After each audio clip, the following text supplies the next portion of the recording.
Um, Cynthia also. I was talking about I don't get none of your notifications, blah blah blah. I wasn't subbed. I just fucking subbed you like yesterday. That's why I was Thank like, you. I didn't know you had panels. They ain't telling me. I thought I was subbed months ago. Apparently I wasn't. So I said, hopefully get the next one and all that. Thank you. Yeah, I could have sworn I subbed. I know I went over there. I saw you. You was cracking jokes. You made some really good videos. I know I was over there, but I never got any notifications. But now I see why. Thank you. I appreciate it. Hey, but going back and watching Joe Cool rock, is that another form of either It's a just soothing self-soothing. Yes, or it releasing it? absolutely, Because when and I'm maybe alone, like lightweight people, I'm always autism, swaying. I'm a right? swayer. Do y'all think that? I think it's also autistic scale shit too. I got too many weird idiosyncrasies. Like I close my eyes, and I got autistic buddies who do that or look away and shit. I don't know. I Well, I don't certainly think it's that's I don't shit. think it's autistic though. I think it's Yeah. just natural. The body wants to move, and we've been into this society that's kind of constricted to always in one That's dope. spot. That's So dope. we're always wanting to move. So when you tap yourself, you're moving. When you're moving that energy, we're not stagnant. We're supposed to and be and flowing freely. most of my interactions would be like before the internet shit, like everybody else's. I'm out on the street and Out we're and about. fucking animated. Period. Plus Oh, the cats I hang with are the super animated and shit. So I'm probably storing up energy that I am unaware of. Sitting in one spot that normally we just man Joe, you're talking it off and shit. yeah, they try to say it's like autistic or unnatural, but it's unnatural or autistic just to be sitting in one spot when we're supposed to be dynamic. I Super think unnatural. I think we're all on that spectrum of maybe all of the things: narcissism, autism, so on. So it looks like we're all on the spectrum. And I'm not saying it's negative or positive. I don't know. I could be wrong with that shit. Would Like, be good to say that because so many people are like that now. So we're all the same. So look, we don't want to separate ourselves from everybody else. By they're this and I'm that. We all though have a that's little bit of good. that, I in my head though, we gotta separate a little bit because I noticed the people who I think are the smartest fucks with the best ability to concentrate. They all got a tick or something. Their eye blink or they all got something, bro. Rocket Jeff, Gen X Jeff. Mm-hmm. He does the rock shit. I don't know. I think I'd be on to something with that shit. When I 100%. when I homeschooled my kids and I had my son and my two girls and whenever I'd do read alouds, so I'd do read alouds and then I'd ask the kids questions and Isaac he just couldn't, like, if he had to sit still and listen, he just couldn't take Yeah, any of it in. But I if I get it. had him jumping on a trampoline or if he was playing with cars and making noises and stuff while I'm reading aloud, he could bang off any question I had, like, no problem whatsoever. But if I had him be still and listen, he couldn't hear anything. If I did math quizzing with him, just sitting at the table, not so great. If I did math quizzing with him while he was going up and down the stairs, he could just Really, boom, so boom, interesting. Mm, boom. And I'm like, interesting. this I've system is so not built for boys. I Like, I, you It's know? I not built found a for way to anybody's energy to sit in one classroom for how many hours a day and not straight. allowed to move out of your desk, keep It's your not mouth logic. shut, asked Yeah, to use the bathroom. That's the most unnatural state for our children to be in. I And yet, as soon as they can't do that, they drug them. Yeah. yes, and label them. You got a good argument depending on how young or old the kids are. If you're giving them one class per day that was 2 hours, 2.5 hours, or something, I get it. You're building their ability to study and all of that shit. But it can't be 8 hours every day, same shit. And I don't even know about the 2.5 hour shit every day. I see an argument there that they must learn to focus. So, the kindergartners, we make them do 30 minutes where they must stand still. But as opposed to, the entire day you sit still and then you get a little playtime. It should be stand up and talk if you want, all that type of shit. Like act like adults, teach them, treat them like adults. just don't be stuck to like your chair. I think that's Right. horrific. You're chained like they put you in jail at such an Yes, early in age. the You sit rows, it's your ass all down and military just shit. totally just like if they Uh, were in military or jail. one guy sits over you and does that. I like to when mix it up, spin a circle. I like the guy when he comes to give a speech or something, he sits down, you know what I'm saying, gets down even with motherfuckers and that type of shit. Yeah. And I They found used to that have preparation. classes where they would hit them. Say again? Oh They yeah. used to have classes where they would hit them and shit, Yeah, beat them, and Right. terrorize and terrify them yes. for not sitting the fuck down and listening Yes. to their bullshit It rules. is some So Nazi shit, ain't it, man? my first school was like uniforms, mega religious. You had to go to chapel, memorize the Bible, do all these rituals, wear uniforms, all of Rituals, it. that's dope. Rituals. And they used to do that. They would hit you. They would hit you with rulers. They'd hit you in the office, and they weren't supposed to be doing this anymore. And they wound up getting found out and shut Trouble down for for it. Modern Damn. day, someone on the panel went through that in modern day. This isn't just they say, oh, in the olden days, in the 60s, 70s, they used to hit the kids. Right? Right. This was her in the 80s. Right. Yep. I found a way to, I used to tutor a lot of kids, and most of them were older than me. But I found there are ways to keep them interested. I'll give you one with my kid. And it works for all of them. What you do is you're going to tease them. You know what I'm saying? What you do is when you're doing it, you're telling them, oh, man, and so he killed. If you want to teach a Napoleon tomorrow or the next day, you put Napoleon in his head. And he's like, well, go on, tell a story. We're going to get to it. Now he's interested, right? I did that with my daughter, right? I teach her alphabet. I'd make her remember all of them, A, B, C, D, and she'd have to go over the previous ones before she can get the next one. And once she realized, I'm like, oh, baby, we can't go to K. You didn't get these. It just made her want to work harder, bro. You got to trick them, Joe. It's a way to teach everybody.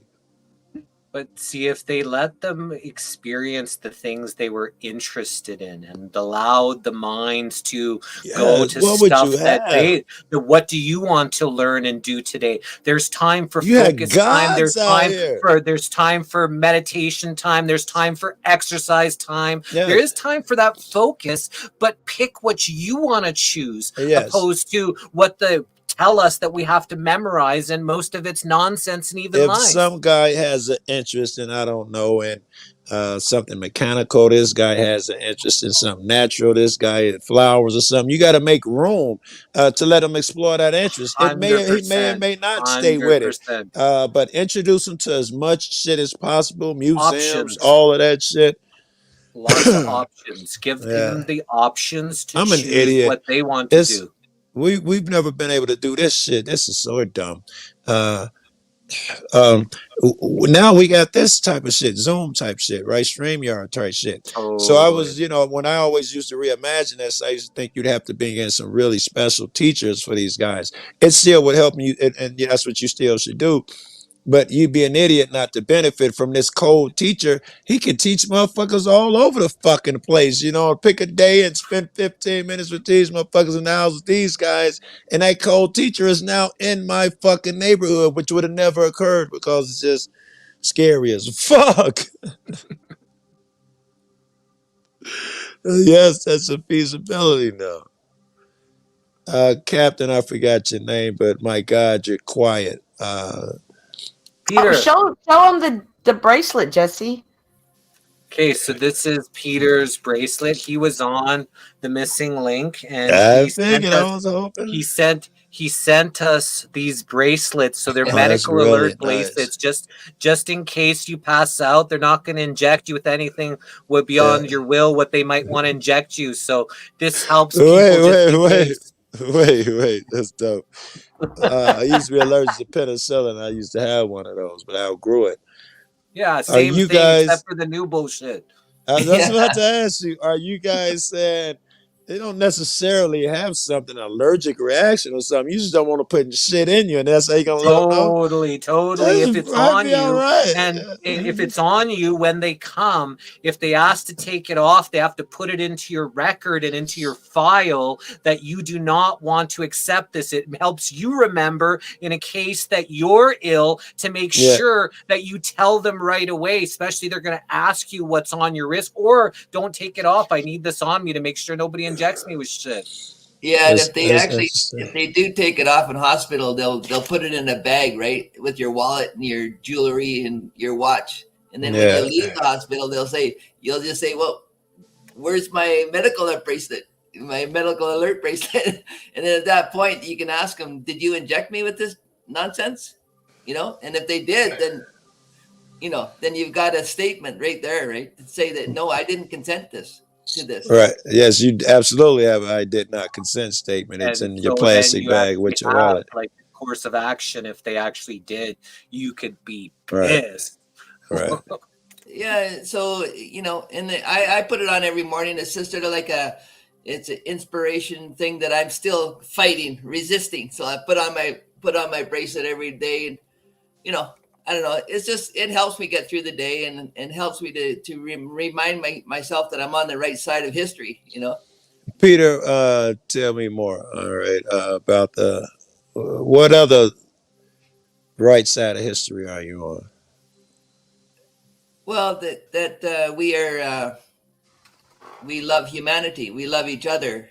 And we care. That's always the right side of history. Yeah. When they tell you to separate, well, we join. We don't separate. It's the absolute opposite to what these globalists want, right? Yeah, that type of shit that gets you into the next plane, the next level. That history is he's helping people to be able to stand up to that medical tyranny, right? And that's a good part of history, This is where I was going with it, though. Undoubtedly, just by those few words. He's doing it in other places and areas. I asked clumsily, but I was trying to get to the other places where he uses that same philosophy. Goes to protest his high IQ. He's very IQ'd in indoctrination world. He's definitely got a firm comprehension. I don't even like to say the word understanding because actually high IQ is understanding. High IQ is understanding. It might fit. It might fit. I don't use that word very often, but there it fits. I don't even know if it's a compliment anymore, right? You're very good at being indoctrinated, Joe. You're very good at it. Yeah, that's great. But that's what they want, is people to remember this indoctrinated stuff to take them down so many different roads. Yeah.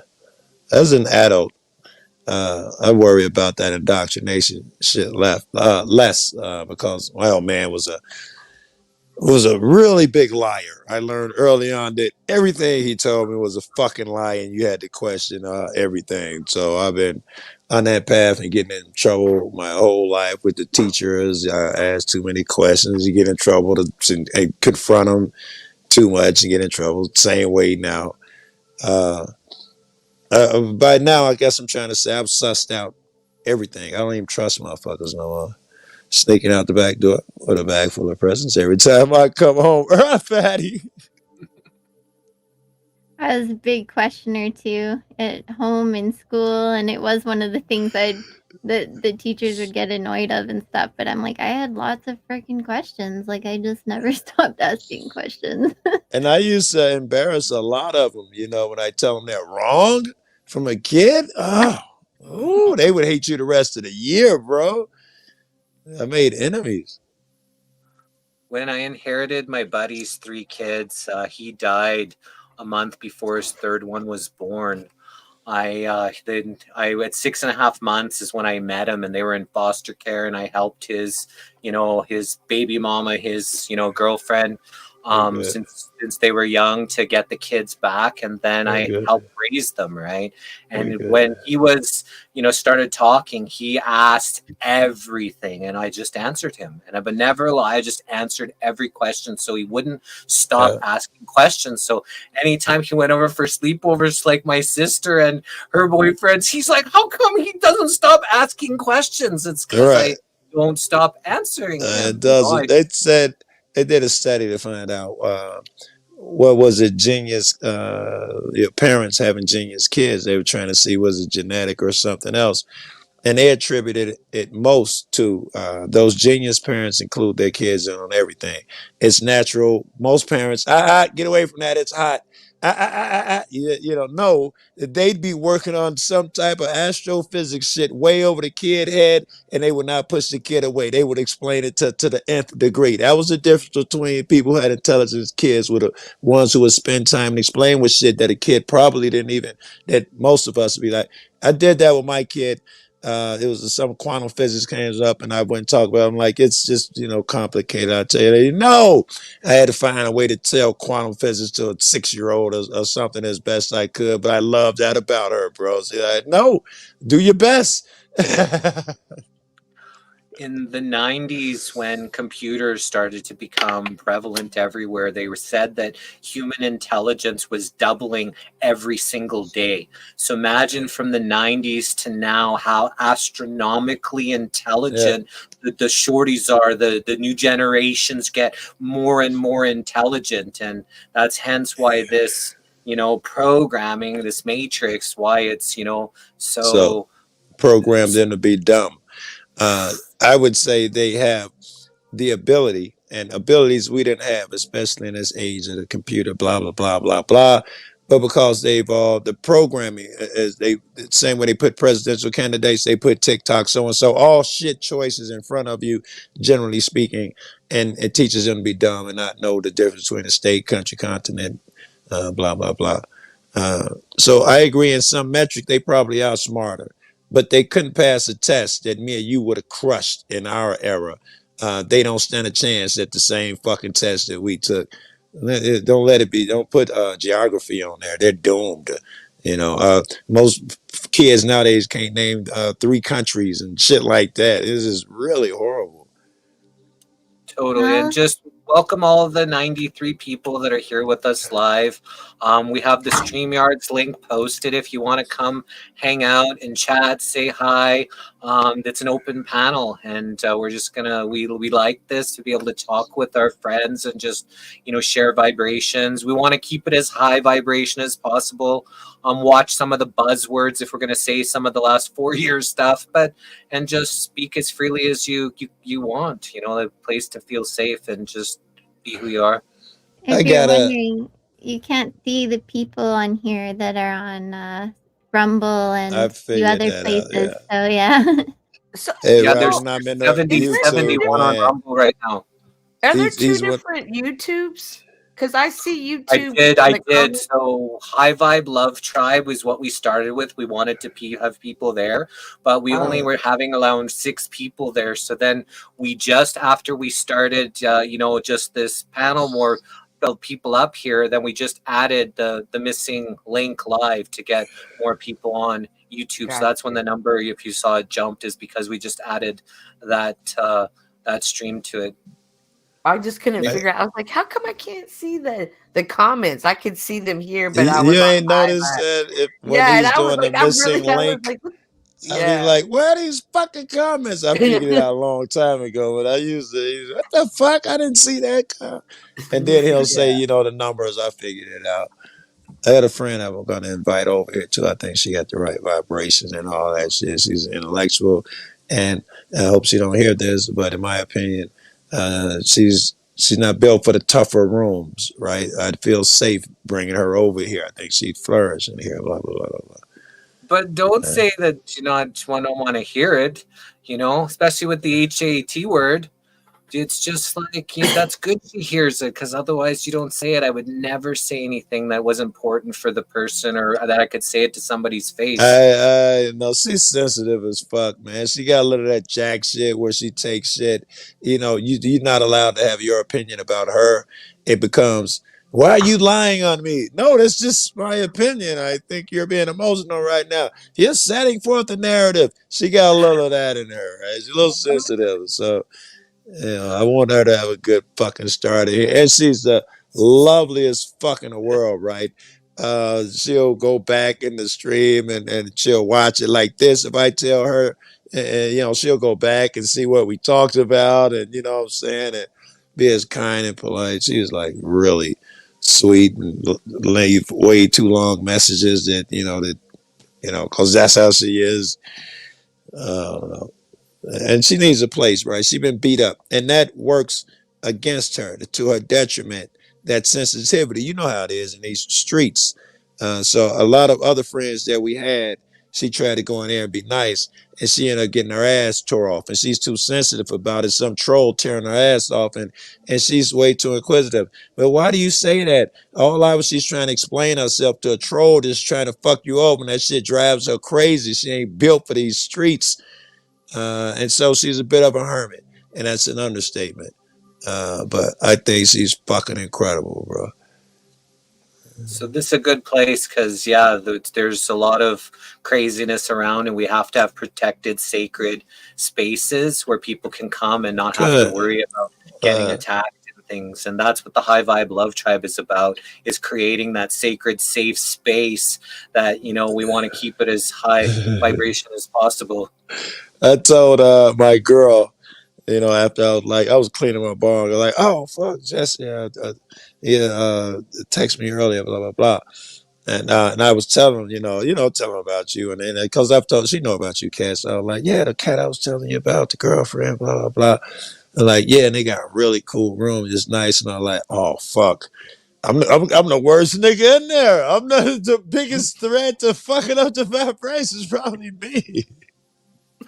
It is. But at the same time, no, because your heart is in it. But it brings about the appropriate balance. Like it's like making something. This is true too. Need yeah. This ingredient, and if I would not want to disrespect them, I must play by their rules and all of that shit. But I'm in agreement with you. Everything needs some balance. And I might be the right guy for it because I couldn't intentionally be disrespectful or something. I'll fuck shit up because I'm a kid or I'm stupid or angry or something. But what you don't have to worry about is me disrespecting you intentionally and shit. Right. That shit's not gonna happen. Except maybe when you're joking. What did you say, Jesse? Except maybe when he's joking.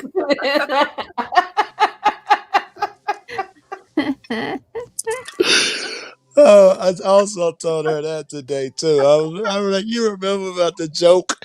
And I was like, no, they bounced back well. I think they know me so much better now. Now they just be like, oh, that's Joe. He's an idiot. I think, I'm going to tell you about this.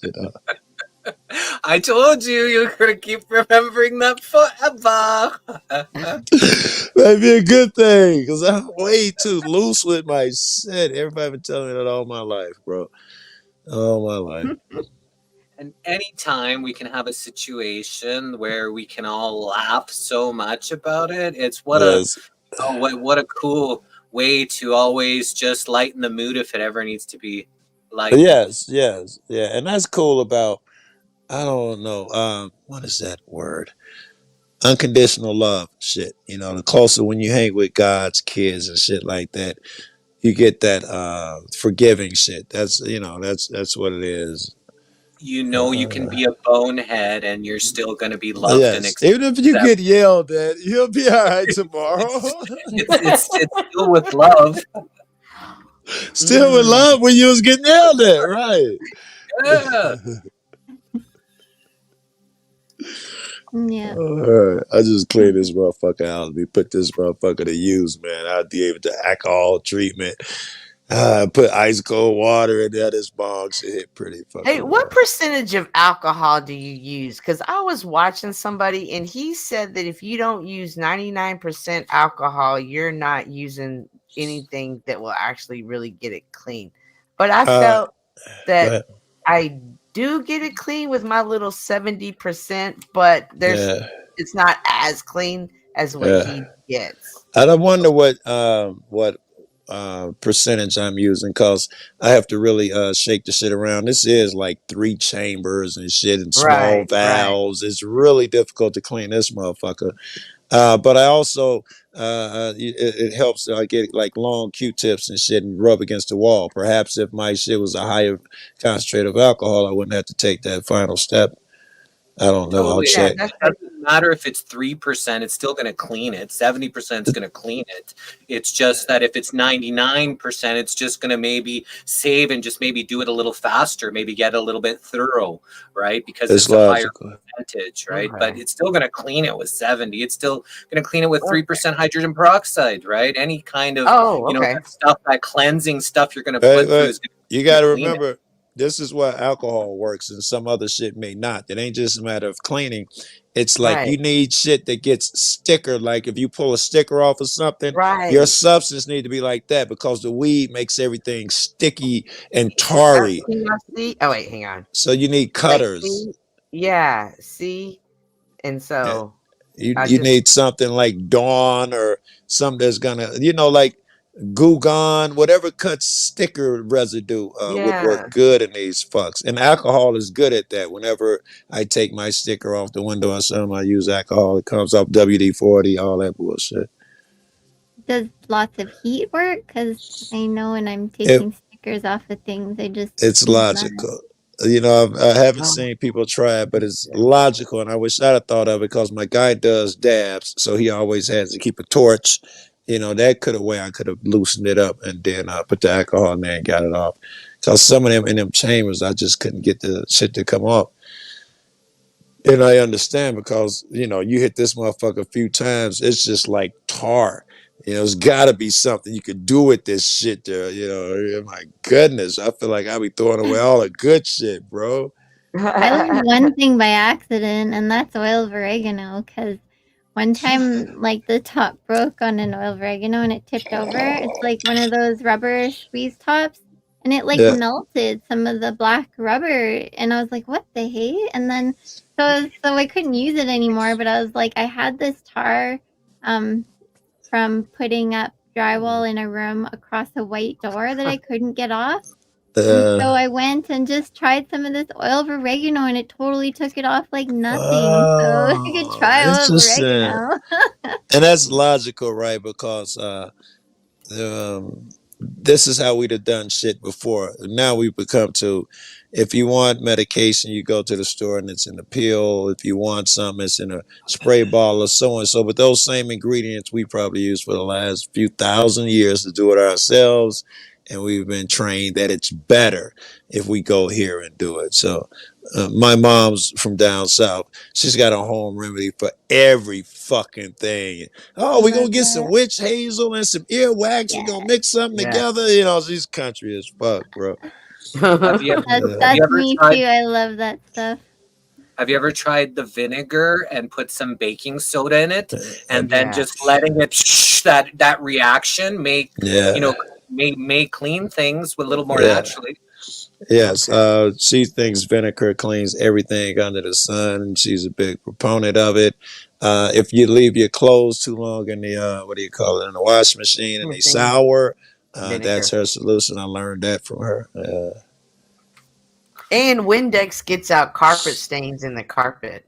I didn't hear that. Nobody knows that. I shocked somebody. I spilled red Kool-Aid on their carpet and they freaked out. And I was like, no worries. Go get the Windex. And they were laughing at me and they didn't believe me. And I got it out. I'll keep it in mind. I'm like, Windex for everything. Don't worry about it. Go get the Windex. Another cool one is vodka. Like, vodka dries with no smell. So you can, I just use vodka and I put a little bit of essential oil that I like, maybe ylang ylang. But you can spray down, carpets, curtains, anything that has a smell. It will dry with no smell. It's like Febreze, but no chemicals. So it'll it's logical too. It cleans, it kills everything, and it evaporates, and then you don't have to worry about it. So my mom had a big... Yeah, my mom had a big bulldog that was messy, drooly, all this stuff. And her little hall had carpet on the stairs going down, and it was so Hi. It was so smelly, and so we just sprayed it with the vodka, and it got rid of all of the smell. It was amazing. Is that that's the British flag on your shirt, yo? What's up, Simon? Yeah, I'm from the UK. I'm from London. Salute, salute. What up, homie? I see the British Hi. flag. I'm sorry. Yeah, he's our British lawyer friend. I know Simon. I know that he can't. In fact, I give him shit most times we run into each other. And this is Peter. Peter, this is Simon. And you know my girlfriend Angeline and Cynthia. Hey, Simon. Hey, chilling. Yeah, Peter is my ex-lover, Simon. I brought him on there. I don't need to know that. You didn't? Oh, okay. Yeah, Joe. Why with the weird stuff? This is the high vibe love tribe, not that kind of love. Okay, not the weird love. Straight away. Not the uncomfortable love. Why does that have to be funny? Like, why does that have to mind that's playing? See where we talk about high IQ? That's taking it right into this is the vibration that they want people in, and you play right into that. People wonder why people make fun of the IQ thing. I fought with it too for a long time. Don't do it, Joe. Don't do it, Joe. Don't do it. Now I'm gonna start asking you questions. Yeah, you should. You keep joking about that shit. All right. Are you for real? He's got a girlfriend. That's the funniest shit in the world. Oh, fuck. It is. It's funny as fuck to me, that's bro. the whole Matrix stuff that they want people in. What are you guys talking about? We were kind of asking people's days were going, what they did today, if they want to share anything. You got me at Windex. That's where I came in. I had a good day. Out of carpets. Can't tell you what I did today though, because for the statutes of limitations haven't reached that type of shit. Yeah. So, but I had a great fucking day. With a friend. It was the greatest shit ever. So yeah, I'm in a good mood. I'm happy. Nice. Okay. Then what? I listen to this cat, High Frequency Radio, which I just found relatively recent. He does the solves sit type shit. But he's not all in. He talks about them, Moors, whoever has this philosophy, he'll examine their court shit and tell you where they went wrong and the philosophies behind it.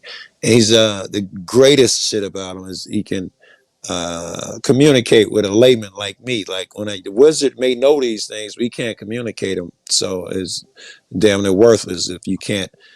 This dude can communicate this shit to a layman where you be like, that's what that means. What's his name? High Frequency Radio. It's so cold that you could go to any one of his fucking lives, go to any spot in there and hit play, and it'll be the most enlightening shit you ever heard. He's that fucking brilliant. Unless he's talking about Trump, then he's a fucking idiot. He's a Trump fan. Otherwise, brilliant man. But it's not a bad thing to be fans of some people that are doing some good things, right? Just, you can appreciate, good things happening in the world. Again, people divide themselves just because people choose to support things that they seem that's kind of in alignment with them. That's more the division, man. I guess Hitler loved his dog. We could find common ground there. But Hitler was actually against the banking cartels, right? So, you can find a lot of common ground about different why people are being taught to HAT things. Why? Why though? Drop the link again. Yeah. Why though? Do I have to have a fucking leader? Ruler or any of it? I don't give a fuck if you love Trump. The problem is that if you love him enough, now, I'm on the fucking table. I'm part of a game that he's fucking playing. You're not. He is. Some people choose to be in that world. You don't. Just because people choose to have that type of world doesn't mean you or anybody else does. But the people that choose to have that leader choose to put support into that direction. That's okay. That's what they want. To divide yourself just because they make that choice and that's not something you're in alignment with is still you dividing yourself from that. I'm saying it's not wise to divide yourself. And I love the people. Fuck if I care if you're a Trumper and all of that. But I was trying to say it does have real life ramifications, and not just Trump. Any of these goof ass politicians, when for whatever political reason they sign some crazy shit that says, I don't know, my milk suddenly is $3 higher, or my gas, or a million other things. So instead of saying the boyfriend joke, just say the Trump joke, right?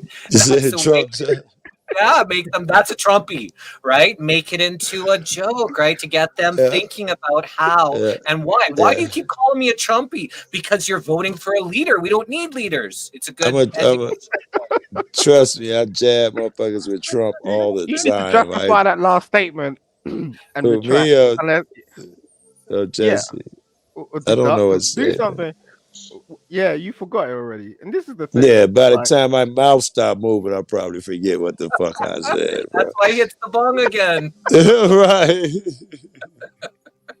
Hit the bong. It's got to stick. And at least politicians do that. They stick with their story. So give them some credit. That's a good thing? A motherfucker lying to you over and over is a good thing? Well, you believe it, right? Fuck no. Who are you talking to? Is it Youth L from High Frequency Radio? Yes, that's his name. Yes, that's his name. Yes, Jack, my man. Yes, I believe that. I believe that politics is an enslavement mechanism by the globalists. I told you, Jesse, that he was on to that. What's a globalist? That enslavement means choosing one side or the other, and that's why Joe has a hard time, aligning with anybody that supports Trump, because again, now that's choosing some side to lead over other sides when we need to find our sovereignty, where we need to walk in our square and not have these people choose what we should have for breakfast or if we should eat bugs or not. Yeah, but most people can't make those choices. I mean, no, that's not true. That's too simple-minded, Simon. Hey, Jesse, can I restream this to my life? Do you mind? If you can, I think we're on 8, so I'm not sure if it'll let you, but you're more than welcome to if you'd like. I'm sure it's open. Thank you. Jack, I don't know if you know, I think this is only Jesse's second panel. If you should hop up here. If you haven't been up here, you should hop up here, even if it's just for a moment, Jack. Just so because this is early on. Show him a little support. So just what you just said there, like he said it's bad thinking that I'm just talking to Jess for a sec. Yeah, he said simple-minded. He said most people can't decide, right? And so they're so programmed that they're made to think that they can't decide, but people really can. It's just the spell and the programming. Once they lose that programming or spell, people can choose what they like. It worked for me. Right now, they're just so programmed into that. No, really, I was programmed. The police used to run up on me. I throw my hands up, let them go through my pocket, explain the world to them. I thought they had authority. Once someone explained it to me, now I'm the worst fucking thing thrown in their fucking side. And and it helps in your vision with so much other shit too, man. Once I saw it change me. How can you live life like that? Like you're saying, like, you're talking about programming in a sense where it's been a forced sort of thought process. Like you're living something. Wait, fear. You're living amongst something where it's not actually supposed to be like that, but yet you're gonna go, okay, this is what it's supposed to be. That's not what programming is. Programming is supposed to be productive. It's not supposed to be deductive. So what you're talking about is a negative thing in terms of why does programming have to be positive inherently? No, it should, but it isn't. That's what it's set up to be. Why would we turn around and do all this stuff, try to teach the earth, people, human beings to be better people, and go through all this sort of look? I've done this as a teacher. It's programming. We spend quite a lot of time. Yeah, but we do it for a positive reason. We don't do it for a negative reason. Other people out there doing it for a negative reason. So we need to study that so we can cancel it out and show it for the hypocrisy that it is.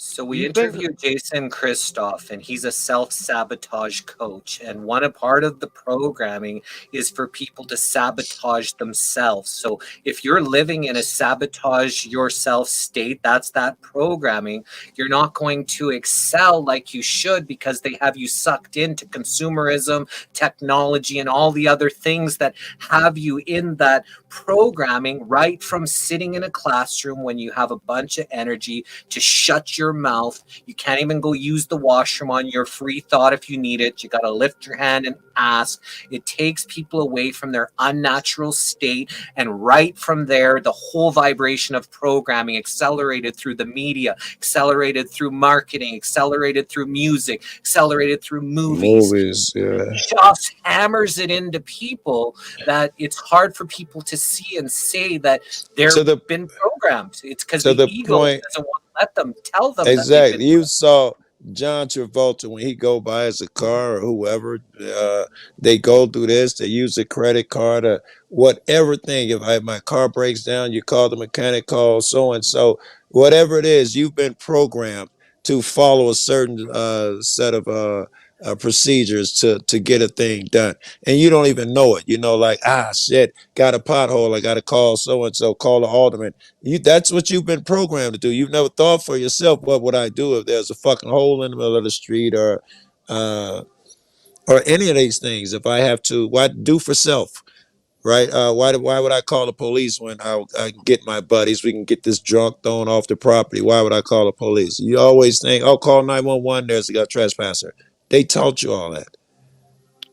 So you don't think this is down to percentages in terms of like you're probably in the majority that agrees with what you're saying, but there's another sort of population that doesn't agree with you that thrives when you're having a negative sort of take on it, and you're saying, well, this is affecting us in a negative way? Well, if you're asking me, are there people who think different than me? The answer is an absolute yes. Mm-hmm. Of course. Yes. It's not an absolute then, right? So this way of thinking is not the majority, though. We want it to be the majority, but as of right now, I'm sure we're not at that majority state yet. Hi. Did you see wifey or something? Yeah. Jesse said hi.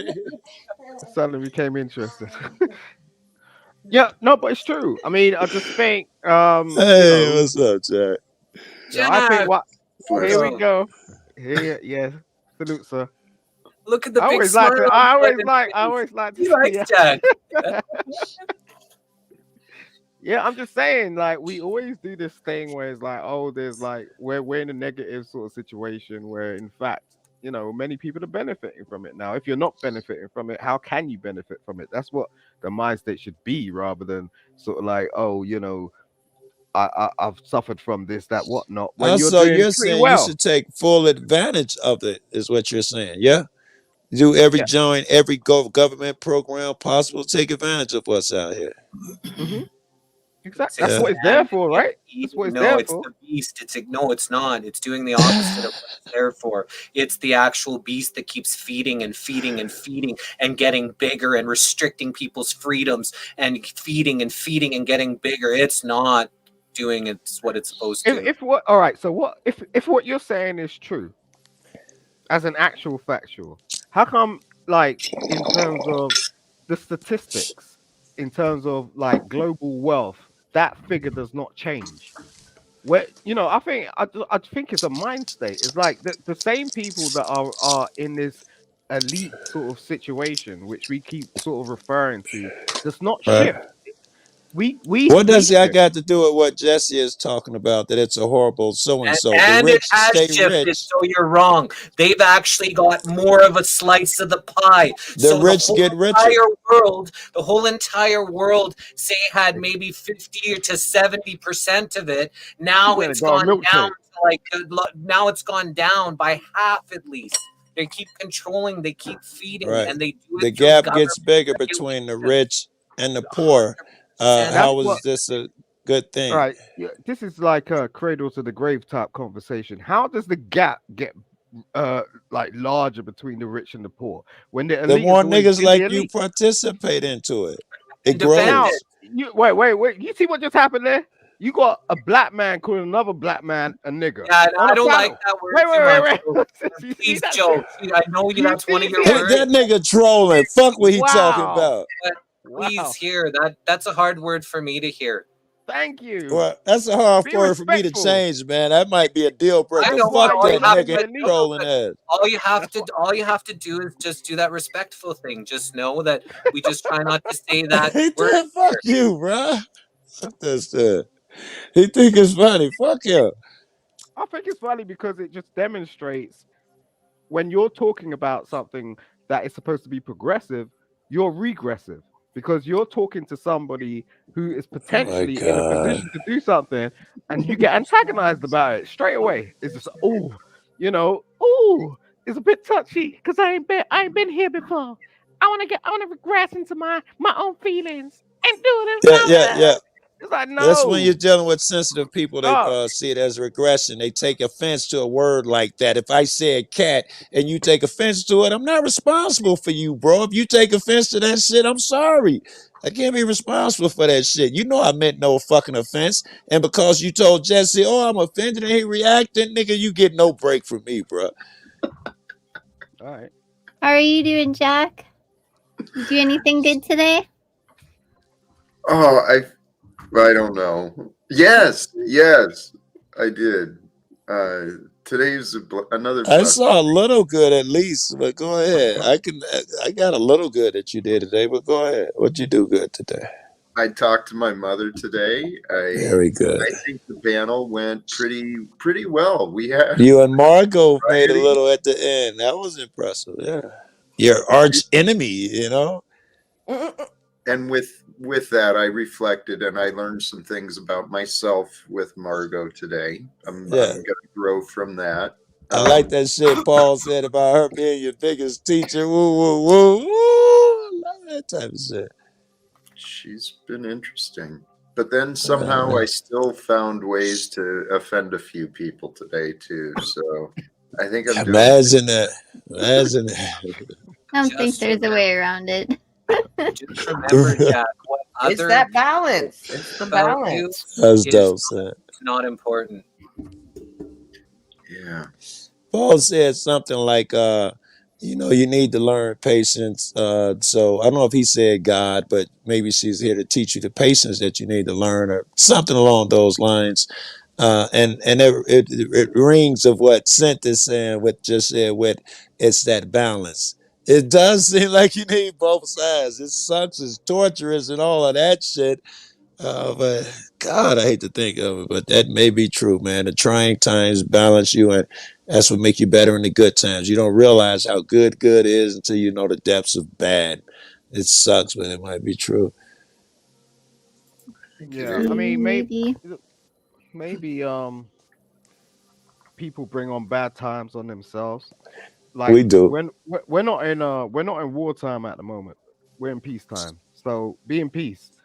Are we really? You know what I mean? Everything in between is a manifestation of yourself.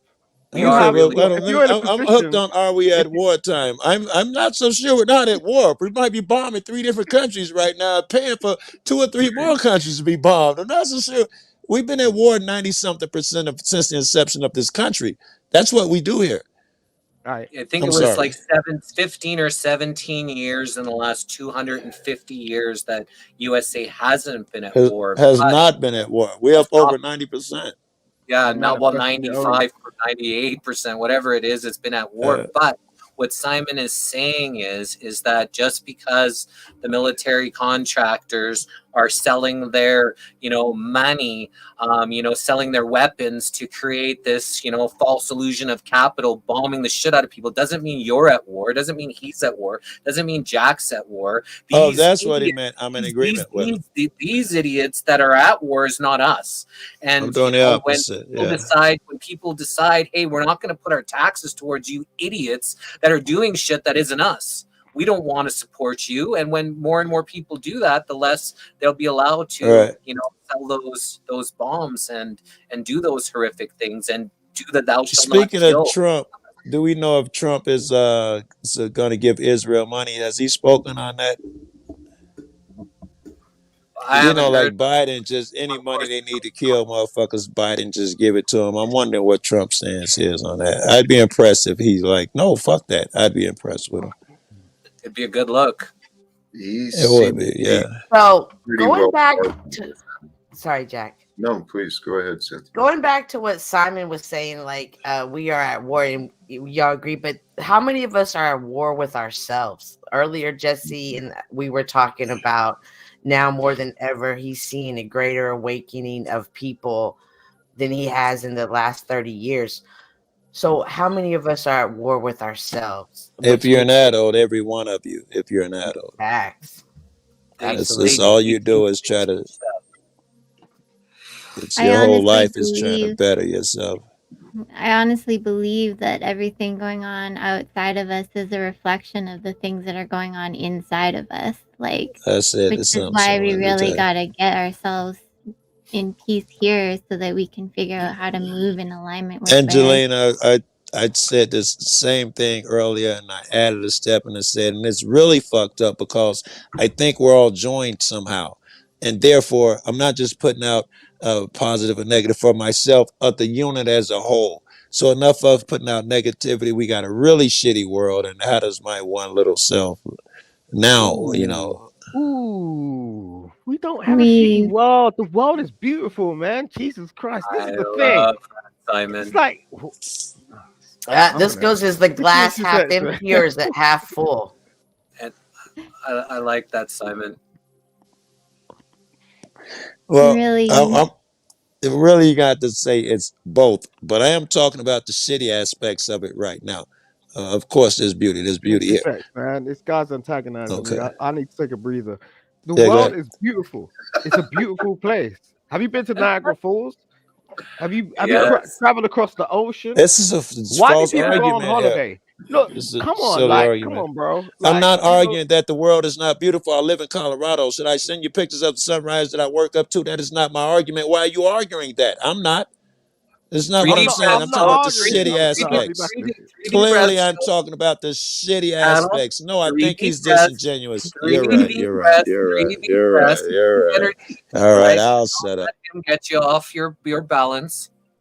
Basically, there's some shit shows going on right now that are not beautiful, but the world in itself is beautiful. Whichever one y'all suggested the breathing techniques, I'm doing So, breathing. one time I have this movie called Born into Brothels, and it was while they took the kids in a brothel in it was in India somewhere, and it was the worst brothel there. And they gave them all cameras, and they asked the kids to go around and to take pictures of everything that they saw in their environment. And they had a photography show later, and of course the kids would take pictures of people and flowers, but this one little boy was always taking pictures of women getting beat up and what the aftermath was of it. And when it came time for him to come up, he presented his pictures, and they were like, and they looked away. He said, no, you look at my pictures too. He said, everything we look at isn't pretty. And we have to look at what isn't pretty just as much as what we have to look at what is pretty. And let's look at it. And I was amazed. I think you made my point 10 times better than I just did. Yeah. And that is my point. And Joe wants us to look at what isn't always pretty. And we have to look at that. That's what we got to fix. What's pretty is pretty. I get it. I see it the same way you cats see it. Right. But I'm not helping no one else out of their misery. And yes, I said there's misery in the world. Doesn't mean I'm evil or something. Right. People are taking a beating, and I'd like to address it, and I'd like to stop it. And yes, it does weigh heavily on me that, well, I'm having a blast. YouTube is great. You niggas is great. I'm having a fucking blast. My mind is free. I work for myself. It's a blast, but my mind is heavy. Because everybody else is still fucking blind and afraid and living in a state of fear. Those things need to change. Some little change, you and me and us. Shit, we could put that shit out there. And there's always a time and place as well. And it's not always the time and place. I don't know the time and place, so I just put the message out, and if it's your time, you'll pick up on it. I don't know your time and place in particular. Joe likes to be loud. No, but Joe's personality is predominant. Very loud, loud It and is proud. very predominant. And what are we gonna do? We're gonna just alienate ourselves and be like, I don't want to associate with them anymore because I don't like it? Or what are we gonna come to a resolution, a compromise? What are we gonna do? Different people are gonna reach people in different ways. So I dig it. I dig right? it. Keep open different shit. Like for instance, the Jack shit. I be hoping for him. I hope he gives us an L and sticks his thumb in our eye, because I'm always a fan of that, saying we need every faceted approach needs to be done. So I'm guilty when I try to knock him down or some shit. Yes, you're absolutely right. It won't be me out there chasing police that bring down the fucking, but I'll be a fucking part of it. Somebody gonna know their rights and know to sue that motherfucker because I enlightened them. I'm gonna put in some fucking work. I won't be silent. I'm not gonna do the rosy shit. I'm not gonna fucking cupcake and tell you life is beautiful. Fuck that. For me, one tool I've learned, because I can get some pretty deep messages and feel nervous about giving them, is I'll ask, if I know they're not in a place to receive it at that moment, I'll just ask source to like set me up. I'll just be like, you set me up with the perfect moment with this person, and then I trust that, and it almost always comes. What is your metaphorical miscreant says? This request for everybody on panel. Before you say that, it's not everybody's for everybody, but somebody is for everybody out there. Somebody is for somebody out there. There's always somebody that will reach somebody, but you don't have to be in alignment with everybody. Just don't be ignorant. Don't be disrespectful, right? And don't be blind too. You don't have to like or align with everybody, but as soon as you start the attack because you're not, that reflects on you. You're the one who's caused that division instead of just a bigger Here is person. my issue, Jesse. Here's my shitty shit. I see now my little demon I got to get rid of. As you were saying that, I start feeling good because I do get a joy out of that person when the first person to attack. Now I want to make him look dumb and shit, bro. I was like, when you were saying, once you attack a person, fall off. To me, the first person throwing ad homs and shit, that's my target for the day. And that's I get a kick out of that shit, man. And putting them down and in his place. No, I got to get rid of that, bro. That's out of ego or something. Jack, I might need Jack on that one. I want to get him bad, way more than I should, bro. I feel like motherfuckers got way too much. How come somebody didn't smack him when he was little? I be thinking weird shit. But that's the problem. That's the problem. Like why all the anger? Why all the why? I grew up in a fucked up environment, bro. Just allow me to say something for a second. Guy. It don't matter what environment you've grown up in. I grew up in a messed up environment, but I don't ultimately get angry with people. I don't think anger is a good trait. As an adult, I am not saying it's a good trait. You asked me where does it stem from. I'm guessing it's from the environment I grew up. Largely, I'm sure it is. I've thought about it. I could tell you in particular some of the shit. Cool, but don't you think at some point in time in your life, as an adult, you need to stop doing? You assume I haven't thought about that? Have you seen my videos from 4 years ago? I was the worst terror in the fucking world. This is the peaceful Joe. You wouldn't even want to meet me then. Go back and look at some of my old shit, bro. You see, like this sort of conversation where you say, "Oh, you didn't want to meet me there." It's like, I've got nothing with you, bro. It's like, of course I wouldn't have wanted to meet you. I have nothing.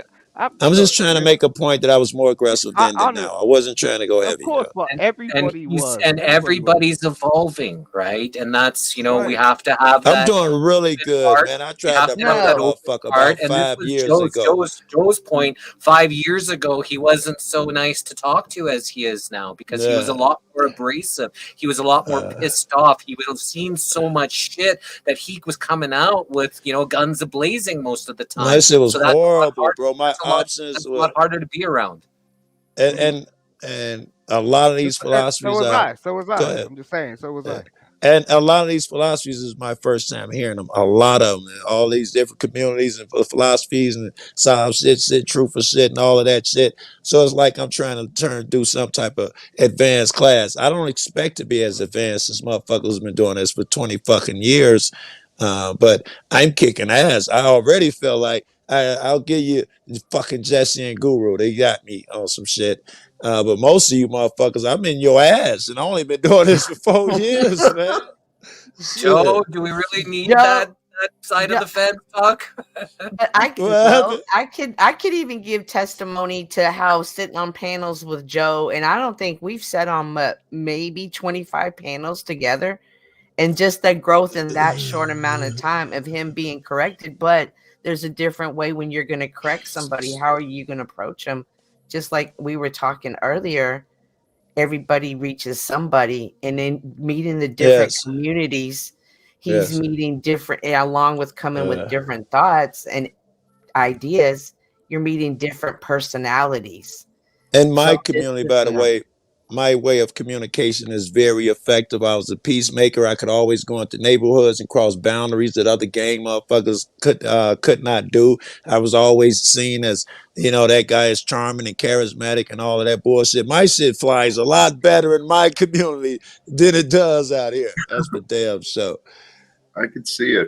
But now that's the next question. Are you going to stay in that way because you're the flag guy in your community, or are you going to step out into another community? And when you do I ain't been step out on in into that 5 years, bro. And when you do step out into other communities, you're not going to step out that senior. You're going to be a freshman again. And what's that? Agreed. Like here. Right. I'm a freshman. Indeed. And a lot of people don't want to be a freshman again when they came from being a senior. Yes. I'm arrogant. Go ahead, Jack, if you're trying to say something. Well, there was a question which this conversation is reminding me of. The question from Metaversal Miscreant. What for the panel? The perspectives on meeting people where they are at. Yes, very good. Because that's kind of what this conversation is. Recognizing where we are at, as far as ourself, and is this still the same environment? Is this different? I think there's a lot of that going on. I could say something that when I went through this trauma recently, is that if I stayed in the victim mode, then I would be going down.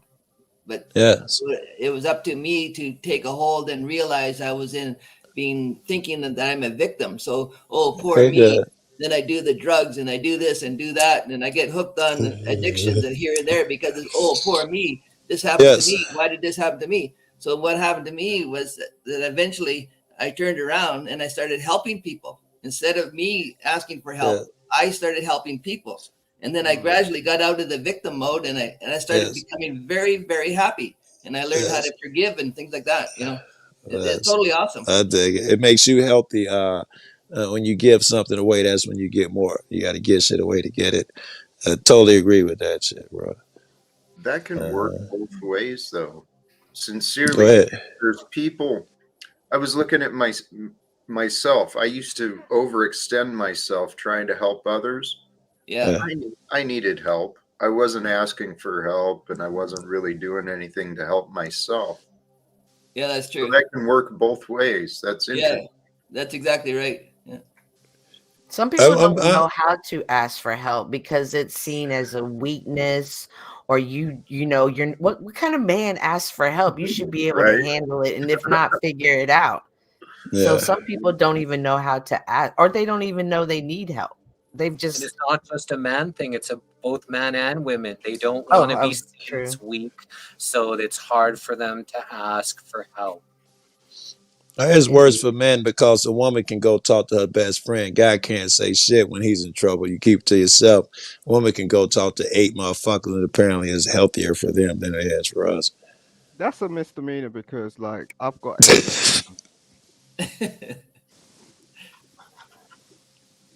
Is it a misdemeanor or a felony? I would say it.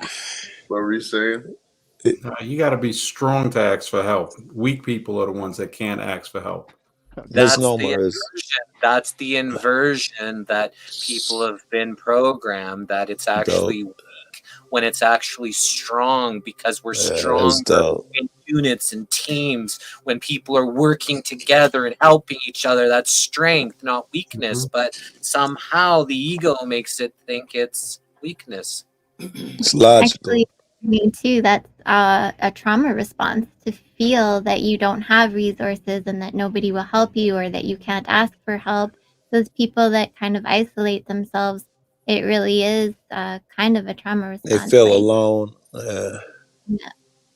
And you also got to help yourself. Like Commander said, you know, you got to have a positive outlook. If you don't heal yourself from what you've been cut by, you'll bleed over everybody else. That's cancer spreads. Yeah, it's tell me about it. It's like you see some people. It just sometimes people got to be put in their place. If they don't get put in their place, they're not going to learn. If you look at a lot of older people, like I think the guy in the middle was saying, that, you know, as an adult, it doesn't matter what happened to you in the past. As an adult, it's your responsibility to take care of that and stop acting like a full-grown child. And I've encountered it. You've seen it, Jesse, on my channel. You and your wife have come on. People have taken your pictures, impersonated you, you know, but we take it in stride and we laugh about it. We all laughed about it. We were like, hey, you know what? You can get mad at those people, or you could say, you know what, man? It is kind of hilarious because they do it to me too. But you can just not go there if that's not your thing.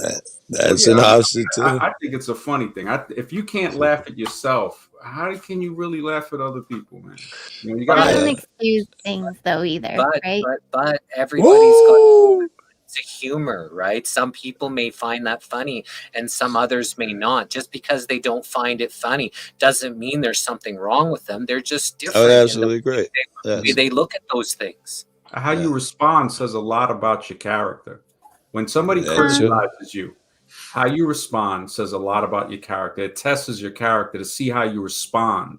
If you have to be careful though, that there's not gaslighting though too. If somebody's doing something bad to you and you're like, oh, you're sensitive, and that when they're doing something bad to you, what he said? If they gaslight you, your response tells more about you than the person that's gaslighting. It still speaks volumes. Your response, either way, his statement was that it tells a lot about you. Like if you have higher expectations than that, then you just remove yourself from it and you don't participate. It doesn't mean that's what he said. It speaks about you. It does that right there. If you have higher expectations, that speaks about you. You shouldn't have expectations of others. Yeah, you stay what's in alignment with you. Doesn't mean ever notice, weak, like means you're smart. Those comedy roasts, right? Yeah. People will sit there and get roasted. It's kind of like a test of their character to be exactly. I love it. Yeah. So if somebody's roasting you, because you know you've seen all we do is roast. We have fun. People will donate, and while they donate, they're roasting us on the donation. Yes, I dig it. You know, I think it's funny to endure that. I got roasted a couple of years ago, man. It's still up on my channel somewhere, I'm sure. It was the greatest shit ever. Pride doesn't win talent shows. That's what my dad taught me very young. Pride doesn't win talent shows. A lot of people, their pride hinders them more than it can help them. Yes. When I do my channel, I don't allow myself to put, myself forward and all of that. And even if I see something, I look good if I do that. And I don't allow that shit. I gotta, you get to thinking, you're Joe Cool. Everybody tells you that shit, and you'll coast on that shit. You'll be trying to be Joe Cool in there, and I don't allow that at fucking all. I find it fascinating how Trump uses the pride and the ego card. Like he's very good at it. Pride and ego. Yeah, Trump. Yeah, he's sensitive as fuck to me, right? He can't, like my man's down on the bottom talking about, Trump can't take any criticism. It speaks volumes. He's like a little petty baby. He got to go on Twitter if if he read anything about him. He's a child. It's disgusting. He goes on the attack. He goes on the attack. That's right. If someone says something that hurts his ego, he decides to annihilate them with full force, and that's his MO. Look at all politicians, right? Look at all politicians. You can look at politicians from England. You can look at who's the Trudeau guy from Canada. All the American presidents. These are immature puppets that somebody behind the scenes puts up there to control an immature population. To show that immaturity for people to mimic what they see. That's dope. Yep. Yeah, they want you to be like, burn them at the stake, to have the worst reactions to a thing. I don't give a fuck. I beat his ass. They put that in front of you, so you'll mimic that shit, and you'll know nothing of mercy and forgiveness. Yeah, but most politicians don't even write their own scripts, like speeches. I don't take it personally, like, because they're not even saying what they mean. Like most of the time, they just show up. And Simon, let me ask you. Hey, Lindsay, how you doing? Let me ask you, Simon. I hope you keep up with American politicians, because I don't keep up with yours. If you're over here and you got to vote for Trump or Biden, what do you think? I ain't voting for either of them. You wouldn't vote for either. Why not? Donkeys. No, why not, Simon? Because they're both invalid. Like they're void. Both of them. And you know it. I agree with you. I'm wondering, is it an indictment against the entire system or just those two? Look, the system works in a certain type of way, and this is where people skip over and they go to the face front of what's actually going on. Okay. They put these two people in front of you for a reason, because they're trying to work out what's actually going on in the world. Because right now, everyone's confused.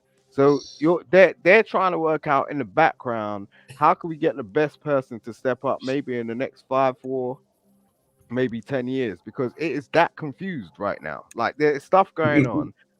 So you think that the people in the background genuinely want to get a good guy in there who's going to make changes? Is that what I'm hearing? Not changes per se, but just be stable, like stabilized. Because when you're interacting changes, with other countries, changes. Don't make me pin you down. You do mean changes. You do mean changes. Don't go out on that limb. No, you can't put words in my mouth. That's not what I said. What I said is they're trying. I bet you I can. Give me fucking 3 minutes. I bet you I can. I think he was saying, I hope he makes changes. I think he was saying, I sure hope it was changes that he was meaning. He wasn't putting the words in your mouth. He was just hoping that's what you meant. Yeah. Pulaski said it. One giant Jerry Springer show. That's what it is. This is lightweight. This is the lightest weight sit I'll do today, bro. Yeah, Joe is on his best behavior. Y'all have no idea. He just got out of meditation class. He has to be on his best behavior. He has no choice. Jesus Christ. What'd you say, Simon? He has to be on his best behavior. He ain't got no choice but to be on his best behavior. Okay, well, this is his best behavior, and that should be acknowledged. Then when we were talking about expectations earlier, he was saying you shouldn't have expectations. If you expect him, but if you don't, you see the progress and you see the growth when you don't have expectations. You shouldn't expect me to really. Come on. It's here you go. Here, I'll speak directly. I think I shouldn't speak this directly, so it gets me in trouble. That foot always goes in that mouth. How much growth is there? That's a human being. How much growth is there? Come on, he needs to step down. The thing is like, come on. How do you think, like, other world politicians are looking at this? You get what I'm saying? When they put someone, look, we got Richie Sunak over here. This guy is literally one of the youngest politicians, and he's from India, in England. Yeah. That's cool. Like, that's a great thing. Fuck, you sound like you're mad. You lucky fuck. But no, wait. Imagine the meeting he's having with Joe Biden. It's like talking to your granddad or some shit like that. It's like, Jesus, yes. You're like, we're trying to be progressive over here, and it's not a bad thing. Like, how does the rest of the world look at how are we looking at the rest of the world leaders? It's just that's wild, and there's nothing wrong with Joe Biden. I get where he's coming from because he's Sure it always is. wanted to be president. Fine, you got your moment. Chill, man. Like, go and see your family. Spend your best years amongst like what you. Because look, if I was like, Simon, as a man, I'm not spending my last years trying to prove something to the rest of the world. You get what I'm saying? And then like slip off a like plane or some shit and break my damn ankle. Do you get what I mean? And like can't speak to my grandchildren. That's wild to me. Like, you know, people have like real like crazy perceptions about things. I'm not gonna bullshit you. I haven't got over the fact that you think the government is in your best interest. I ain't got past that yet. They are in your best interest. I'm telling you that. So I said, what? Yeah, see, Simon, you lose credibility when you say things like this. I'm a lawyer. I gotta say that shit. Oh, you I gotta say that. All right. He's got a professional bias. Loyalty is to the British accredited registry. It's not to the people, right? And so that's the difference. You know what the crazy thing is? They'll clean his clock too. Of course they will. They'll throw him under the bus. They'll throw his ass under the bus in a second. He's basically just the overseer on this big ass plantation called Planet. Yes, it's all. What is this? What you're not anticipating is the new wave. There's going to be a new wave of politics. We are the new wave, baby. I love that. I love there's going to be a new wave of people that are in power. There's going to be a new wave of people that represent you. I'm part of that. Like for real, you don't. No, you don't represent us. How are you part of it? I'm gonna. Yeah, I'm representing you already. You don't even know it. You two not represent cats like me. I try to take cats like you down. Aren't you getting subjugated like the rest of us? God represents me. You don't look. I walk into rooms every day and I'm subjugated. Like I've been doing that for the last 20 years. You okay with that shit? Think about the taxes, right? You pay taxes, right? In the UK, I got 2 aunts that live in the UK. They're from London. You know, I'm that shit's probably higher than ours. Yeah. Everyone pays taxes in the Western society. When you think about it, right? Do we pay taxes or do they take them? They take taxes. Right? You pay and we take. No. They take. Which is it? If you given a choice, would you pay them if given a choice, Simon? You'd pay them if given a choice next year? What is the synonym for tax? There's a difference. No. I got a couple. You know what the synonym is? I got a couple. Extortion. To extort. Robbery, theft. It's not that. Extortion. It's not that. Now I've become the elite on the panel and everyone's gonna come at me. Okay, cool. Right. So it's like, no, that's not what taxes is about. Taxes is to ensure the services that are around you protect you. Like, for example, the military. For example, when Iran turns around and goes, yo, I'm gonna bomb you, or like, you know, South Korea comes with some sort of nuclear missile, and we're trying to work stuff out. Exactly. So that's what taxes are about. It's not about. I got a gang in my neighborhood that does the same thing. You got to go through them for protection. They take the money from you and make you pay. But that way, otherwise, the other gangs could come into the neighborhood and rob you. I got a gang that does that same shit. It sounds similar to the government we're talking about. We want to blow this stuff up. We want to blow it up and go gangs and stuff. And the reason why people feel they need that protection is because the same people that are controlling North Korea control America, control UK, control China. They're the same people that instill these fake fears, so that way it justifies people supporting paying those taxes. This seems logical. Otherwise, they're going to come down hard, and they do that by fear, not because it's a necessity. This is logical. You pay all this money because anything could happen. But why do you think it's a fake fear? That's the point. Because they control the money.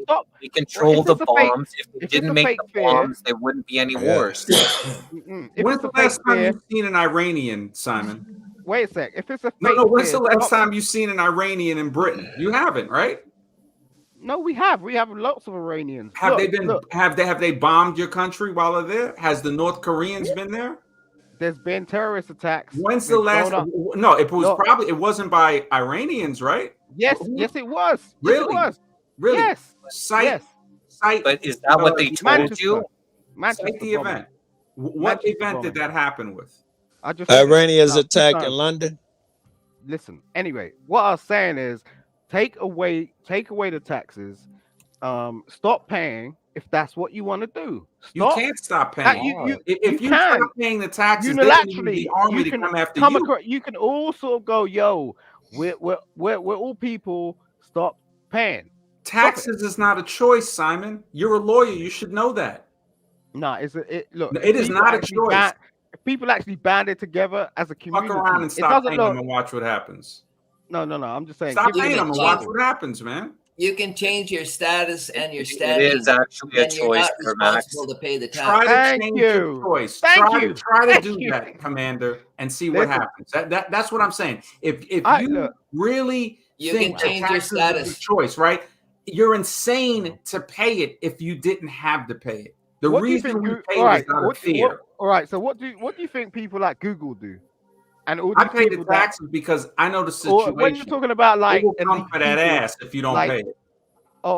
Really? So how come Google is like one of the biggest global sort of phenomena? 1980 is the last Iranian attack I can find in London. There's just a little bit of a thank you, Joe. Simon, did you hear that? Did you hear that? Joe, so I think there's a little bit of a disconnect. So what Max said, a little bit of a disconnect. So the reason why Simon is saying taxes are, you don't have to pay them. There's lots of companies, there's lots of people, there is loopholes to not pay taxes. Just most of the people don't know about those loopholes. And then there's this whole fear thing that if you are sucked into that fear tax paying system, that they'll come and do harm to you for not paying those taxes. So you're both right. It's just, I think you're just a little disconnect on where those, that the conversation was, Right. The two people that didn't pay taxes. Well, matter of fact, that's why I get paid to do. What do you mean two people, Max? What do you mean two people? What do you mean two people, Max? I don't know what you mean by the two people. You saw what happened to her. You saw what happened to Wesley Snipes. You saw what happened to Lauryn Hill, right? Now, Simon said something about Iranians, right? And Joe just put it on blast. The last attack by Iranians in Britain was in 1980. That I could find.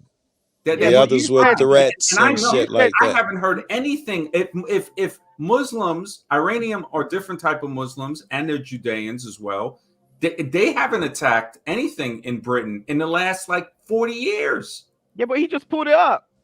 1980, man. 40 years ago. Something recent. I looked up London. I didn't look up all of Britain. I looked up London.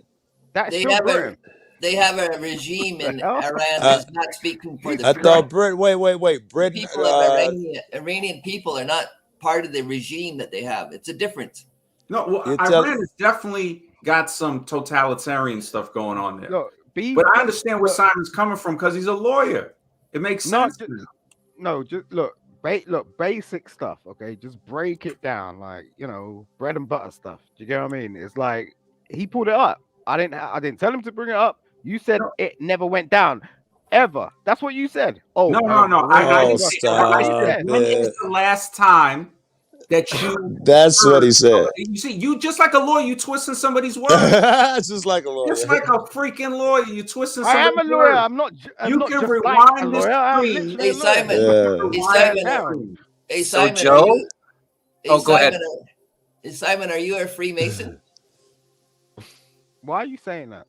Who the pause? That's all we need to hear. The non-answer is enough. Yeah. Simon's knee is almost touching his chest. Something is going on. So, Joe, I think we met someone with a higher IQ in the indoctrination world than you, brother. Not possible. I think that all the judges in Canada are Freemasons. Okay. Probably here too.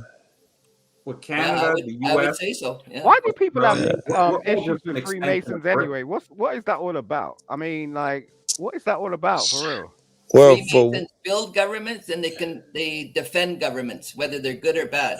That's what they do. Yeah, and why don't you become a Freemason? Why do people Here, I'll have tell you problems why I won't become a that Freemason, I don't have Simon. to. Here, you wanted a reason why not to become a Freemason, Simon. You used to be very skeptical because they say they learn all these secrets that can benefit people, but they're unwilling to share them with you unless you join their club or some shit like that. The average man is not worthy of the help of all these secrets he took the time to learn that could benefit him.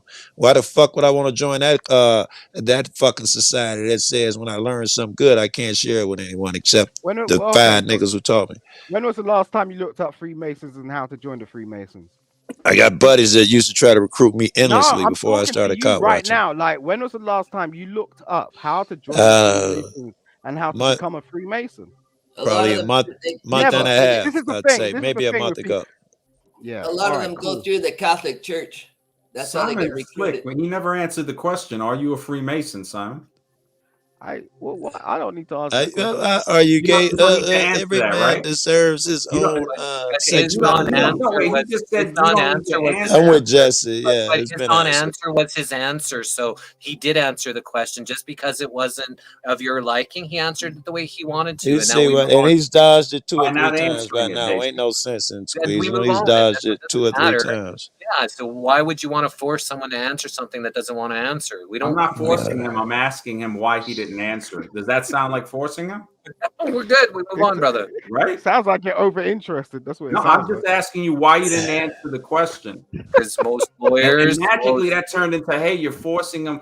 That says a lot how you're reacting to me just asking why you didn't It's answer. not. If you ask once or twice, you have an argument. If you ask 3, 4, 5 times, now you have. It does seem like trying to force something on a motherfucker. You've already got the answer. You don't need to ask me again. It seems like you're leading him I'm not into saying a question. it's not okay. You're baiting him into a trap. You're trying to bait him it's- into a trap, and he's dodging it, and you're not liking it. I'm not trying to bait him into nothing. I'm saying, look, Yeah. why didn't you just answer it? You could have just said yes. His question was fair. Yeah, his question was fair. That's all it was. And then you attacked me, Jesse, for asking him that. You white knighted him saying, oh, well, if he answered it, he just, it's like, come on, man.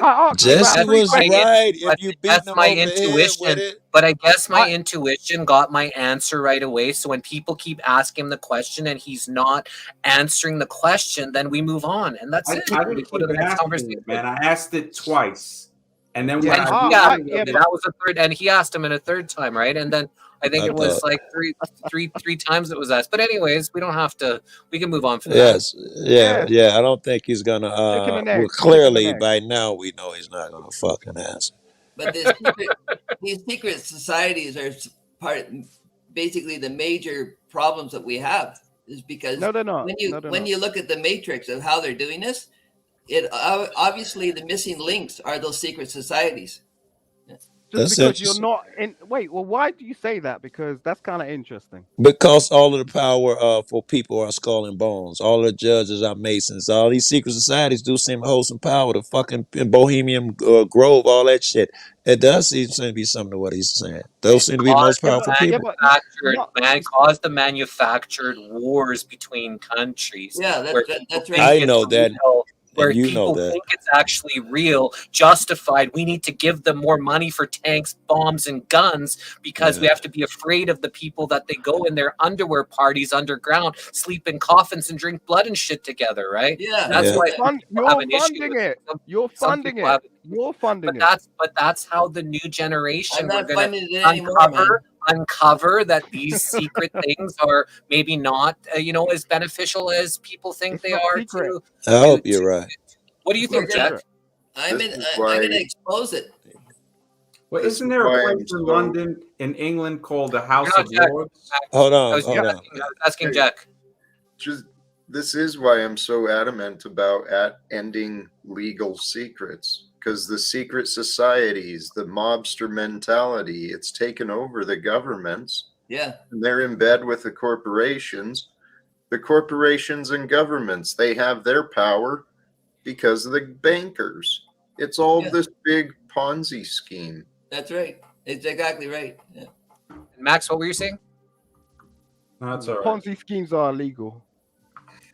There's a place in London, right? It's called a the House. U.S. is a Ponzi scheme. They also have it in South Africa.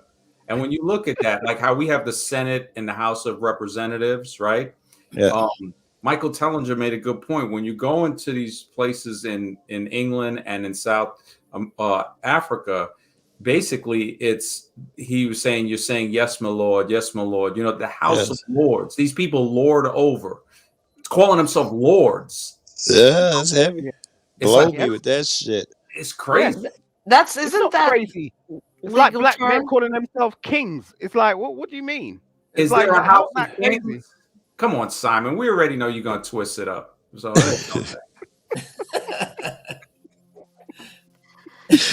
that seems to be his nature too. Black women want to call themselves queens. Oh, where did that come from?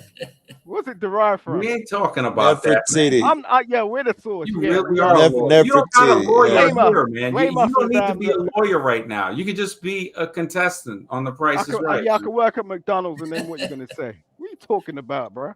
Jesus Christ! Stop. My man got a British flag on his chest. Yes, it makes you think of Doctor Who. I love Doctor Who, bro, so much. One of the chicks used to wear a shirt with a British flag. This is the TARDIS right now. This is the TARDIS. We're in the TARDIS.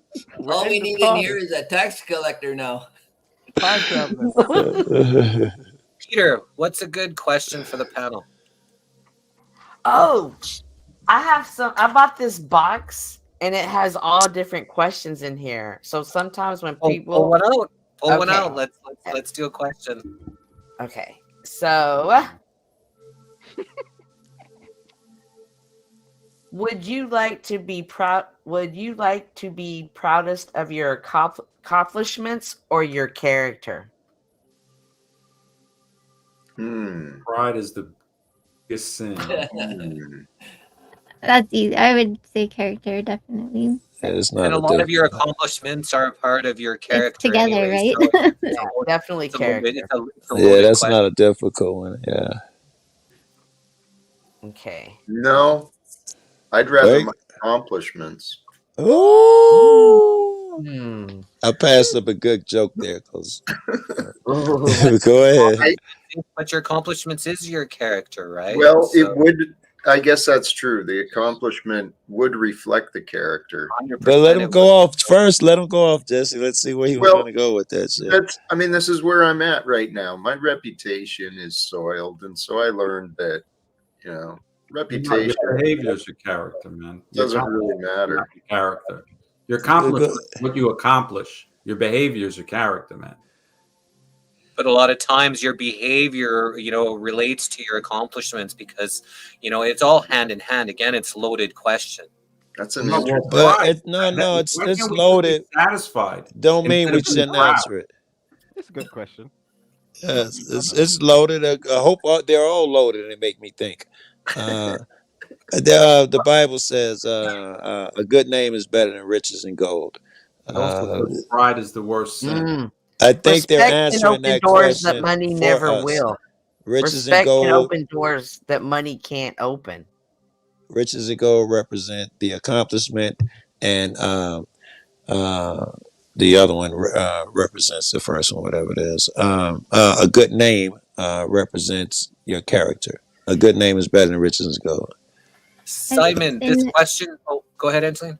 One way they work together too is sometimes our accomplishment builds character and our character produces accomplishment. So they almost work hand in hand, just like the balance. You need a bit of both, right? To move I think we know and we agree, but I didn't want to use that as an out not to answer it. Of course it's loaded. Yes.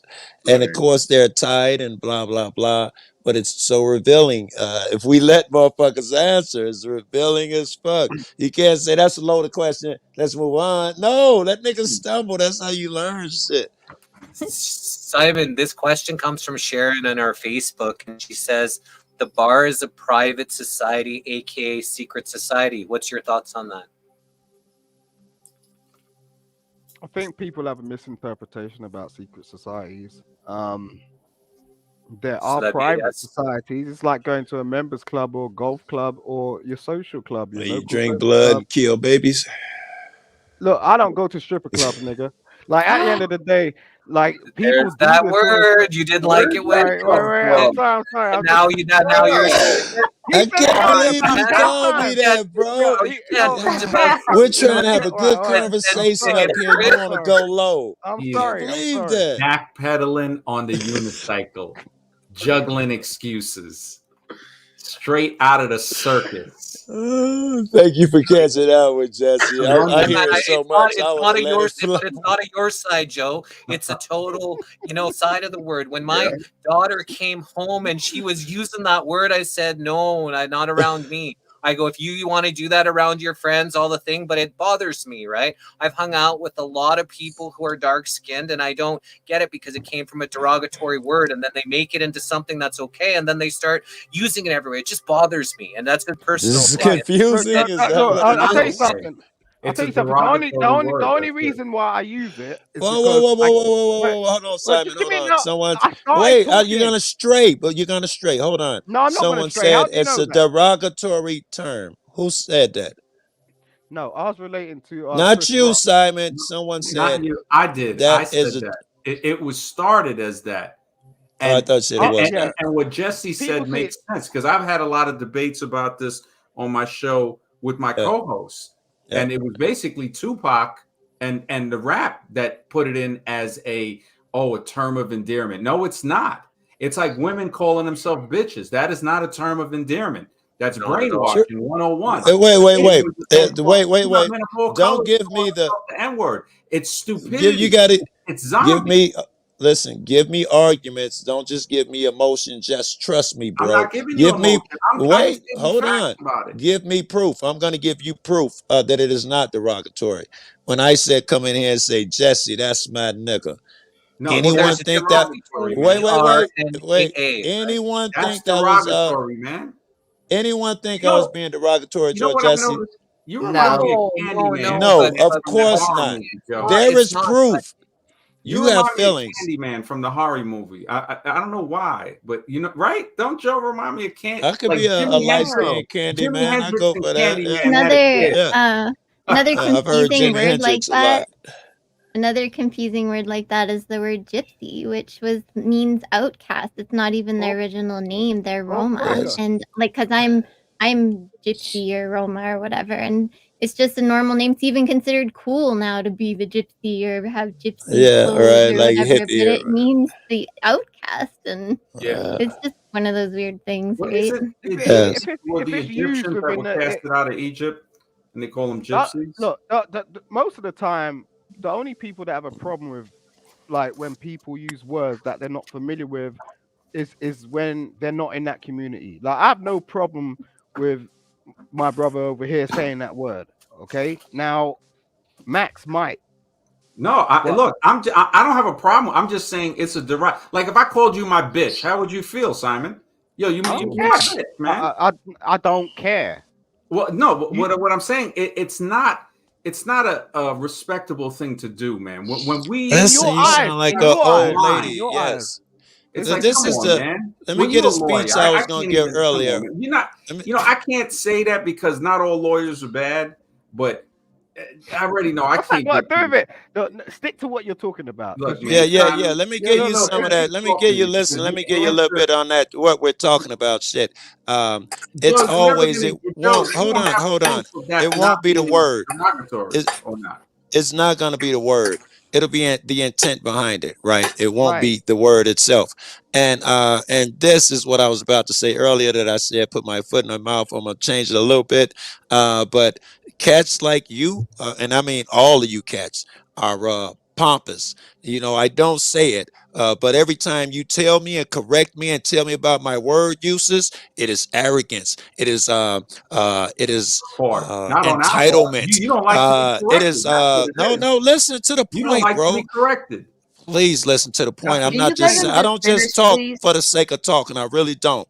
You don't understand that I believe my community is just as good as yours.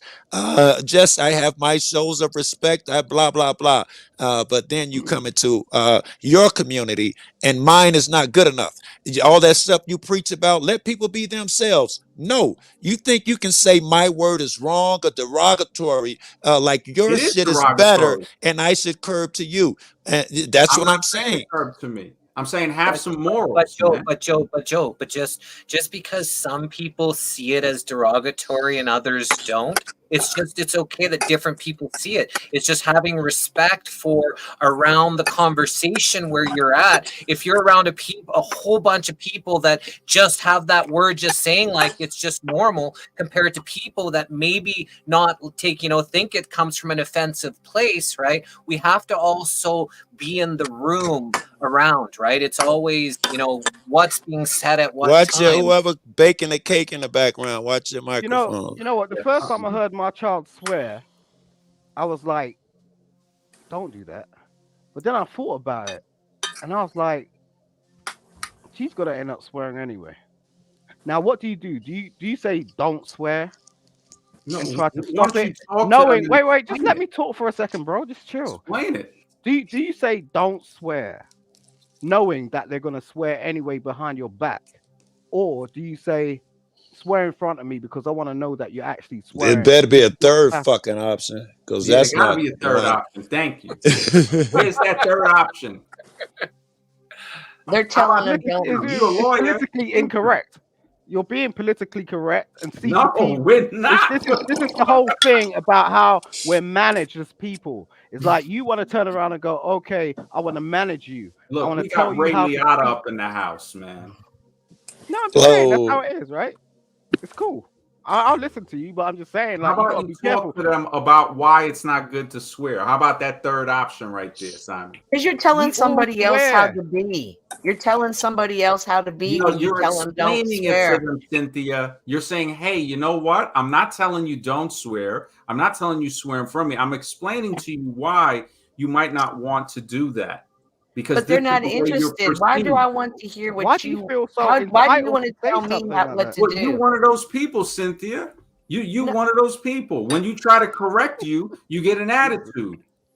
And that's how you I'm not interested in the correction. I'm not being Simon corrected. jumping in because he only answers questions he wants to answer.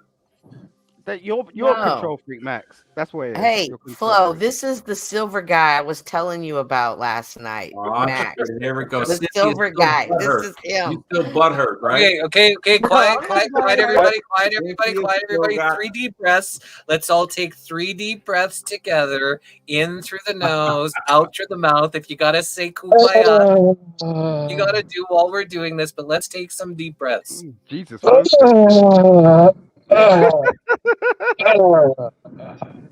That kind of wonderful. If you're in the washroom, turn off your mic.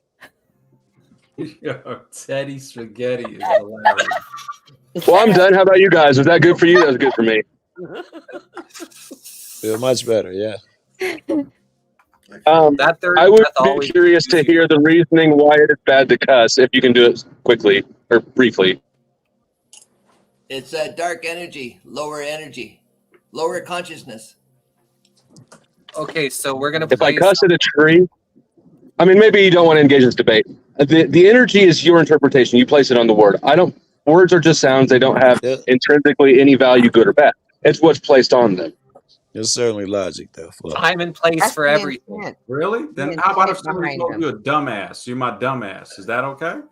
With the energy, Well, it depends you on the intended energy. to place it. What did you intend for me to feel when you told me? So in other words, words don't mean anything. How the hell are you supposed to communicate with definition? Intentions. Listen, it's logical. You just have to listen to. The intentions are what matters. If I called Joe a dumbass, he knows I'm fucking around with him because we've got a precedent, right? He knows that we're buddies, and I don't think that about him. There's no negative. So he's not. It's affectionate, right? It's playful. Yes, if you call me a dumbass because you're strangely defensive for some reason, obviously I'm supposed to take offense to it given the context. So you're delivering it with intended offense. It makes sense, right? It's always intent. I said that. That's correct. I tell my dog, you big goofy doggy. Do you really think, oh, you The can't call words him mean goofy? nothing That's now. disrespectful. You're going to bring the dog's energy down. That can't be a thing, man. He loves There's it. always a time and place, and there's always, words, how you say them is different. So we're going to listen to this. All right. The English language today. Can we breathe again? And is that full blast, You Jesse? can breathe while you watch. It is a magical word.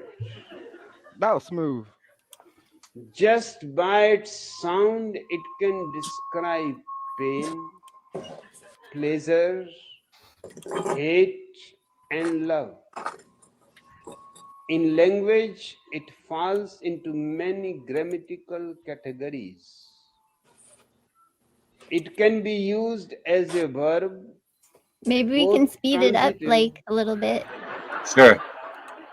All right, let me figure out. John fucked Mary,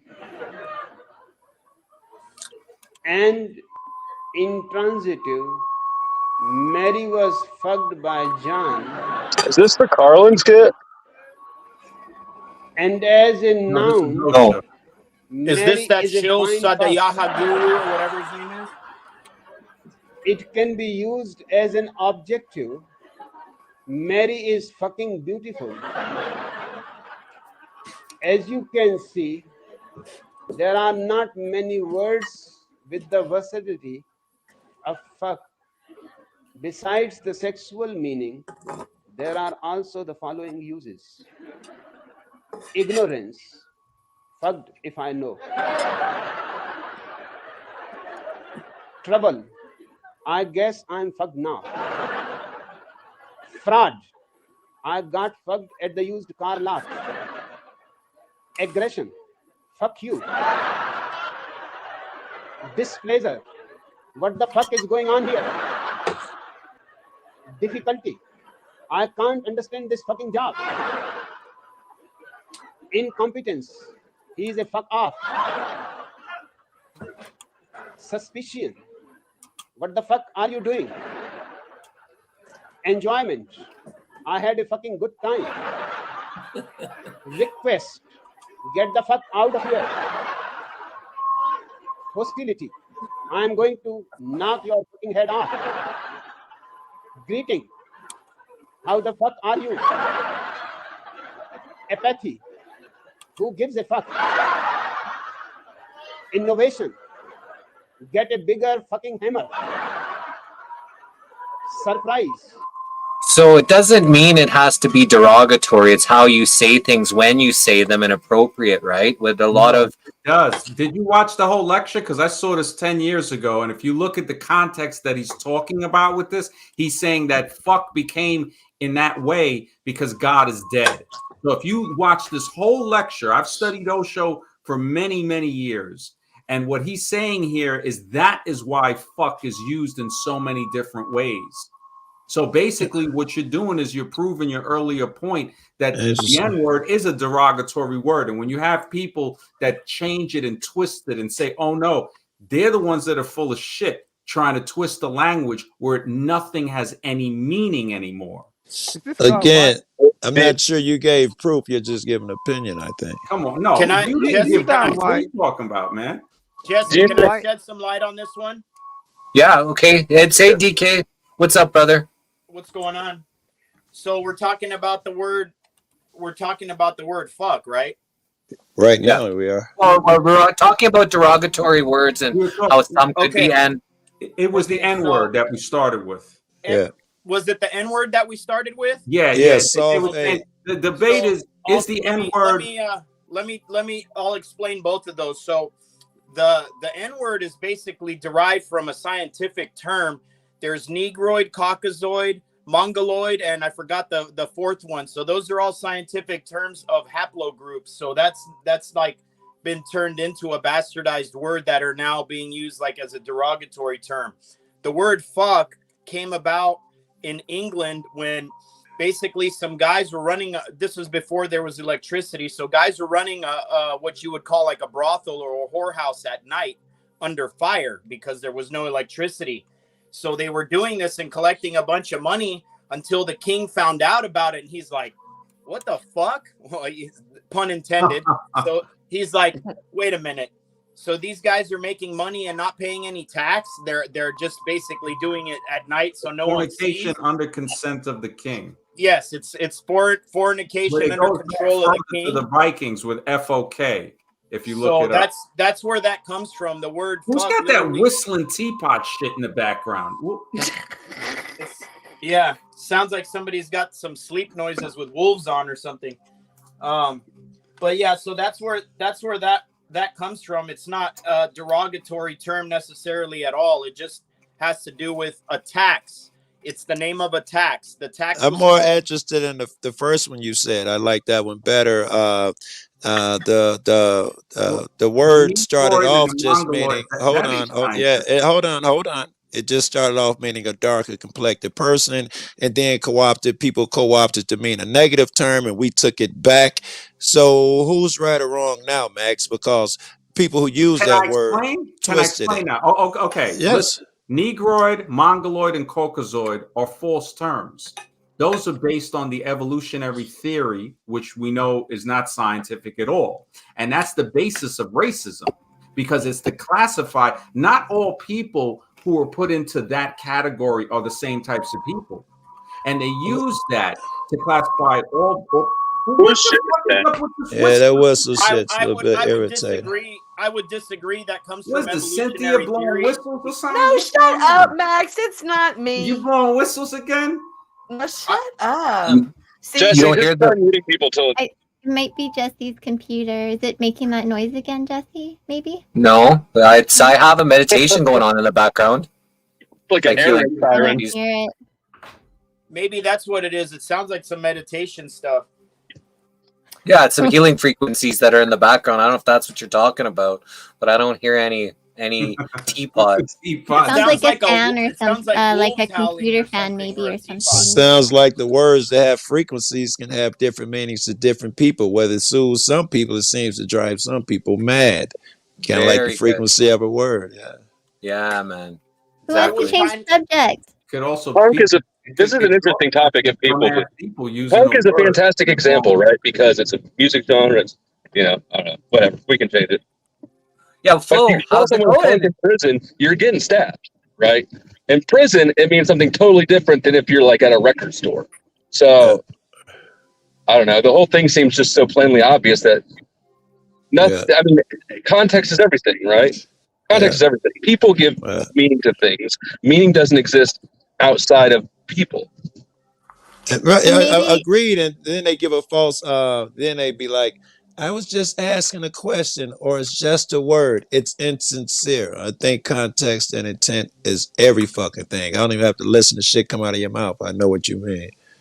I think wisdom and discernment anywhere we are is me. It's like if we're at a kids' party, we're not going to be swearing. If we're in a certain place, we're not going to do it. In certain places, we are. Just have discernment of your audience and what environment they're desiring to have there. Yeah. So wait a minute, Jesse, do you like the word now? What? Do you like the word now? You said which one? The N-word. No, that bothers me every time I cringe when I hear it.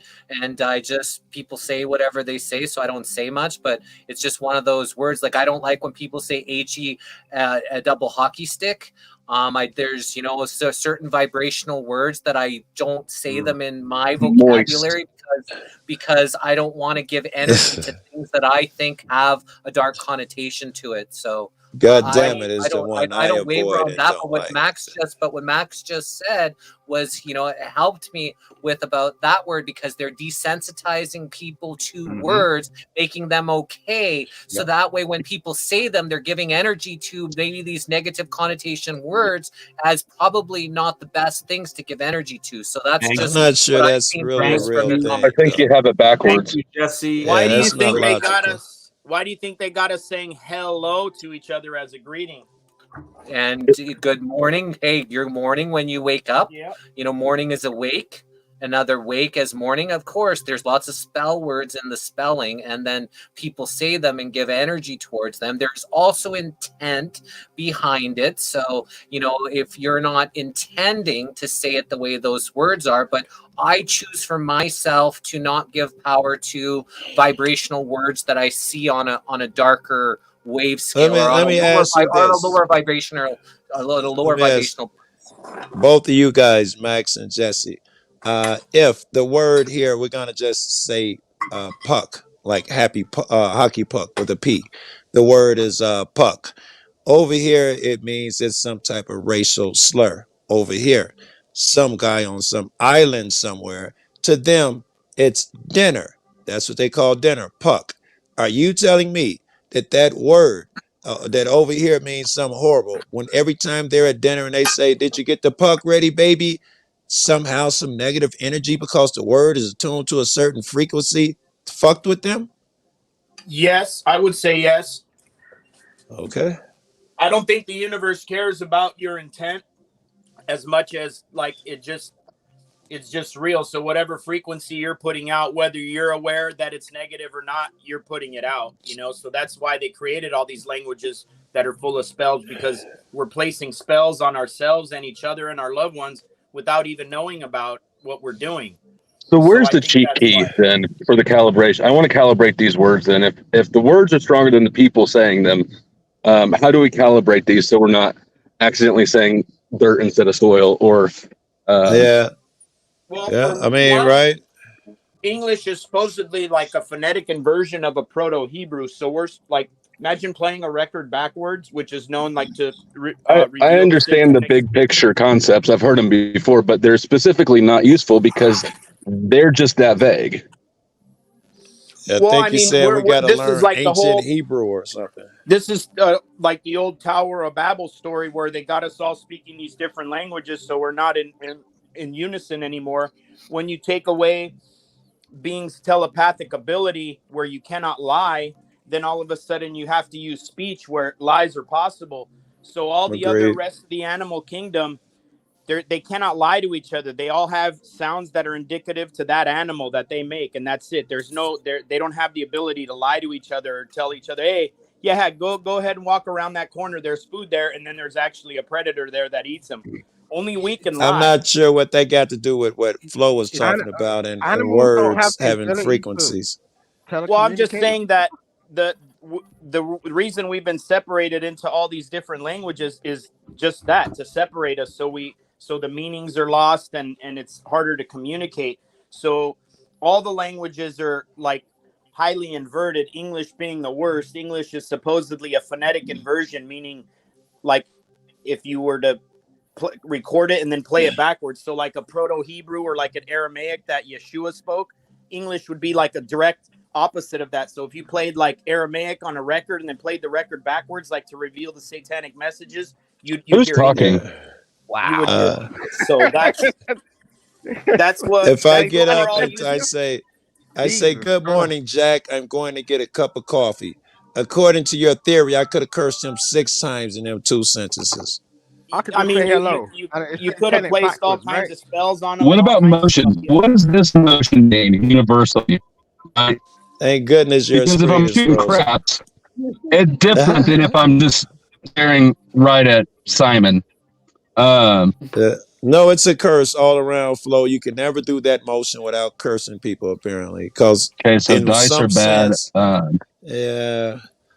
Good no shaking spray paint, no shaking shaving, no cans of any, and no aerosol cans that need to be shaken. That's all bad. No, that's incredibly, none of that. But like Joanne says, the legalese, right? There's also this like straw man language, right? There's a lot of spells in the language to keep people ignorant to what is really happening. Yeah, that's right. A good point. What if the spell is the conspiracy that there is a spell?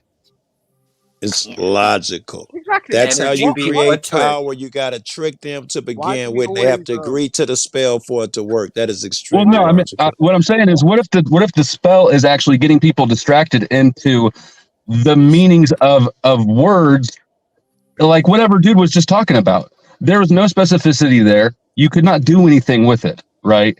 What if that is the spell to keep somebody sidetracked on the nonsense? And I wasn't trying to insult, whoever. So please don't take it that way. But what, you got to look at it from all angles. I said the same thing, that you must agree to it. When you got the spell has to trick you. You have to agree to it, that it's a spell and it has all these magical powers for it to work. I think that's like voodoo. It only works if you believe it, and there's good evidence of that, because all of us Masons and shit believe that they have to put shit in front of you, and that removes any karmic debt. If they let you know that they're selling you poison and you still buy it, they pay no karmic debt. I don't think they pay no karmic debt. They just pay a very, very small karmic debt. They're minimizing their karmic debt. Not like minimizing is a better word. Yeah. Mitigating, minimizing. What's your thoughts, Angeline? I was just gonna say, like, for me, I kind of grew up in a world where you had to be afraid of everything, and so coming out of that and then coming to a world where we have to walk on eggshells, watch everything we say, be careful, blah blah, like that feels like taking on fear again. You create those eggshells. For me, it's like we want discernment, of course, but we want discernment of the people around us. But at the same time, I don't want to be afraid of words. Like my energy and my intent behind something I say is never going to be evil, and I'm not going to fear what I say either. Like, I don't know. I get what you're saying. A lot of the words we fear are just made up anyways, and we're the ones who put power behind it and our beliefs, right? Yeah, so our beliefs are the most powerful thing in the world, and words limit all energy. Everything's energy. If everything is energy, I'm not going to argue about this again, the energy thing. So, but if it is all energy and words are just our way of interpreting it, then it's our energy behind those words. It's always going to be limited, right? That's more logical. I love you, assholes. Energetically would supersede the spell. Energetically would supersede the spell, but it doesn't discount that there are spells in some of the words. I can tell you a spell that they wouldn't create them if there weren't, Jesse. I give you that, right? They wouldn't go through all all of this. How do you support that claim? Well, I think this. Unless we've been over it. I know I'm getting here late. So if we've been over it. I don't know if this is proof, but it does seem like I'll support the claim. Max thinks the nigga is an evil word, and what he does is he perpetuates that by thinking people are evil who use the word. It was a self-prophesizing piece of nonsense that wasn't real. You could say the word and people get triggered. It's like I literally, when you just said the word nigga, it's like heartbeat, boom. It's like, well, there's two different things, right? I don't believe a word can be, like I said, I don't believe a word can be independently good or bad, absent the interpreter. But if somebody's like, Jesse, this is Jesse's room, right? Or panel. If he doesn't want people to say that word, and somebody does, it's disrespectful then. Now it's suddenly disrespectful. I would agree with you. Yeah. The only reason why I said it after. No, you're a disrespectful little piece of shit, Simon. That's the par for the course. I understand where you're coming from, but I'm just saying. I know, but I'm a lawyer. I came on after Joe, and I said it after Joe. But I wasn't really talking to you anyway, so it doesn't matter, Simon. I'm not even saying, I'm not talking to you either. I'm just making a point. So it's just like, I said it after Joe. That's what I'm saying. Like, I came on after Joe, and Joe said so you should have known better. You're worse than I am. So I can tell you, it's not worse. I'm just saying. I thought that was the premise. Can we take breaths again? I like those. But I want to ask you a question, Flo. I just wanted, before I ask you the question, I just wanted to welcome. We've got 144 people watching live with us. No right kidding. Now. Ladies and gentlemen, how are you? It's a cool number, so I just thought people could be aware. Yeah, we have the number is 79 in Rumble plus whatever the other channels are. So, Flo, so part of the supporting the claim, would you say yes that certain words can have vibrational frequencies? I would say yes through perception. Not. I would say. Let me say I'm open to the idea that they can build them independently over time. That's not what he asked you. He asked you, do words have vibrations? That's a clear yes. Yeah? No. Yes. Well, words are vibrations. Sounds are vibrations. So I give am him I that answering point. it right, or does Joe need to answer it for me? Joe, please answer the question for me. Right. I'm gonna start. Joe likes to give answers to lots of questions. No, I don't believe that words have meaning independent of the observers or users. But I am open. I am open to the idea if it's supported.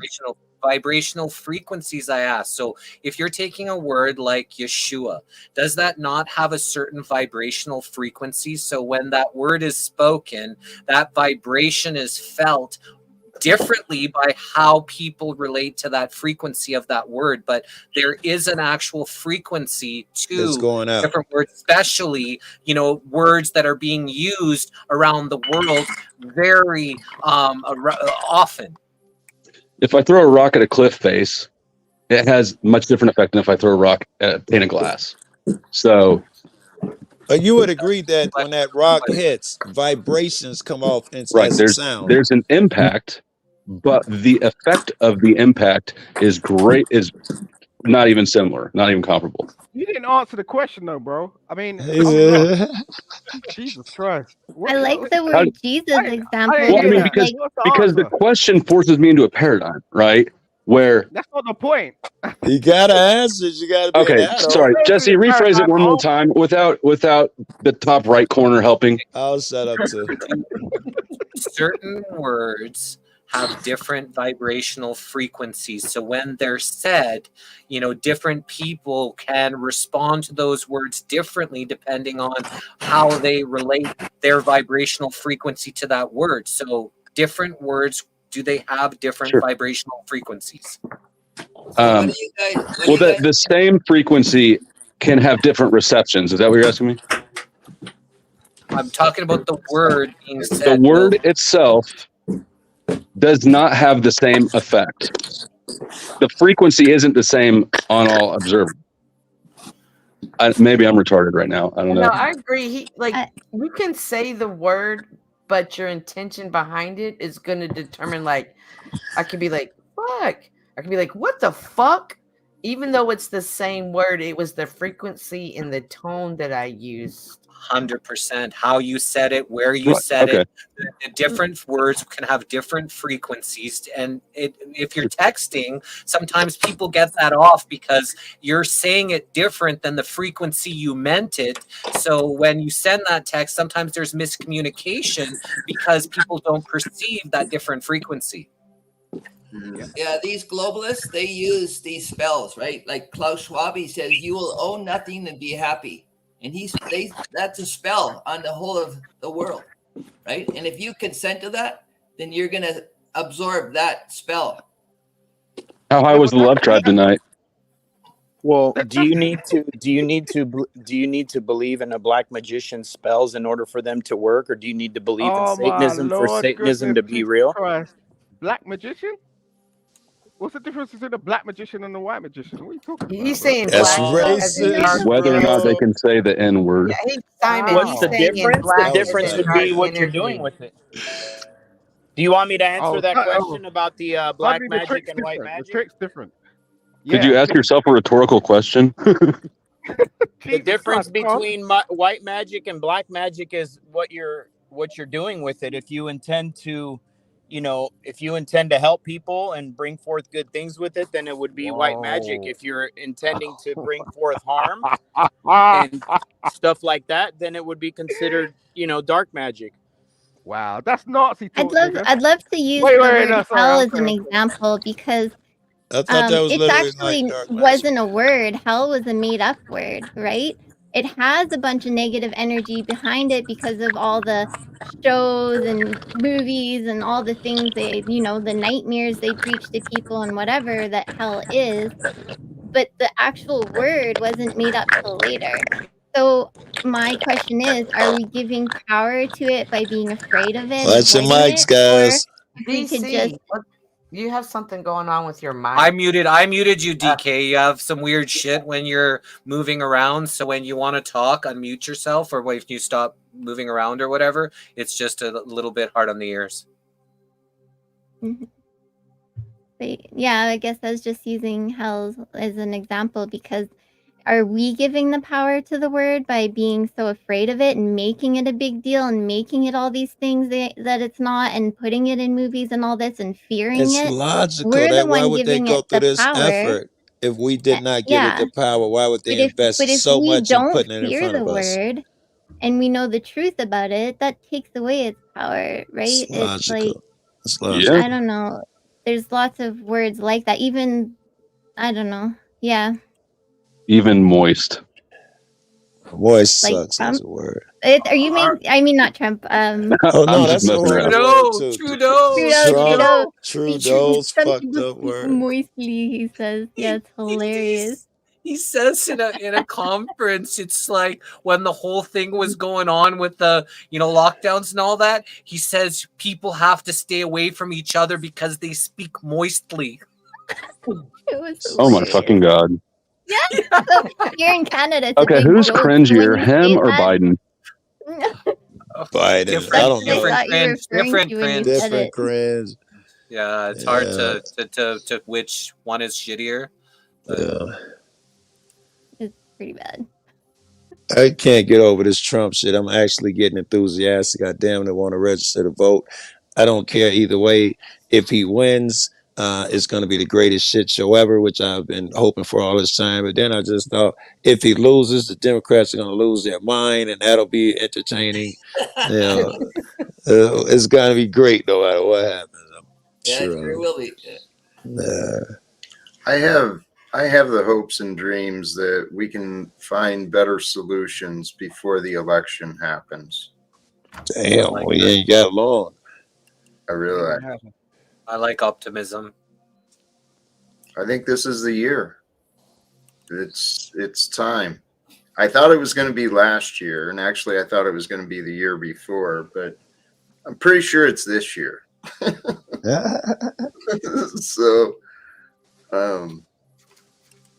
I mean, because look, there's all the signs. All the signs are out there that it's time for a change. That people have, well, some people are still stubbornly committed to what used to be, but Some people still Some people want communism. Many want something different. Yes. I It's want not a different. motherfucker not to want me to be like them. You know, that's all I want. A motherfucker who let me be and leave me the fuck alone. And that would mean if I'm shooting my pistol in my backyard, shut the fuck up. Neither candidate, no candidate is going to be okay with that. So I'm probably not okay with that fuck. Wait a minute. What if you're shooting in the backyard and you're not as safe as you think you are? That everybody applies to everybody has to follow that rule. You're out hunting, That you could apply to shoot. any activity for anybody ever, all the time. Right. It's not special to fucking guns. And, you could drive. What if you lose your car driving and lose control and you kill a motherfucker? There's no reason to stop driving because of what could happen. Right. So here's a question from Andrea Here's a question from Andrea. She says, America is importing its vote. Well, the question I have is, so is that just a distraction about all these imported votes that all these illegals came in and can vote? Because their machines are just rigged anyways. So if people are kind of distracted by all these illegal votes, gets them not thinking about how it's already. See you later, Peter. Thanks for hanging out. All that right, it's all Peter. corrupted. They're just thinking that it's the illegals that did it, opposed to the machines or the selected. That doesn't stand on his head. There's no logic there. They're all being imported to Democratic cities, which are going to win anyway. If you're going to change the election, you'd have to put them all in swing states and Republicans. Put them in Chicago don't help you none. It was going to be fucking Democratic anyway. So that's not logical. They all go to Democratic locked cities. So all their votes don't matter. Voting is a placebo activity. It's a cultural disruption. Soother. It's make you feel good as thing. No. It's the opposite. You can't have community with people you can't speak to, just logistically. So No, I agree. I think it's mentally though. People, for some reason, you can make a difference. Vote harder, blah blah. Mentally, it soothes people. They think they have a choice in the decision making process. They I do. know that this That's is the whole point of absolutely. voting. It's just you Oh don't my want to take up. God. You don't want to vote, and then you Excuse want me, to Lord. blame it on the people that like This to is why vote. we beat your country at a war, so we wouldn't have to listen to your bullshit. No, look. If I turn around to Pretty sure. 100% of black people and say, "Do you want the right to vote?" Okay, they're gonna say yes, No, right? Yes, they no. are. The reason 100% of being people is can't agree on nothing. But continue. right. The reason being is because when they didn't have the right to vote, they were complaining about it. So take away all black people's right to vote, and then ask them the same question, right? The thing is we are too entitled. We seem to think that what's going to happen I is want to we're do just more going to breaths. we're going to leave it to the people that actually do vote because we're relying on them because we're smart enough to do that, okay? And the demographic as politicians is like they understand this right now. They understand that certain people do vote. The pensioners, the people that actually mean like understand like the political landscape, the people that actually tune into daytime TV, like not on YouTube and all this sort of shit. It's like at the end of the day, like that we understand that, but you don't want to pick up the damn, ticket and go and vote and go and actually promote this stuff to your community. And then you That's want to about. complain about it when someone gets into power and they go, oh, how come this misogynistic, antagonizing, rich guys got into power and we can't get someone that's part of the people? We'll go out there and assist that. Do something in your community to If actually. for a lot of things, you put about a dozen things, and I can't respond to all of them. It started off that all people, black people, think the same. We, they. That was nonsense. And in the end, you ended up with the go out there and vote and change. If they put two rich fucks in front of me, how do I go out and vote and change any damn thing? I don't want a rich narcissist, white motherfucker that's 90 years old in office, and they give me two choices that are that. How the What does fuck the do I popular vote change determine? anything? It doesn't determine anything. President's determined by electoral college. It's All right. So just a how did pastime. Barack Obama get voted in? The He was machines The selected, voted in. electric not elected. college. He was selected, not elected. Just like every other politician, they control both sides, and the narrative for maybe who knows 50 years, maybe. So I was talking to a guy who was hired by the CIA, a doctor in the 90s, that was part of a program to change the votes in Brazil in the 90s. So we're Yeah, talking about 25, 30 years ago, how they made sure that the CIA got who they wanted in 30 years ago. Is How that an much interview? more advanced? He didn't speak to it on an interview. It was a private conversation of someone that I've had interviews with.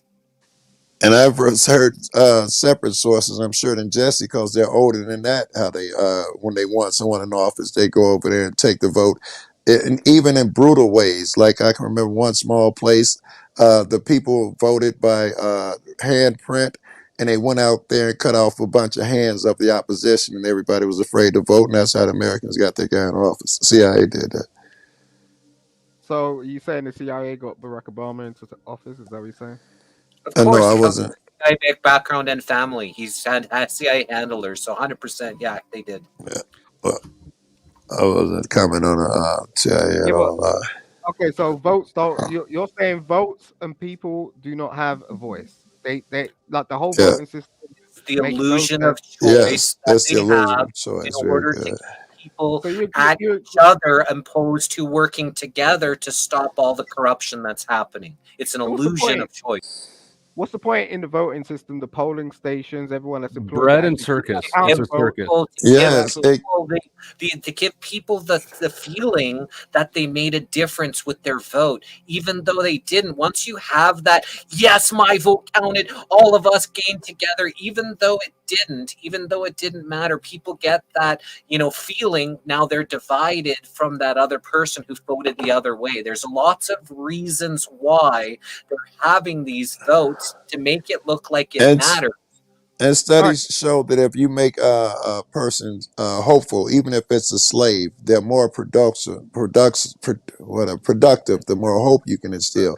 This keeps us thinking that we just hanging there a few more years, we can change shit.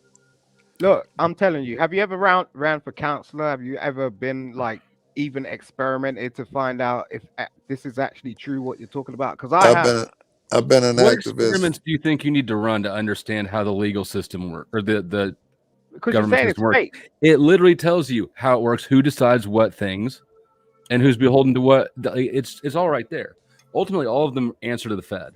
So to think that any of these officials on any side answer the voter at all, when the Federal Reserve holds the purse strings for everybody, is sort of, it's an illusion. There's no experiment needed. I'll give you guys an example here. So in Alberta, my province in Canada, which is a Commonwealth state, there was this guy that ran for office, and one of his party lines was he said he was going to say no to the GST, general sales tax, a sales tax across Canada. He was going to vote no, is what he told all his constituents. He ended up, when the vote came, he changed his vote. He had to vote with his party. And he voted yes. So this small town, they took him to court and said, look, you lied. And the judge actually said that the person who was elected is not beholden to his constituents. His loyalty is to the crown. This is actual court.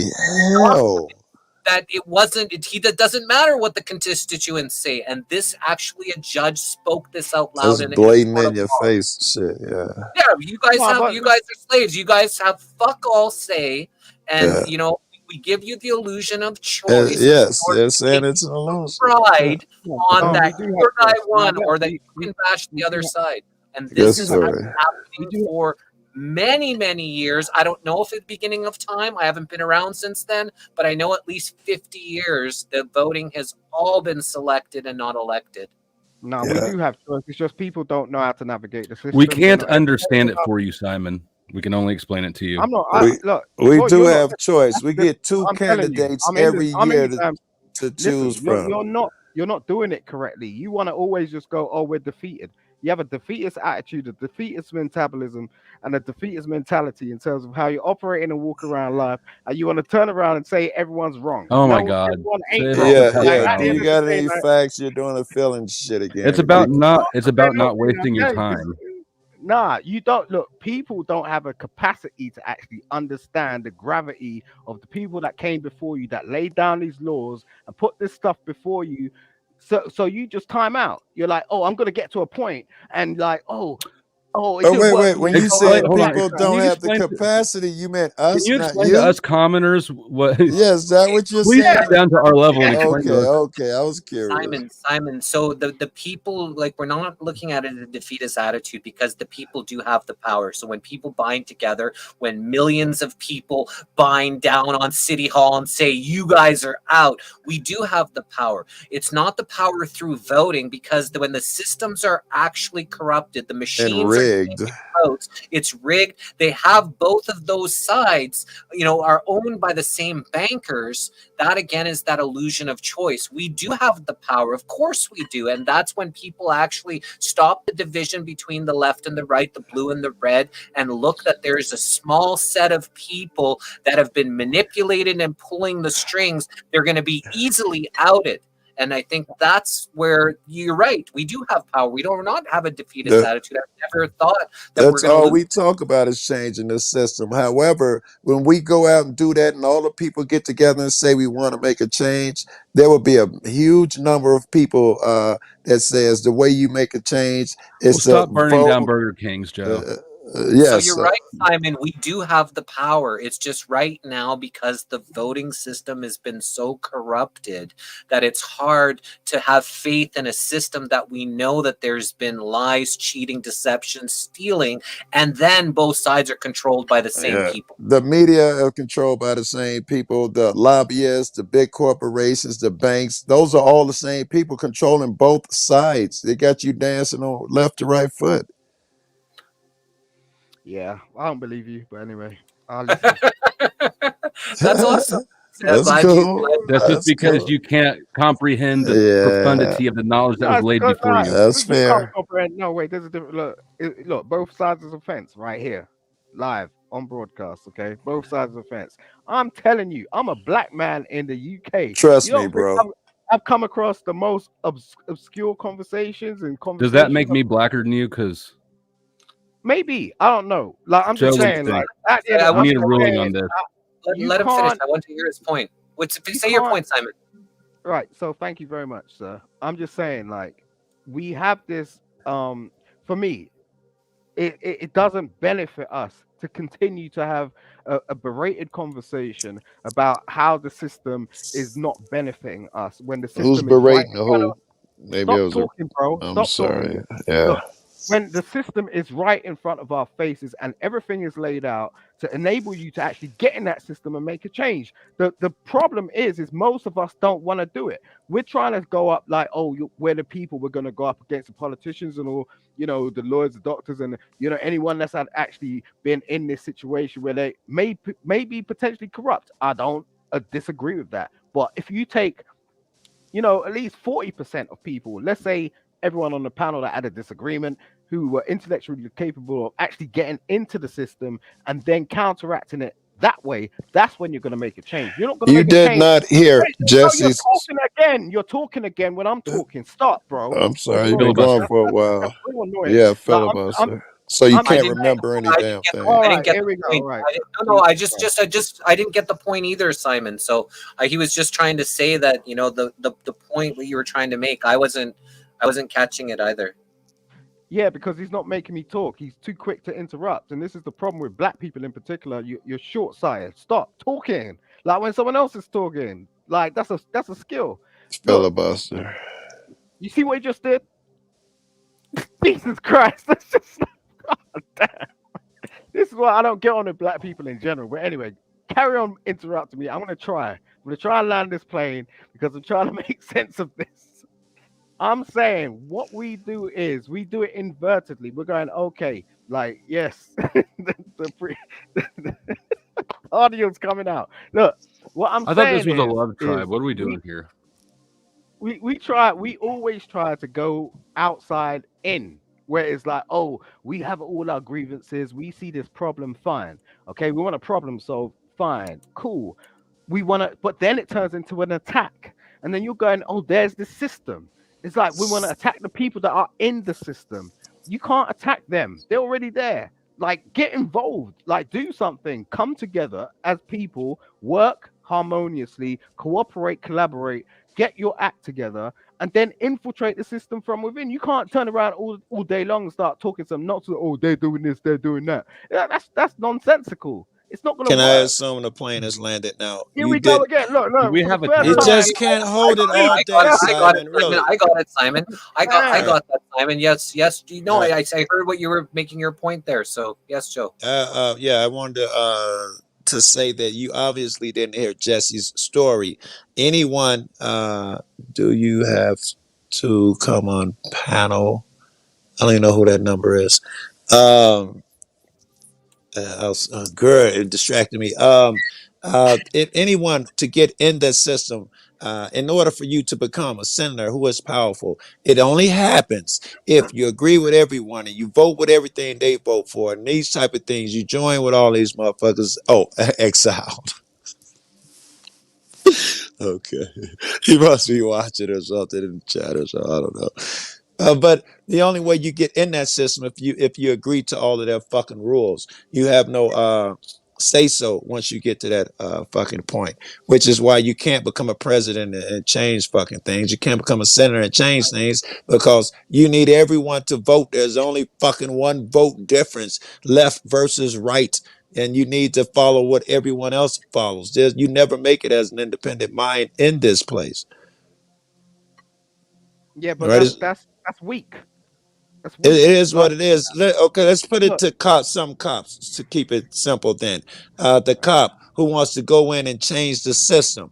In order to do that, I'm assuming he has to be a lieutenant or something high, which means the entire time he has to go out there and do the same shitty behavior other cops do. If he stands up to cops day one, he's unemployed. If he points out their errors, he never makes it up that wrong. It is the same thing with politicians. I disagree, and I'll tell you why. Because, if you look, have you ever like had a problem with your phone bill or some shit like that? And All the time. you're trying to call customer service, right? And you're calling I customer pay service mine. all day long, right? You're calling customer service all day long. It takes hours. It's like, oh, why these? I got stuff to do. I got to do the school run. I got stuff to do. And you're calling them is ringing. You call someone and you speak to them, and like you explain your problem, and you're like, yo, man, I got this bill like in my house, and I didn't run up that bill. Like I suspect someone's like taking my ID or something like that.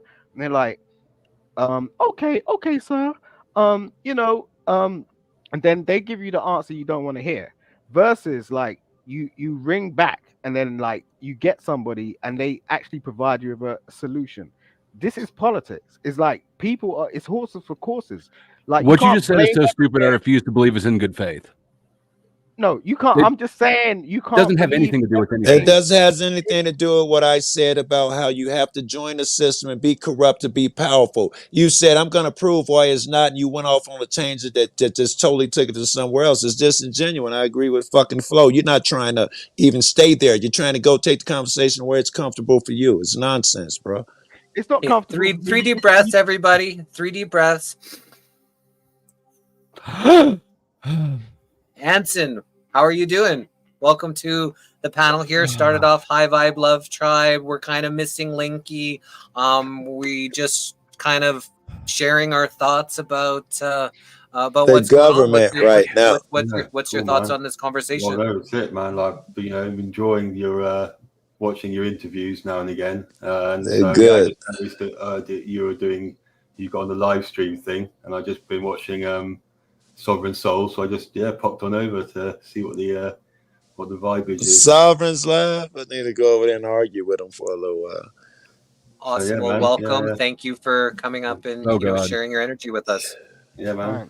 What about you, Anson? We were talking about the government. Some of us believe that it's controlled by a small group of few, and some of us seem to believe that it works the way it is. We just need to vote harder. Do you have an opinion? Yeah, I'm more of the cynical approach. I think it's the one world order we're dealing with now. I don't even see as individual governments as a thing anymore. To be honest, it's just same. But I also see what Simon is saying, though.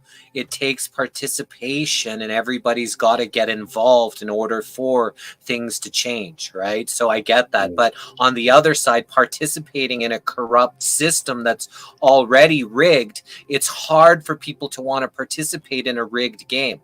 But in Simon's defense, if you think it's already rigged and not participate, you already lost. So I get both sides of what's happening here. I believe in participating, but it's not logical that you would set forth the pathway in writing to bring me down. The government would not do that. It's illogical. You follow them pathways. If you got a few $100,000, you may make a small change somewhere to hire a ton of lawyers and all of that shit. It's not meant for a broke motherfucker to make a difference. It's not even a thing. Take the pathway of Jesus. We all do, I think. He came up against the authorities and he got crucified for it. Yeah, he didn't say vote harder, did he? He didn't say get along with. I really wish Santa was real. So if we just act like he's real and keep leaving out milk and cookies. Most people don't want to take a stand these days. They're too comfortable. I'll be back, guys. Bye, Joe. Sitting in your house in central heating. Can we keep Joe and get rid of Simon? I'm going to go. Come on, be nice, Flo.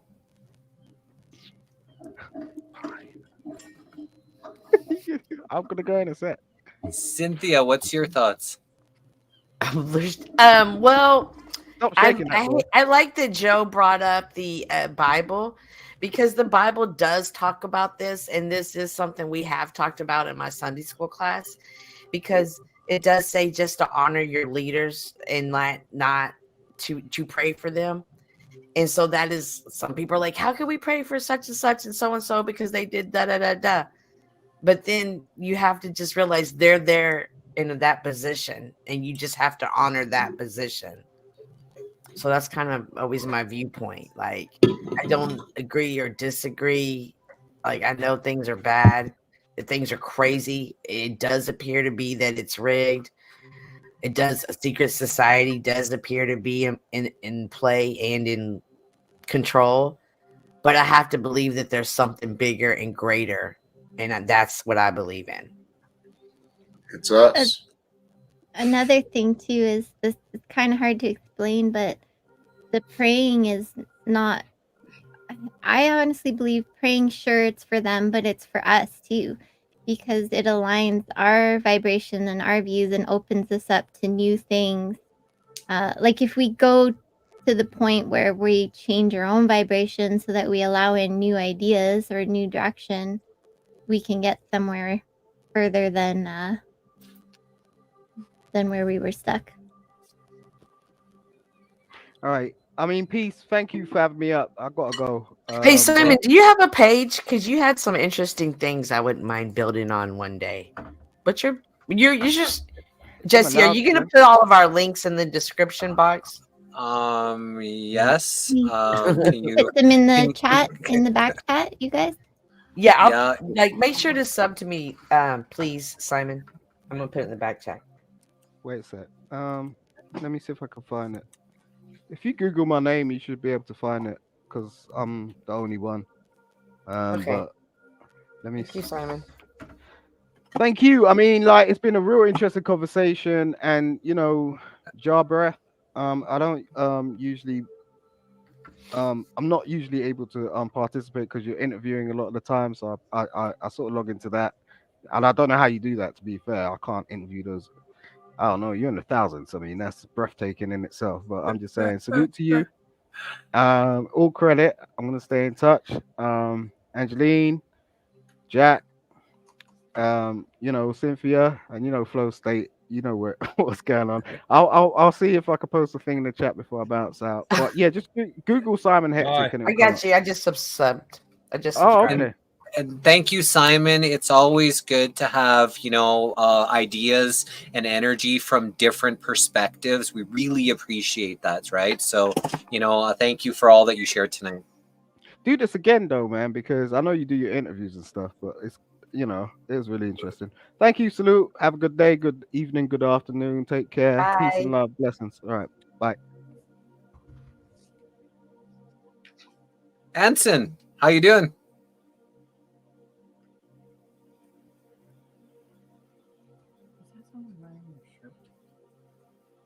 Any thoughts?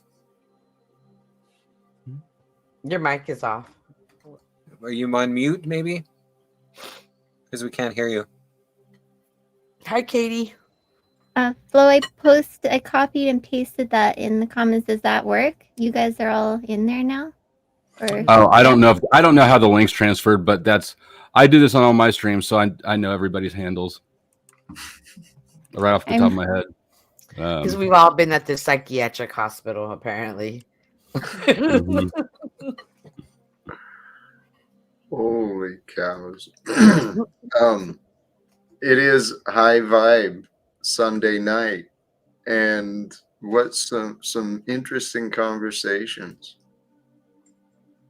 Thanks for coming up and joining, brother. Dynamic energies. I feel like I am ready to fade, though. I'm gonna step out, and I'm gonna keep the stream going now for those who were tuning in over there. And blessings. Much love, guys. Bye, Jack. Have a good night. Hi. Did you guys see him and Margot flirting earlier? No, we heard about that they were getting along. Yeah. And then I kind of did a little drive-by. I saw other people up there. She's a brat and she wants to be tamed, and they're doing foreplay. I can't believe I missed it for so long. You'll have to go just see it for yourself. I kind of got that vibe a long time ago. She's definitely pushing his buttons. For what reason?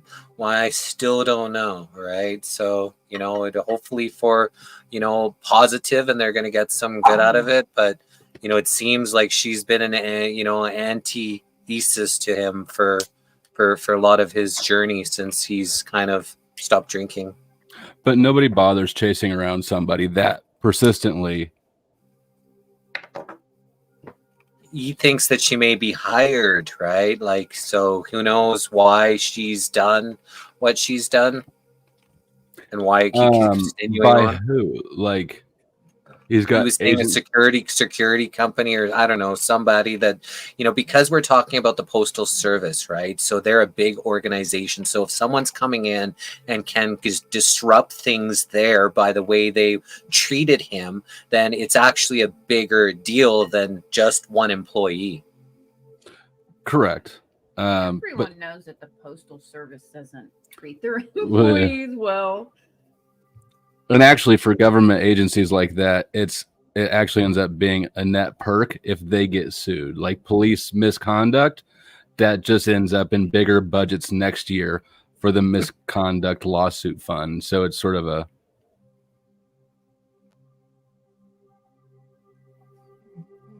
Good night, Jack. We were talking about you and Margot.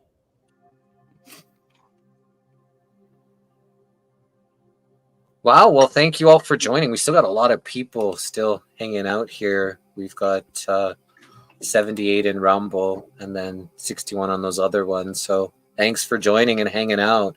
We've been going for almost 5 hours. Holy macaronis. Hey, Jesse. So how does it feel? Because it's one thing to sit on panels, because even before I came over to this side, I never hosted a panel. How does it feel to be different from a panel versus the host of the panel? You just got to keep, I guess, a little more order. You want people to be able to speak freely, but you actually have to like keep order. And then I guess, you know, when some things go against the, you know, structure of where you want things to flow, you actually have to speak up, you know, opposed to just letting people getting railroaded or run over. So you have to have some protection, you know, to the people around, even though, you know, especially if you want differing views, because if you don't allow that, you're not going to get differing views, and then you're just going to get a panel of people just saying and, you know, acting the exact same way because people feel too threatened or, you know, not feel, you know, safe to come up and share their views. You must have to make like a switch in your brain from being like, I want this person to talk as much as possible and just ask questions when I need to keep it going, to being like, okay, now I gotta like not do that. Yeah. Is this your first stream? Open panel stream? Second? Second. So we've had a bunch of panels before, but it was invite only. So I invited like 10, 12, 13, 14 people, and the panel stayed full, people in the waiting room to get into the panel almost the whole time, but it wasn't any public links to it, right? And, you know, now we just had our second one where we've actually shared the link and had just random people pop up and join. So I'm glad the people in the Rumble are digging this as well, because it's mostly been the missing link. And when we've done some of the high vibe love tribes on the Rumble, some of the subscribers have gone down, right? So we just don't know if that was a Rumble thing or they didn't like the, you know, some of the things in it, right? But, you know, we're just kind of, I think it's kind of confusing for some people like myself who are of a different temperament. Hey, speaking of Flo and his different temperament, Jesse. So yesterday we had into a conversation about feelings. It was one of the questions from my little card index about, what was it, Flo, about feelings or logic? And why feelings are stupid and logic is better. Right. But that's inversion. That's an inversion because logic takes you away, especially with all the programming, especially lies, deception. It gets you in your headspace instead of your heart space. Your heart space is your feeling, your intuition, your emotion. You ultimately know without having to think about it. Are you telling me that you think people make better decisions when they're emotionally charged? if they're in their intuition state and they're not having any of the trauma, the programming, and all those things, if people are ultimately in balance and into their intuition, 100% they'll make better decisions than people that overthink things and use the programming and indoctrination, which is prevalent in most people's brains and thoughts. I basically just heard you say, yes, if their decision is right, then but my real point was that if the two should be in unison, thoughts, feelings, and actions should work in harmony in the same direction. But if they come into conflict with each other, logic needs to trump emotions, because emotion is quicker but sloppier, less accurate. Logic is slower but rules out self-contradictions. And the example I gave is if she dreams that I told her she was fat, and then she wakes up in the morning and she stays mad at me after realizing it was just a dream, the emotion needs to be trumped by logic that this emotion is misplaced. So I like that's the story you told, because of course I'm going to always go off of feelings, but somewhere, because I was thinking about it again today, and I'm thinking, like, when he hears feelings, he hears sadness, happy, angry, those feelings. But then I'm trying to say, like, and intuition. There's like a spidey sense, and that's the feeling. And I was hoping, like, Jesse, or like y'all, do you understand? Like, there's a, like, that's the feeling I'm talking about. I'm not basing the feeling off of my emotions. You should say intuition and not feelings. Okay, intuition, because that's different. Intuition is that gut instinct, and logically you might talk yourself out of that gut instinct. Right. A lot of it people doesn't do. really make any sense. There's really not but that intuition isn't necessarily just a random feeling. And I trust that more myself as well. That's right, because I do. Well, I consider that discernment. And I don't ever call it intuition. I consider it discernment, but it's a feeling, like you feel it. I don't know how to explain it. I was gonna say, there's another thing too. Like, you can miss out on an adventure because you can, like, I don't know if I'd call it intuition, but sometimes you can follow a feeling too, like when you're driving and wind up somewhere cool that your mind wouldn't have taken you. Okay, my experience at the rally the other day. Hush up. I was thinking today when we were in the crowd, all of a sudden I felt like sick and that we should leave, and I chopped it up to, I'm in the crowd, I've been standing here too long. She was at the Chiefs rally. Yeah. For anybody who doesn't know. You used your logic to talk you away from what you were intuitively feeling. Yeah. Instead of leaving the whole rally altogether, we went and sat on the curb. And you're fine. I am fine. But if you followed your intuition, then you wouldn't have had to feel some of that energy. You had to deal with some of those things. It would have been a better probably day if you had actually felt, led by your intuition and not let your logic talk you out of what. Going, holy smokes, I completely missed that. My intuition was great. Like, and you would have felt really good opposed to having to see and feel that energy that you probably didn't want to have, in your consciousness. Katie, on the beginning of my spiritual journey, I was like, I would talk to a friend of mine and I'd say, well, I had the feeling, but I didn't do anything, and then I realized later I should have. And she said, well, you have to exercise it. And I was like, what? And she's like, when you have the feelings, you have to act on it, and it becomes stronger because it's in tune with you now, and it does become stronger, but you do have to exercise it. And it was a process in learning to trust that. But that was the beginning of it, though. My claim was about emotions. Logic trumps emotions. So, instinct is a little harder to quantify it's just more evasive of a thing, right? So I personally trust my instincts more than my reasoning because of my own experience. I don't trust your instincts as much as mine. Good, but it can be Okay, so- confusing because intuition is a feeling, right? Right. So it's a feeling. not an emotion, though. Is it an emotion? I don't think it's an emotion. Right. Well, I mean, it can create an emotion, but yeah. Mm-hmm. And a lot of emotions you're relating to your instinct. So you'll feel different emotions, you'll feel different energy, and to help you instinctually. I'm so happy Right. you're here, by the way, Katie. Thank you. I'm happy I'm here too. But since one is higher resolution and slower, and that one is going to be more accurate than the one that is lower resolution and quicker, which is the feeling, the emotions. Emotions are rapid and sloppy. I guess why I'm adamant about that is that they have really people in their headspace instead of their heart space. And, they've really been able to program people with logic and reason and programming and indoctrination. And it takes people away from that truly intuitive, heart space that they should be in. But they're inverting the logic as well. People are insanely illogical and they think that they're logical. So I would push back on that claim just because it seems to assume that the logic that they're teaching people is logical.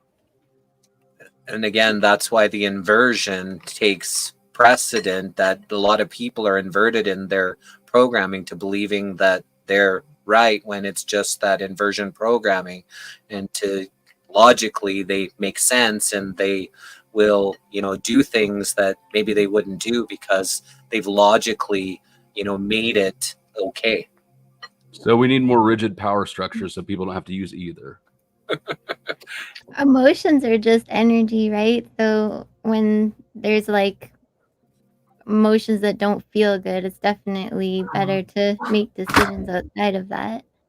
But also knowing we could use it as a tool because, I mean, they know, whoever they are, know that emotions program us, right? So if you connect information with an emotion, it wires something in us. So if we know that about ourselves, we can use emotions to wire ourselves to the things that we want as well, right? You don't have to always cancel it out. I guess I was using them in context of being information appraisal tools. Is this good? Is this bad? Right? I don't know. Yeah, you can. Yeah. And different people are going to be led different ways. Different people are going to be led different ways too. What works for one doesn't mean works for all. Some people need that more logical base to make their decisions, and some people would be more, intuitionally based. We should be more intuition, but I guess everybody's different. That's a good point. Like some people probably shouldn't be making their decisions. That was a strong claim. Yeah. Support that claim. The should claim. I don't necessarily disagree with it. I guess it's because we've been programmed so much through mass indoctrination, mass programming, all the different tools, what they've been doing, legally lying to its own people, media. It's people aren't really, logically thinking as much as they should. Look how many people have been poisoned when they logically. They're emotionally thinking. It's too much emotional thinking. You have people locked in fear, thought. Look at politics. Look at sports. Look at everything that happens in the news is all emotional pull, absent of logic. People need less emotional involvement. My worry now is it's almost like going beyond the emotion, and you're not seeing anything because people are just totally in the zone with their mobile phones. And then they're not expressing any you're not getting any energy off them whatsoever. And that's like the weird transhumanism thing, isn't it? It's like it goes beyond even emotional being Zen. You're not, you know what I mean? When the dumbing down has got to that level where you're just like, that's what they're pushing for with all this, what we've been seeing. That's what I've experienced here. Yeah. It's just, that's it, The technological programming gets people away from their balance of who they are because they're more involved into technology than farming these days. Yeah, and that and technology doesn't even require emotion, because emotion is a human organic thing. When you're that into the technology, then that's all there is. That's quite a scary thought. I like this comment because that's one thing I've been learning too about a lot of our emotions. Like we can use logic. Our emotions tell us something is going on, right? So then we have to use our logic to understand our emotion. Like where is it coming from? And are we in the past? Are we in the future? Or are we in the present, right? I think that's like literally exactly what I was trying to say. I don't think anyone really disagrees. We're just looking at different angles of it. It can be better, but I'm still right. Okay, Aries. Where's my hat? Da, da, da. You win. In Vedic, I think it depends on the scenario, and that's part of the art of thinking of what they've hidden from us is how to actually evaluate a situation and say, do I react to this in an emotional or logical way? Like for a practical task, I'd want to initiate my logical part of my brain. If I get emotional or something when I hit my thumb with that hammer, I'm just going to go in the wrong direction. I need to get super calm and think mathematically what I'm doing. But there could be another scenario where I need those emotions to kind of relate to someone or a situation. So yeah, I think it's dependent. Ooh, then well, there's sure, then they're in alignment. Yeah, they are in alignment. I totally agree with that. And another step further too, though, is that even our thoughts can be on autopilot. So then we have to become aware of our own thoughts, and that's where meditation and stuff can come in and help, because even our thinking can be on autopilot over recognizing those patterns as well.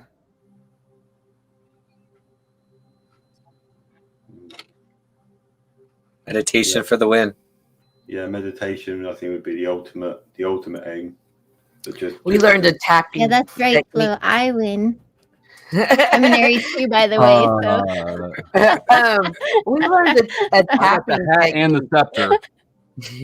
She's got her angelic wings on her all the time, so that's Trump the hat. Angeline taught us the tapping techniques earlier that was really useful, that I think Flo should hear. Tapping techniques? EFT is called. And then emotional explain what they technique. do again. Yeah. It's tapping on nervous system meridian points on the body when you're feeling emotional, and it helps to calm down your body's reaction. And then next time you come across the trigger, those things aren't going to be, those emotions aren't going to be coming up, so you can be more in the present moment. It really, really helped me through some crazy trauma that I had going on, and I was being triggered by things, and so I was taught this tapping technique, and it was amazing to be in those situations and be fully present and fully able to think and be logical and calm, and it was so I got to go through it or I got to do an example. Yeah, we'll do it right now. So it's the art of distraction. So if you're not the art of distraction, you're actually feeling these thoughts and these emotions, you actually start tapping yourself. So you've distracted yourself by touching different energetic points on your body. So you're not thinking about those things. You're actually distracting yourself from what's leading you down this road. You want to be feeling the thing and thinking while you're tapping, and it calms down the nervous system around it, and then the nervous system doesn't have the same reaction the next time. Well, I could show you if you want. We could do it again. We've already done it, but let's do it again. It's one of those things I avoided for years because I was like, that's stupid. There's no way it's going to work. But then it really freaking worked. And you can tell, you can go through it a few times, and sometimes you start yawning because your nervous system's calming down. But you just start with the karate chop point, the soft point on your hand, and you just say something like, what should we pick this time? Chop. Stone? Last It time we worked. did anxious. Last time we talked about feeling anxious. So, or we could do nervous. I don't know. Is there You can one just for say, like even though I feel agitated nervous. or like frustrated? You So just just say, think of you, one for and him. you want Think to of one. tap, Think and of you one want to for tap agitation and lightly. frustration. Angeline, think of saying something for agitation and frustration. Okay, we'll use frustration. So we'll just tap, and you don't want to tap hard because you will give yourself headache. I learned that. But you think about something that frustrates you so that you're actually feeling it kind of rise up in your system. So you're feeling it. So you're trying to calm down your body around this feeling. So, and you just say this. You say, even though I'm feeling frustrated. Even though I'm feeling frustrated. Yeah, you can say it out loud or say it to yourself. Even though I'm feeling frustrated, I like to switch hands. Even though I'm feeling frustrated, I like to switch hands. I'm a participatory person. It's working though. I fully love and accept myself. I fully love and accept myself. I fully love and accept myself. Even though I'm feeling frustrated. Even though I'm feeling frustrated. I fully love and accept myself. I fully love and accept myself. And so we do that 3 times on the hand, and then we start up here. So this is the first point. You see, and then you just feel it, all this frustration. All this frustration. And then right the point right above your eyebrow at the top, you say all this frustration. Even though I'm feeling all this frustration. Even though I'm feeling all this frustration.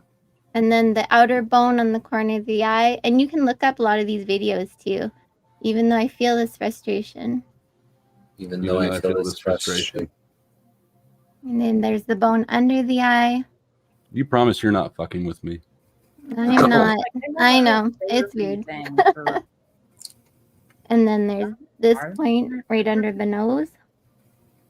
And I'll show you some simpler ones too. And you just keep repeating, even though I feel this frustration. Even though I feel this frustration. And then there's the collarbone. Right where at the end of your collarbone, you go about an inch in underneath, and you just tap there. And then you just say, I fully and completely love and accept myself. I fully and completely love and accept myself. And then there's 3 finger widths under the arm. For the ladies, it's about the bra strap. You tap right there. And then that's the last one. So that's the whole sequence. And you can go about that 3 times or more. You would just keep repeating the same thing. But if you want, like, say you're just somewhere you can't be doing all that, you can just do the side of your hand. That can help. Or another big one that my psychologist use and a lot of psychologists use is just the collarbone, except you switch sides because it's a way of activating both sides of the brain, and you tap opposite under the collarbone like this while you're thinking about the emotion, and you just do this for about 30 seconds or more, and then you take a deep breath and you see if that's calmed down. And like, so it's good to rate it from 1 to 10 at the beginning and then see where it is after, and then you can just keep going as you need to. So sometimes what happens is as the body calms down around the emotion, new revelations will come up, because often new things can't come to mind. We can't think of new things because we're stuck at the emotion. And new revelations will come up, deeper things. Like maybe you're angry at something and then you get past that and you have a new revelation. So you can tap through that and you can really get pretty far on this. And I was distracted by the commotion. What does it do? If it's not distraction, what were you saying what it does? Oh, it calms the nerve. So you're hitting nervous system meridian points. So it calms down the nervous system. So you're rewiring the nervous system around that thought so that next time that trigger comes up, you feel more calm and present. So I used to have somebody who really knew my triggers, and I was always very flustered and confused. I was like, I don't know what's going on. I don't know what they're saying. Is it true? Is it not? I would just get so upset I couldn't fight back because I'd just be too upset. So I actually got to work with an EFT practitioner and then learned this, and it was amazing because next time they came at me, I was like, wow, I'm not emotional. I'm like here. I'm present. I'm logical. I actually know exactly what you're saying. I know how to rebuttal this and fight this. Like, and the first time I was really, really there, they like freaked out. They were like trying everything. And then they never did it again because they realized that suddenly, okay, this doesn't work anymore, right? So that was my big revelation. So it's literally just a physical thing first, and an emotional or psychological one second. Yeah. Your first thing you're tapping, like you're thinking, you're bringing up the emotion. So I'm thinking of something that makes me upset. I'm feeling that, and I'm calming my nervous system around that thought and the feeling that comes up. So then I can think about it again, and that emotion is not rising up in me while I'm thinking about it. Does that make sense? Yes. And I have sort of a tangent question, but you seem like the right person to ask. Awakening your emotions, or your what are the things? Chakras. Awakening your chakras. Have you done that, or do you know about it? What? So you said if you're not someplace where you can tap yourself, and I actually awakened my root chakra only in jail, because to do that in the book I had, you're supposed to swivel your hips 60 times in each direction. And so I got through the all 120 rotations of my root chakra, but then went, fuck this. This isn't, I'm not going to do all these wonky motions. The guy's looking at me through the beanhole. And so I've only awakened. Is that even a thing? Like, should I awaken the rest? Of course, then energetic points. There's a whole bunch of different chakra energetic points in the body. What does awakening mean? I've never heard of what you're talking. Like, I've heard of it, but I don't know what it is. So you're not asking that person. It's connecting to those chakra points that have different energetic vibrations to them. So you have your root chakra, your sacral chakra, your abdomen chakra, solar plex chakra, your heart chakra, your throat chakra. So these are different energetic points. So if someone has a hard time speaking, communicating, it's connecting more to their throat chakra would help them to be able to speak, because now they're connecting to that energy point and center. So yeah, I think that they do have validity. I was more just curious about the actual what the process was of awakening chakras. The book, whatever book I got, had steps for each chakra point, and I started doing them. I waited till like 3 a.m. when everybody was asleep or closest to it, and then the guard was doing night rounds, right? So he's looking at me through the little sliding thing, and I'm rotating my hips at him, and it just wasn't worth it. But periodically, I remember that, and I think I wonder if all the rest of my chakras now are. Maybe not. But at least you got one going. One's better than none. And it's the root one, so that's the most important part of the plant, I think. Yeah. Well, the root is about financial stability, earthly stability. So how are you doing there? Is that the only decent place and everything else is messed up? I guess. I mean, ever since getting out of jail, it's only improved. And it's good for a capitalist. Aye. So what Lupita says, what happened. And what Lupita says here, if tapping doesn't work, you can also do breathing exercises. So what you're doing is you're just arming yourself with different tools that you can use in different situations. So especially if anxiety, pressure, has to do a lot with your vibration, the more tools you arm yourself with and practice them, that when you get into these stressful, anxious situations, now you have go-tos that you can do to get yourself out from wherever you're being led. Another one they did is the rapid eye movement. They tried that one with me, but that made me feel sick. So I don't know, that might work for somebody, but that was I couldn't do that one. A lot of people don't seem to like that, or at least that I've talked to. Yeah, it does something to the brain, but wow. Tapping, though, they like. I've heard a lot of people say good things about it. Yeah. I learned about it a long time ago, but I just never wanted to do it. And it just seemed I was like, well, this is way too much for something stupid like that to work. And I was really surprised when I finally did it and it worked. I was shocked. So I try to keep on it as much as I can anyways. It's helped me get further than anything else, especially in my thought process where I felt like really stuck, which is interesting to me. So And we do this meditation at the High Vibe Love Tribe called chakra cleansing and activating tools. So it's actual meditation where you connect to each one of those energy points and you imagine them spinning like a lotus flower spinning. So you're actually in a meditative state and you're focusing on each different chakra in the body and imagining energy swirling in it just to connect to it and activate it. yeah, there's lots of good meditations out there. Yeah. I did one recently where you go back to like a childhood, like an event where your child was in something that was traumatizing or whatever, and you go and you like take that child's hand and you rescue them kind of thing, right? And you be the parent or the person there that when nobody else was there that should have been there and all this kind of stuff. That one was opened up way too much for me, but it can be a really good one and a good way to kind of take that part of you and kind of integrate it back into you with the now you, right? And just reminding you that Was that guided meditation or hypnosis?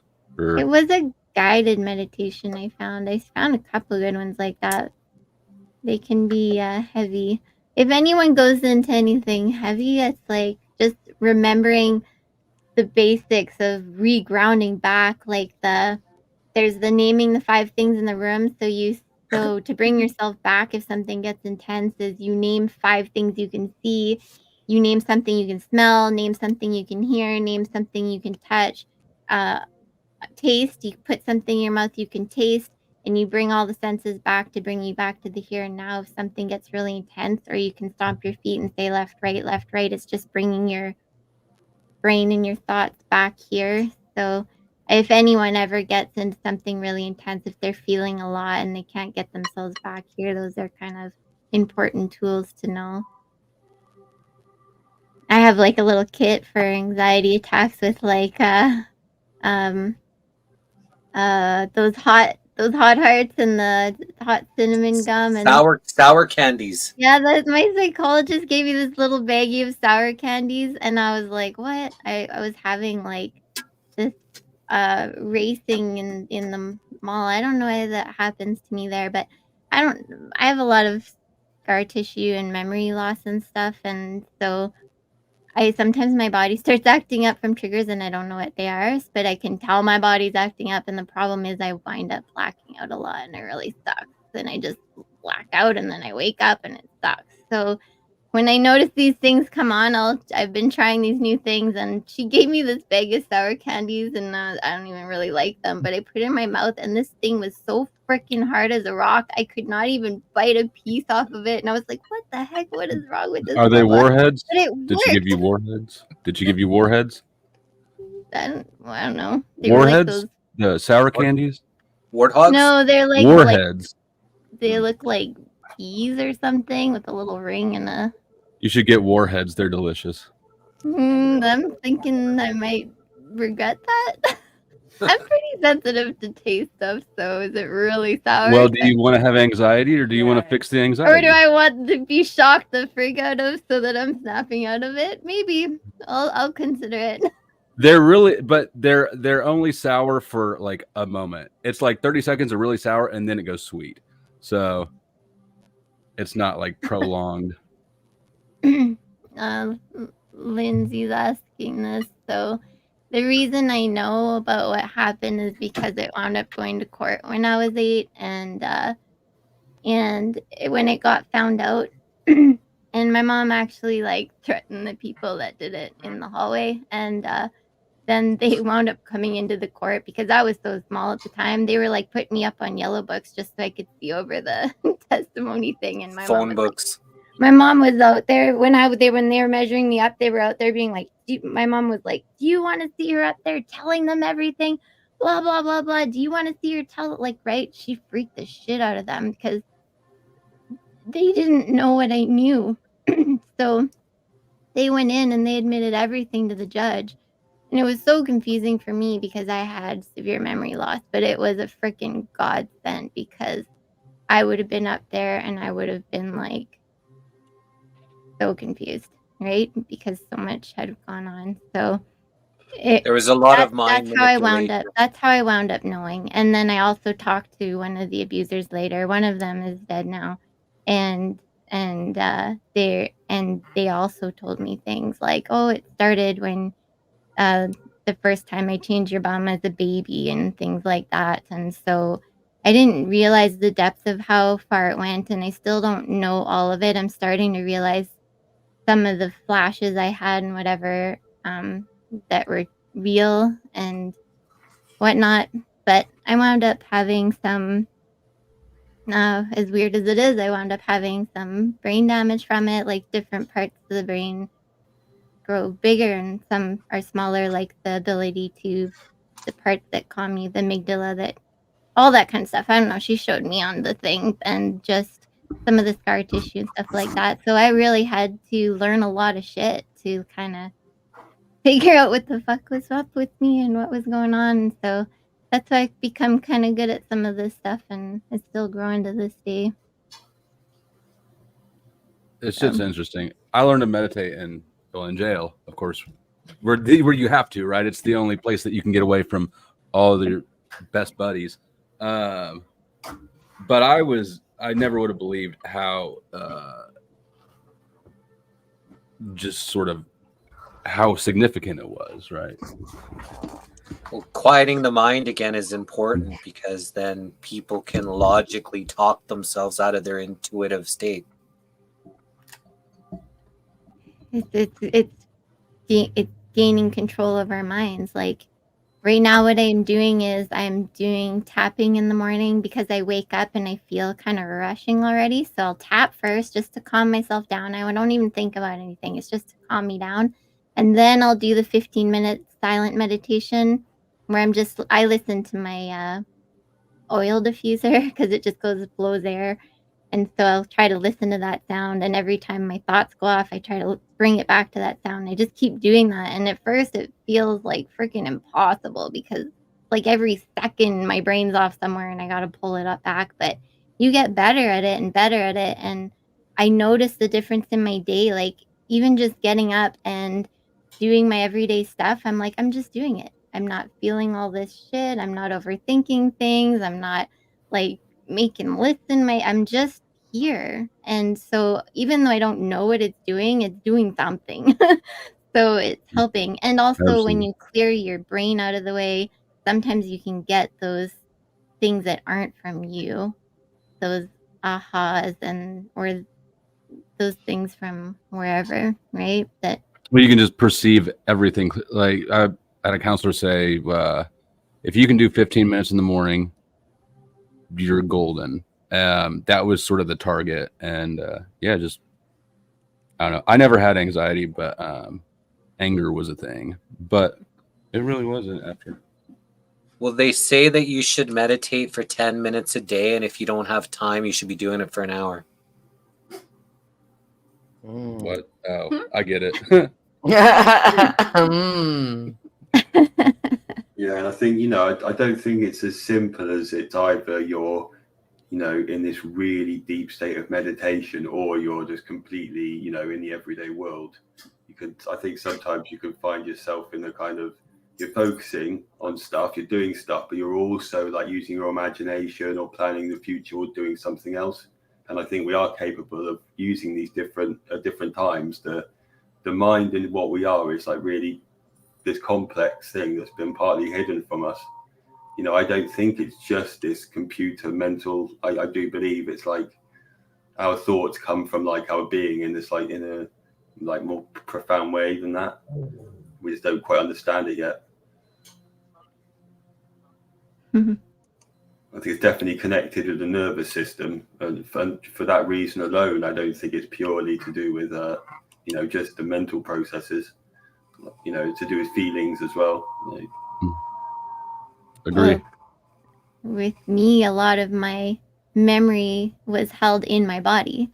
So my body was doing a whole bunch of weird shit. Like I had tics and shakes, and I was blacking out and all these weird things. And I was always being rushed to emergency all the time. So when I talked to a neurologist that helped me figure out that it was coming from the past stuff, that was a big eye opener for me. So that's when I started doing inner child stuff, because when I started shaking or having the symptoms, I just started running to the mirror and being like, I don't know, it was intuitive or what, but I was also in a really good place with having some revelations around all the bullshit fear I was being taught from the church and everything. So I was in a good place, even though my body was in a shit place.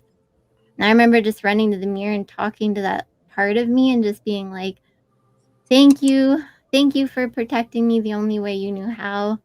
Thank you for doing the only thing you knew how to do to protect me, which was obviously lose consciousness all the time.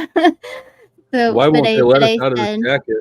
yeah, I just said thank you, but it's sabotaging me now. I don't need you to do that. I would just tell that part of me, this is who I am now. I can speak up now. I can fight now. I can get help. I would just tell that part of me all the things that I am now, and that I'm safe now, and that I'm with safe people. And I would just keep telling myself these things until that kind of calmed down. And then the ones that were happening at night all the time that I was waking up from, and then having those episodes, they stopped. Like, it was absolutely amazing. So, and then I started the tapping thing too. So there's just different things came up for me. I never did that one. Honestly, I'm a little bit too scared to do that one. I had some stuff come back. I don't know that I want it to come back as much as I just want to deal with how it's affecting me now. Oh. So Peter that was up here sent us these medical bracelets. So what it is that if you lose consciousness, or, you know, like say you're in a car accident, you know, like Angeline fades, passes out, wakes up in medical care, it says right on her wrist that, you know, she doesn't allow any of these crazy injections to be injected into her body. So hopefully they honor that, because it's right on her wrist and her wishes and things like that. So it's a really cool idea, and that's one of the things that he's doing to, you know, help people that want to stay uninjected. It's medical bracelets. It's so a tough that's call what, to make if you're like on the side of the road and you need blood.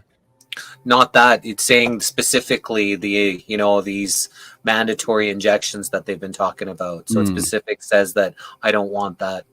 Oh, he started the blood. Jesse's stubborn on that. He got his I've heard double his hip story. He's a replacement maniac. surgery, and he wouldn't get blood. That's Selena died because I she cut wouldn't open. get blood. Yeah, I was cut Sorry. open for 6 hours, and I said no. I said I'd rather die than get anybody's injected shit into me. 2 shots of whiskey and bet a musket ball. But pull my hip out, motherfucker. But what I also did was I did a 3-day water fast just before the surgery to take out all the toxins out of my body, because infection is one of the things you most have to worry about once you get your legs cut off and new shit put in. So if I got, you know, as much of the toxins out of my body, it was less likely to get any infection, which I'm glad that I did.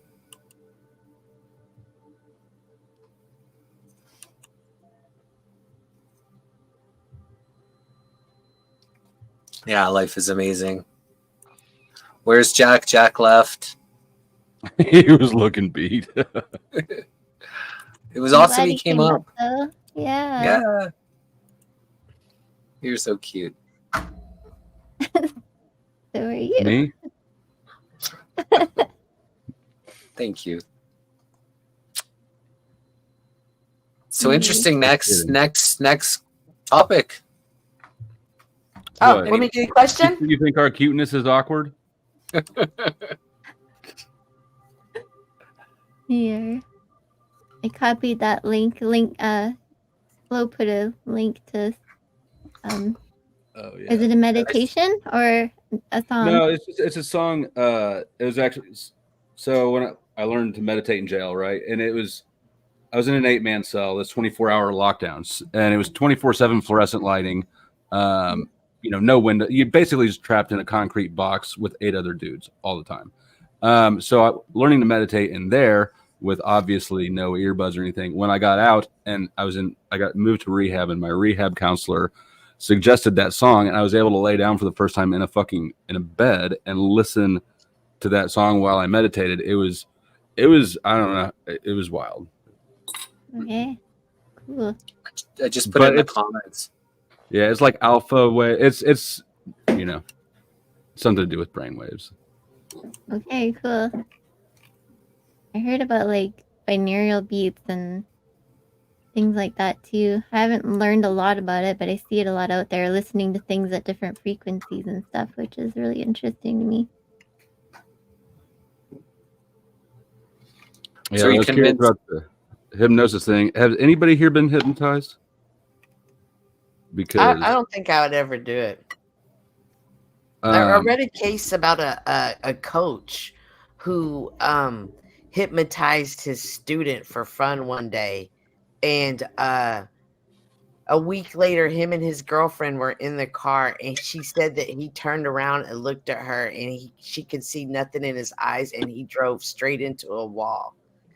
And she was like, it was the weirdest thing. But she was severe. He passed. She was severely damaged. And she always said he was never the same after that coach hypnotized him. You have to be really careful, I heard. I was listening to a hypnotist just recently, and they were saying it can open up a back door to an autopilot through a word or through something. And once that person is in the world, that could trigger that again without them realizing it. So holy macaronis. What were you going to say? Same thing again. When I seen the people being hypnotized on the stages, right, in front of like a whole bunch of people, or in bars where a hypnotist comes in and gets them to do these weird things, I've always seen that as more of once someone is looking like an actor in a hypnotized state, if you have the more freedom to be able to act, whatever, lewdly or whatever. I just never seen myself to be able to sit in a chair and then all of a sudden I'm humping the chair because this bar hypnotist got people to do these weird things. So I never went up there to do it, but I just didn't see myself as being able to be hypnotized to do weird shit like that. So I did go on stage for one of those. That's why I asked. I thought it was I didn't know until then that not everybody could be hypnotized. I was the very first one kicked off the stage. And I asked him about it afterwards, and he said not everybody can be hypnotized. And then he didn't explain it really anymore. So that's just always been an interesting phenomenon. But until I saw that, I would not, every bit of me believes that those people were not acting.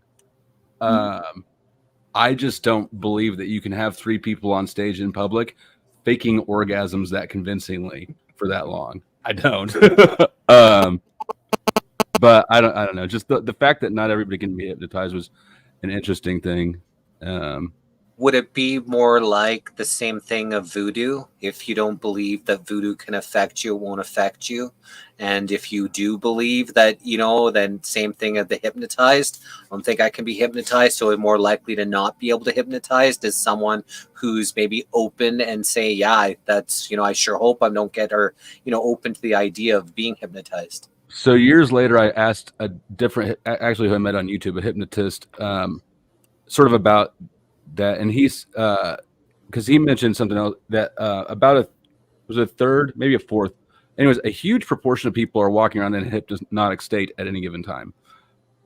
One person on this panel is probably in a hypnotic state. But he, and I'm probably going to rephrase it imperfectly, but basically he linked hypnotic states to anxiety primarily. I was the first one kicked off stage. I'm also a very low anxiety person. I could probably use more anxiety. So I don't know how correlated those two are, but it seems to make sense to me. If that would be a factor in people being susceptible to hypnosis, because I don't have anxiety and I'm not apparently. I think too, I don't think that's true, because someone who's really determined to stay in their logical brain and not let go of that isn't going to be harder to hypnotize as well. Someone who wants to stay in control, right? And I couldn't be hypnotized either. And I think, and because you were determined to stay in that. I was like, just to stay in that. Like I couldn't let myself be out of control. I don't know. It's just something I couldn't let go of. So maybe I was a little afraid. Like at that point, I was like always afraid. So you could say I was afraid, but I wanted to find the trick, right? I was like, like it was a magic trick or something. I was looking for when he slips the card out of his sleeve. Yeah, you have to be willing and like super. I don't know. What about the correlation? Go ahead. No, finish.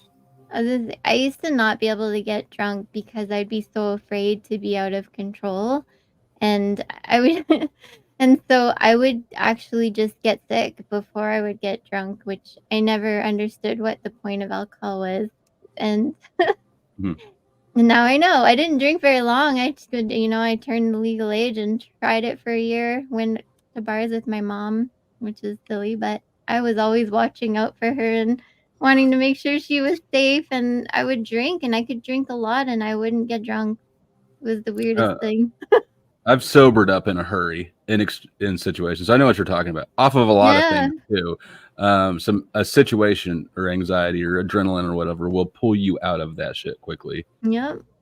So if you're on that all the time, like you can't let go of like if you're always in that state, like that alert, like it's very hard, right? Like it just never worked for me.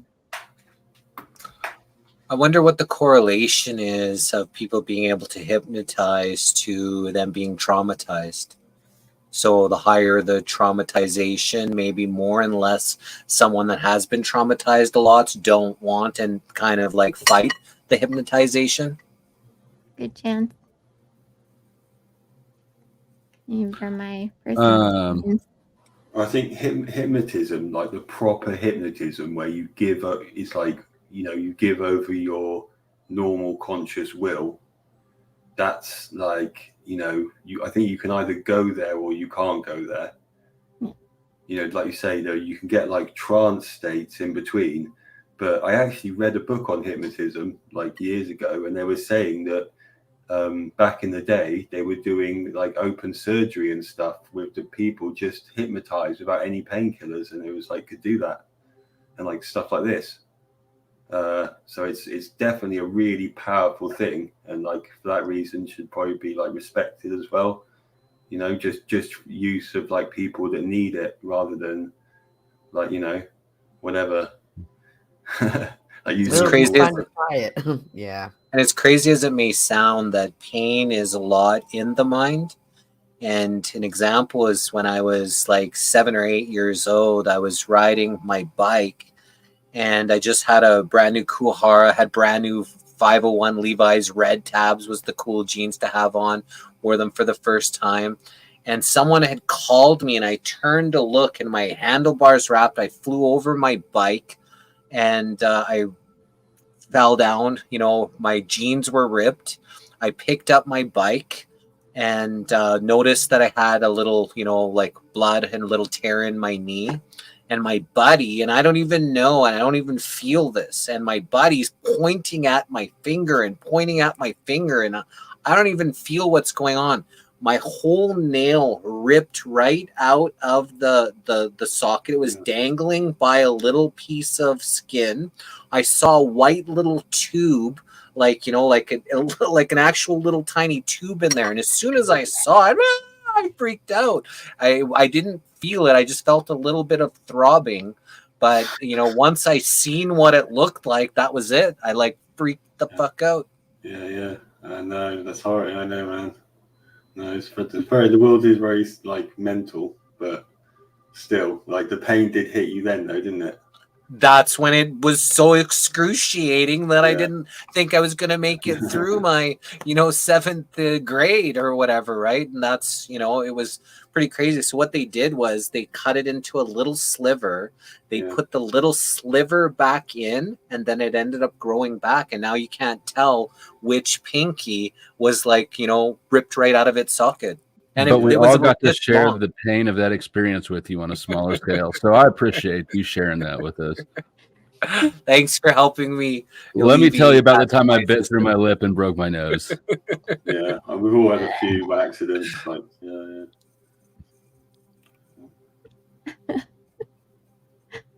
Yep, Jesse, I don't know if I've ever met anybody who's put their body through as much as you have. You're like got so much metal in you at this point. Yeah, I was in an after hours club, and I was I actually was doing bar promotion, so I was actually telling Angeline a little bit about that. I had this company, or I was helping run this company called Adventure Connections. We played this game called Meet Your Mate. So we'd go into the bar, we'd have blue questionnaires for boys, same questions, but blue for boys, pink for girls. You ask 5 questions, random questions. If you were in a desert, would you want to have like beer, condoms, water, or compass, right? Just to get to know the people. Or would you kiss a smoker, non-smoker? It doesn't matter. 5 random questions. On the back, you draw a pig. And by the way different people draw the pig is different personality, right? Bigger tail, bigger this, right? That's dope. Tells you a little bit about that. So first girls were free and guys were $5. And once you find at like midnight, you'd have like a sticker. Once you filled out, you were number 221, and say the guys were 168, I matched. So you're looking around the bar for a sticker with that person based on those personality traits that I would match them at, right? So did this bar promotion, made a bunch of money. We had free drinks, so I was getting drunk for free every night, walking out of the bar with $200-300 in my pocket every night, after paying the staff and stuff. So it was like really fun. But I went to this after hours club, and I ended up having some E, and then that wasn't kicking in. Once I smoked a joint, that was it. Hit the dance floor for like 2 hours straight, and then once I needed like water, I was like dancing towards where the bar was, and I stepped in a hole in the floor and I snapped my leg in half, and I had a tib-fib fracture. And I'm on ecstasy, I'm on liquor, I'm on weed. I'm like, whoa, this didn't really happen. And so I try to put my foot back together, and I'm holding it. And I remembered, if you break something, even though I was pretty fucked up, I'm like, you put it like elevate it, right? So I slide up to this chair. I'm holding my leg together. I'm holding my leg, and I'm praying. I'm saying, this didn't really happen. I'm putting all the energy into my leg. This didn't really happen. And then I let go of my leg. In a few seconds, it stayed and just went thump, and it just like, oh my God. Tib-fib fracture. So I put my leg back together. I'm holding it, and this guy comes up to me, and he's like, "Are you all right, man?" I'm like, "No, my leg snapped in half." He's like, "Oh," and just walks away and goes into like the dance floor. I was like, "What the fuck?" I'm like, I just told my leg snapped in half. And then this girl comes up, and she's like, maybe like a few minutes later, and I'm just sitting there holding my leg together, praying and just hoping this didn't happen. And she comes up and she's like, "Are you all right?" And I'm like, "No, my leg is broken in half," as I wanted to say, because I said my leg snapped in half, and the person was all fucked up or whatever, didn't realize what I just said. So I tried to say it in as like slow as possible, and then she's like, "Oh," and then she leaves, but she goes back to the bar or whatever, right? And then a few minutes later, like the manager of the club comes, and and he's like, "Are you all right?" And I'm like, "No, man, my leg is broken in half." And you got a lawsuit.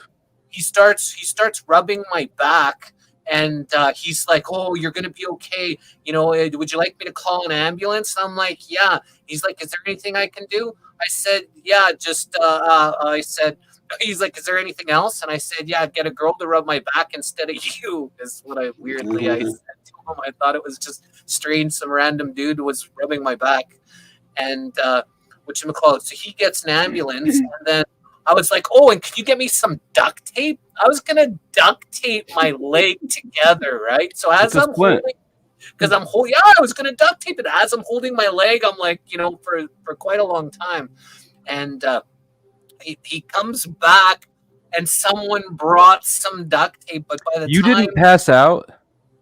no, I was pretty. That was good ecstasy. It was really good ecstasy, and whatchamacallit. So I'm as he brings the duct tape, I thought in my head, I'm like, okay, so if I tape my thing, then they're gonna have to cut it. They're gonna have to jiggle it. I'm just holding this thing until the ambulance comes. So I just held my leg, and while I'm there, they put me into the stretcher, right? Cut my thing, put my leg into a little spit, put me in the stretcher, take me to the hospital, right? And once they transferred me from the gurney onto the hospital bed, someone stuck a CD in my back, and I got this cool, somebody's mixtape, somebody's CD. I got that from this memorable for this experience. But what they had to do, because it was a tib-fib fracture, they had to drill a hole in my knee, and then they had to put a bar down the center of my bone, and then they attached the bottom part on it, and they put a screw in the bottom, and they put a screw in the top. And then once I started walking again, I started having pain by my knee, and it was just above my ankle where it was broken. So I didn't get why my knee was so sore. I didn't break it anywhere. It was just a few inches above my ankle. So what happened was the screw on the top, they put too far, and it went out my bone the other side, and my tendon was rubbing against my knee. Do you like this story, Flo? Oh my god! I can I'm feel thinking about my scrapping you. Just start Is what I'm doing. now. You keep talking the story, I'm gonna scrap you. I'm like, So, but the crazy part is, I think the doctor who did the surgery must have been fucked up on some coke or some shit, because the screw that he put in the top went too far, and then the screw on the bottom didn't go far enough. So after I went and I recuperated. I moved to Mexico. Started walking up and down the beach. Was my 3 days before I went to Mexico, I got the surgery to remove the top screw. Went to Mexico, walked up and down the beach, healed it. I stayed in Mexico for a while. I was a pirate where I took people VIP to the nightclubs, which was so much fun, getting paid to get hammered every night. But that was kind of my thing at the time, my vibration. I got paid to party, whether it was pool hustling or herb or whatever, it was bar promotions. That was just kind of the thing.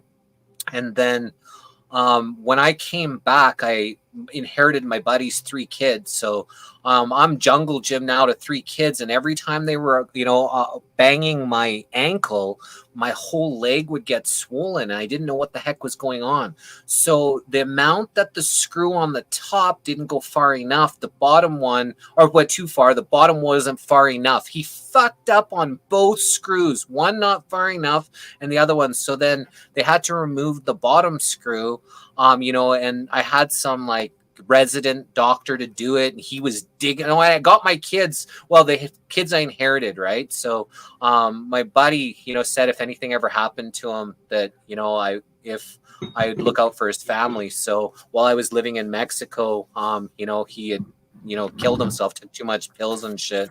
So Void contract. I inherited his 3 kids when I came back and stuff. So the 2 older ones, I asked them if they wanted to come into the surgery to get this screw removed. I just let it up to them, and they said sure. And so I asked the people, and they said it was okay if they wanted to. And it was a resident doctor, and he spent 45 minutes digging into my leg trying to get this. And the first surgery, I decided I'm going to be knocked out for, right? And it was great. I woke up, I saw this pretty blonde nurse, and I said, "Are you an angel?" And she's like, "Flattery will get you everywhere." So I said, "Can I get some morphine then?" Here's another Percocet. There was morphine. I had ended up having too much. I ended up throwing out the window. I drove myself there. But anyways, on the way on the bottom one, I decided I wanted to be awake for the surgery, right? I just wanted to, stupid decision. And never again would I want to be awake for surgery.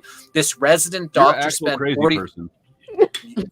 That's my nickname was Crazy Jesse for many years. They actually he was digging and digging and digging and digging, and the kids, they were, I think at the time, I don't know, maybe like 10 and 9, and they were like white as a ghost. They couldn't believe he's digging into my leg for like 45 minutes, and then finally he left. He came back, he left. The doctor comes in, the real doctor. He dug for about 2-3 minutes, and then he put the screwdriver in on the screw, and as he turned, and it's all frozen, I could feel my whole skeletal structure feel this screw being unscrewed out of my bone. It was like pretty intense, but after that I told myself I wouldn't get surgery awake again. You deserve to have all the rest of your surgeries awake. Yeah, you should have got hypnotized first, man. The stories Jesse has and the things that's happened to his body, it's like I cannot believe. I couldn't even handle watching my daughter get born. Like, I didn't even watch it get born. I was all head and shoulders, except for like one quick progress check, which is a mistake. But then when the doctor like pulled it, he like swung the umbilical cord at me. He was like, "Hey, Dad, do you want to cut it?" And like looped it at me. Oh God! You couldn't even handle lice when she had lice. Oh no. See, I don't unless I'm fighting or fucking. Those two things cancel out all the squeamishness. But aside from those two things, I want people's biology far away from me. So I had a chest tube that was like in me after I got stabbed 12 times, right? One punctured my lung, so I ended up having a chest tube in me. What? And I actually, yeah, and to help me to breathe or whatever, right? It was inside. Well, you just kind of bypassed the 12 times being stabbed. Like that was a big part of the story. And then he walked himself to the store after being stabbed that's 12 the big times story to be saved. Yeah, it is a crazy I've story. told it a whole bunch of times, but I guess I can tell the whole story if you want to hear it. Man, you earned it. Have you heard it, Flo? I've heard it, yeah, but I mean, he fucking earned it, so he might as well tell it. There's a lot of people watching that haven't heard it. You all haven't heard it. Yeah, fucking tell it if you want to. I think it's a good story. So I was traveling and I just came across this girl who was crying, and I asked her what was wrong, and she had like told me. A lot of people just open up and tell me things, and she told me that she had got kicked out of her house and that she started staying with her cousin who was a hooker for this gang, and that she was staying with them. She was eating their food, drinking their liquor, smoking their weed, and she was there for whatever 2-3 weeks, and then finally they had told her to go get out and go make us some money. You need to pay for all this stuff that you've been taking from us. And that's when I ran into her, and I was like, fuck them. I'm like, oh, no, you don't have to do that. And so we ended up getting this little basement suite, and I was like, some random person who I just met, and I said, no ways. And I had a bunch of money that I had made, so we ended up renting this place. And she was this while you had the peg leg and were the captain? No, you weren't captain. Say okay. No, and so anyways, we were staying in this place for a few weeks, and it was okay. We started getting some furniture. This was before like cell phone days and stuff. And the day that she had called her cousin, I didn't know she told her cousin the address to where we were at. And that night it was like 2 or 3 a.m. and I guess they had kicked in the door. I was a really deep sleeper, obviously some drinking and whatever, sleeping, and I woke up to a whole bunch of people inside the apartment saying, where's our money? Give us our fucking money and all that. So I got up and I said, don't talk to her like that. That was it. Fight was on. So I was fighting these people and getting stabbed this way, fighting this way, getting stabbed this way. And then I heard like some kind of like loud bang from coming, and they all just ended up leaving. And I sat back on the couch, and I had a bottle smashed over my head. So I ended up having to get you know, a bunch of stitches, I think it was 26 stitches in my head from the bottle that was smashed. And I sat back on the couch and I had my tracksuit on. I had my little money belt bag on, and blood's pouring out of me in all kinds of different directions. One was in my bicep. You had a tracksuit and a money belt? Yeah. Well, I didn't know that part of the story, but I like it a lot. It makes it way better. You should tell that. I had a I've wore like track suits for a lot of my life or whatever, and so I laid back on the couch and blood's pouring out of me every way, and I turn over to her and I'm like, Kim, I'm like, I need to go to the hospital. She's like, yeah, just don't bring the police here, okay? I was like, what? I was like, I couldn't believe that. Okay, I just like stood in front of her and these people, and I just got stabbed a whole bunch of times, bottle over my head, and she was worried about the police. So I just walked to the door and I started walking up the stairs. It was in a basement suite, and then you get to the apartment with those glass doors. I opened the first one, and I remember everything went white. Pitch white. I couldn't see anything out my eyes. I didn't see the building. I didn't see anything. All I saw was white. But I kept going. I kept going through the doors, and then I got to the other side and I didn't see the stairs. So I fell down the stairs and hit the ground on the other side. Everything went pitch black. I couldn't see anything out my eyes. Everything was dark and black, and I could hear her start to crying, and I heard this voice say, "Get up or you're gonna die, Jesse," right? And it was like the voice of God, or like, I have no idea, an angel, guardian angel. I have no idea what that voice, who it was, but I'll never forget that voice. It was a deep, profound voice in my head. And I don't know if I was talking to myself. I don't know what it was, but I got up. I started to get up. I started to see. She's at the glass sliding doors. She doesn't want to get herself locked out. She's holding the doors instead of getting down and picking me up off the ground after, being stabbed 12 times. And she's crying, and I'm walking. I start walking to go get help, and she says, I hear her crying, and I tell myself I'm going to have to say I love you to at least one last girl in case I pass on to the other side. So I turn around and I go, I love you, Kim. She goes, I love you too. Just don't bring the police here, Kay. I was like, what? What a fucking bitch. I was like, I couldn't believe that. I was like in my head, and I'm like walking. So I'm not thinking about what just happened. I'm not thinking about my lungs are filling up with blood. I'm not thinking about anything but her worried about the police more than wanting to be concerned or for me. And she didn't even come with me. She was holding the door. But saying that you love her was a good move, right? Like that was the right strategy play in that moment.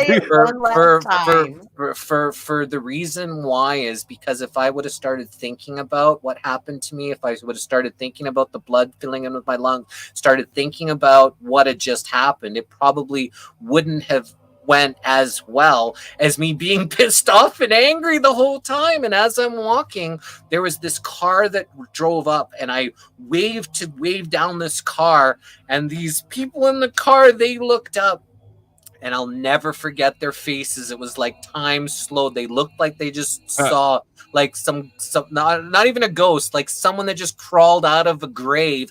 Blood is from head to toe. I remember I had a bottle smashed over my head, so I had blood all the way down. I had shorts on, so you can see the blood dripping off of my leg. So I'm head to toe covered in blood. When they took one look at me, it froze. They sped the car. They were gone. They wanted nothing to do with helping me. So I walk the rest of the way. It was like a block and a half, 2 blocks to the gas station. And as I'm walking towards the door, I felt self-conscious, and somebody was going in. I didn't want to go in the store, and I said, "Excuse me." I'm like, "Can you call me an ambulance?" And he's like, looks at me, and he's like, "Yeah." And he runs inside the store, and and comes back out, I don't know, 30 seconds later or whatever. And he's like, "They want to know what happened to you." I'm like, "Man, I'm dying." I'm like, "I just need an ambulance. Can you please bring me an ambulance?" And he goes, as he's going back in the store, and I'm like, "Can you bring me some napkins?" Right? I asked him for a whole bunch of napkins. So he comes out with like handful of napkins, and I'm like, thanks. And I started putting them on my stab wounds, and bless this guy's soul forever. Anytime I tell this story or think about him, I send this guy loving energy. He started holding on my back stabs where I couldn't. He's holding like some of the Kleenex on my stab wounds, and I am just waiting. And I remember the police car came at first. I saw the peripheral vision. I don't need them. No need to talk to them at all. I'm dying. I just need help. And then the ambulance comes, and the ambulance parked on the other side of the parking lot for some reason instead of driving. It's fucking crazy how they do that shit. Driving right up and to where I am, and I'm just it's weird. I have no idea and then why walk they slow as shit. Well, I didn't let them. So as soon as I heard the gurney pull out of the the ambulance, I just kind of, you can hear, you're very sensitive to everything. The gurney got pulled out, and I turned around, I looked the guy right in his eyes, and I said, "Thanks, man. I just wanted to just show him like I really appreciated what he did, and I'm sure he'd remember that." And I walked straight for the gurney, and they're like, no, stay there. They're trying to tell me, and I'm like, I need to get to the hospital. Like, I'm like, it's been now maybe like 10 minutes since I've been bleeding, right? Like lungs filling my lungs and stuff. I didn't know, obviously, at the time. I wasn't checking it, but it felt like quite a good time. And they're like, well, no. As I got to the gurney, I pulled off all of my clothes. I hopped onto the stretcher, and I said, "Let's go."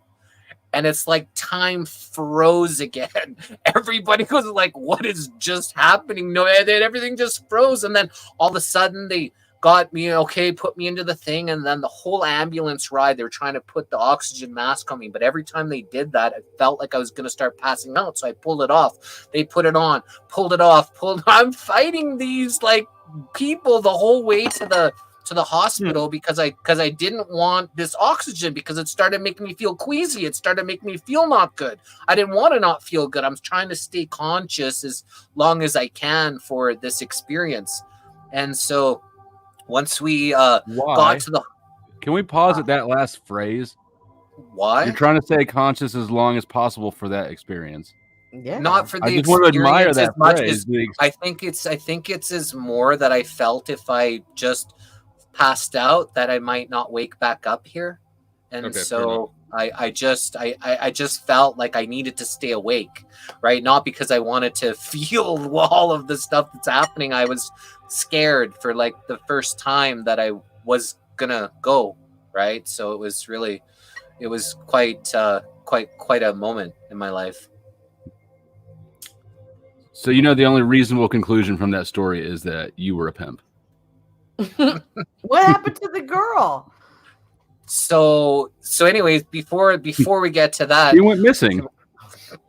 Before we went to that, I got to the hospital table, got onto the thing, got onto the from the gurney onto the hospital table, and then all these doctors and nurses were all around me, and someone was stitching up my head. The doctor was sticking his finger into each one of my stab wounds, and for the first time I actually felt pain.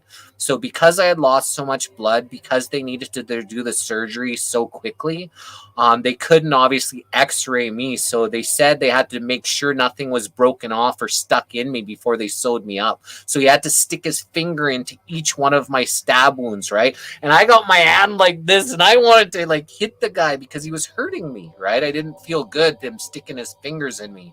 And I just told myself, Jesse, he won't help you if you hit him. Jesse, he won't help you if you hit him. I just kept saying that over and over in my head, that he won't help you if you hit him.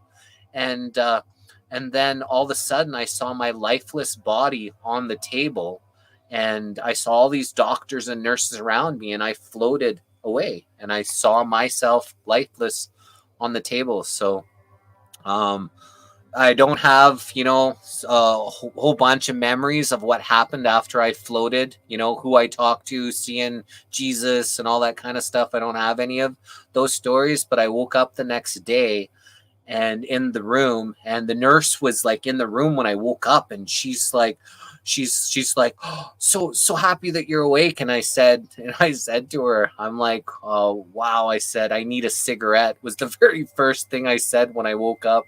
And she said, you can't have a smoke. You're hooked up to a chest tube and you got all these things. And I said, look, lady, if you knew that what I just went through and I'm still here, I don't think a smoke is going to hurt me. And she said, if you want to do it, you're going to have to do it yourself. So I had to get up and go to my stuff. And I went and I ended up getting a smoke and having one. I was smoking at the time. I really needed one. So apparently the reason why she didn't want to come with me to the hospital, I get the police there or whatever, because she had a warrant for arrest, which I didn't know about. So after all the stuff that happened, she ended up getting arrested and I never seen or heard from her again. But, that was a crazy moment in my life. Yeah, it definitely sounds that way. My life feels pretty vanilla. Mm-hmm. Yeah, and for sure. Most people don't do that to me. No. Yeah, mine feels pretty vanilla too, Jesse. I got kicked out when I was 15, so I got adopted by the streets by some really rough and tough people, taught me how to take care of myself and how to fight, how to make money and all that kind of stuff. So I just lived a life of full steam ahead. And after living a life on the streets, being a pimp, being stabbed, you've turned into the high vibe love tribe Canadian socialist who says holy macaronis. Salute. I don't know if I'm a socialist, but yeah, you're close enough. I'm a utopianist is better. That's exactly what all socialists are. So that's my crazy. I moved out when I was 15 too, Jesse, and I had some wild parties too, but I was never stabbed. But yeah, I still feel, even though we moved out at the same age, we definitely had different experiences. Yeah, I was out of my house at the same time too. Interesting. Very interesting. Yeah, I would not want to be stabbed. I would much rather be shot than stabbed. But I've seen people get stabbed, and I've seen the shock wobble. Like when you're still sort of. So just imagining you with that many stabs, trying to walk up to a car. I'm like, no shit, they fucking kept driving. I bet you were wild. When I worked in the emergency room, there were tons of times that people they're just in the state of that fight or flight, and that's their way they're fighting. And the way he stayed awake and was conscious of it, you'd be surprised. So this guy came in and he said he had a headache. And when he took his hat off, he had been shot and the bullet was still right there in his head. And it was just like, he just came in because he had a headache. Like, he wasn't angry. It's like in those moments of trauma, it's amazing to see the different responses each individual has. Yep. You get strength, like I said, it's you're either in control or you're gonna die. It's like you don't have a choice. You just go, right? This is the focus, saving my life. That's it. There's documented cases of women that have been able to lift up a car because it ran over their kid, just because, and most people wouldn't be able to even do something. Like, two guys lift up the car, but 120-pound woman could lift up a car because of that adrenaline or whatever it is, or God, their angels helping lift the car, whatever that situation is, that they're able to have superhuman strength in different situations of adrenaline or a need for it. Have you ever had time slow way the fuck down? When I hopped on that stretcher, it was like the craziest thing. It felt like that second when I just hopped on and said, let's go. Like I did, my ride just came. Time slowed like you wouldn't believe. What were you thinking, Flo? Have you? Just that's just cool. I mean, I don't. I've had it happen a few times, but never. I was never in danger. not like Jesse's stories were. I don't know. I was just curious. It reminded me of that. I've had supernatural strength as a kid, and I was protecting, like, for myself. It's so weird. Like, for myself, it's different. But then when I had to protect my little brothers, it was totally different. Like, I was a small kid. Like, if you saw my daughter, you'd know what I mean. But we're just very small people, and I had to protect my brothers a few times, and once I was able to like kick a door off its hinges, like to get us out of something. Like it was, I have no idea. Yep, you can do some pretty crazy things. The time slowing down thing doesn't make like, because the incident I'm thinking about, I was able to walk from the family room of the place I was at into the kitchen, get paper towels off of the roller thing on the counter, walk back over to the family room before the person dropped and hit the ground. And I just can't make it make sense in my head at all, because it doesn't make sense at all. Nevertheless, I remember it clearly. In trauma, your body, you will be surprised what your body can do. And it just felt knows like I was to do sauntering. it. It felt like I was sauntering. What's that mean? Like just sort of strolling, like just a normal walk. I didn't feel like I was rushing at all. I don't know. Yeah. Yep. I felt like I was in a time loop once. Like we were in the mall and we were walking, and we walked by this place, and then next thing you know, it felt like we walked around the exact same place and it's like we went through some portal and came back and did the exact same thing that we had just did. And I had smoked some weed and the person that I was with didn't. So it wasn't because I was stoned that we felt like this. I bit when I was I think I was in high school still. Yeah, I was in high school still. I assume it was the mixture of shrooms and a lot of alcohol, but I had 2 seizures. The only time I've ever had seizures in my life. And the first one, I was standing in the kitchen. I was actually leaning up against the counter, so I was able to kind of hold on and wait it the fuck out. And then when it was done, I started walking forward again because I was gonna go sit the fuck down. And I went into another one, and I face planted on the kitchen hardwood floor, and I broke my nose and I bit through my upper lip and got a concussion. So that was. Buddy reset my nose while I was passed out, which appreciate you, David. I reset my own nose when I got it broken playing basketball. Nobody's impressed anymore. Guy, I just want to know how much scrap metal's in it for me. He elbowed me in the face when I went to go up and get the ball, and he elbowed me right in the face, and he broke my nose. I felt my nose on the other side, and I went to the bathroom, and I seen my nose over here, and I just snapped it back into place, and I put my Kleenexes in my nose, and I went back there, and I freaking hammered that guy afterwards. But my nose has a little bit of a crack in it, but I was able to put it right back in, which I was fortunate about because you don't see it too much. My best friend back then was a wrestler, so that came into play pretty well for me when he was able. I was going in and out for a minute, and he was able to wait until I was back out and just pop it back. And I've broken it at least 3 times. Once you know that feeling, you know the feeling, and plus, Jesse, you might have there's some people who just don't feel pain, or they have an extremely high pain tolerance. I'm one person that has a high pain tolerance. That's probably how I walked around with 2 tumors the size of baby heads before I knew it.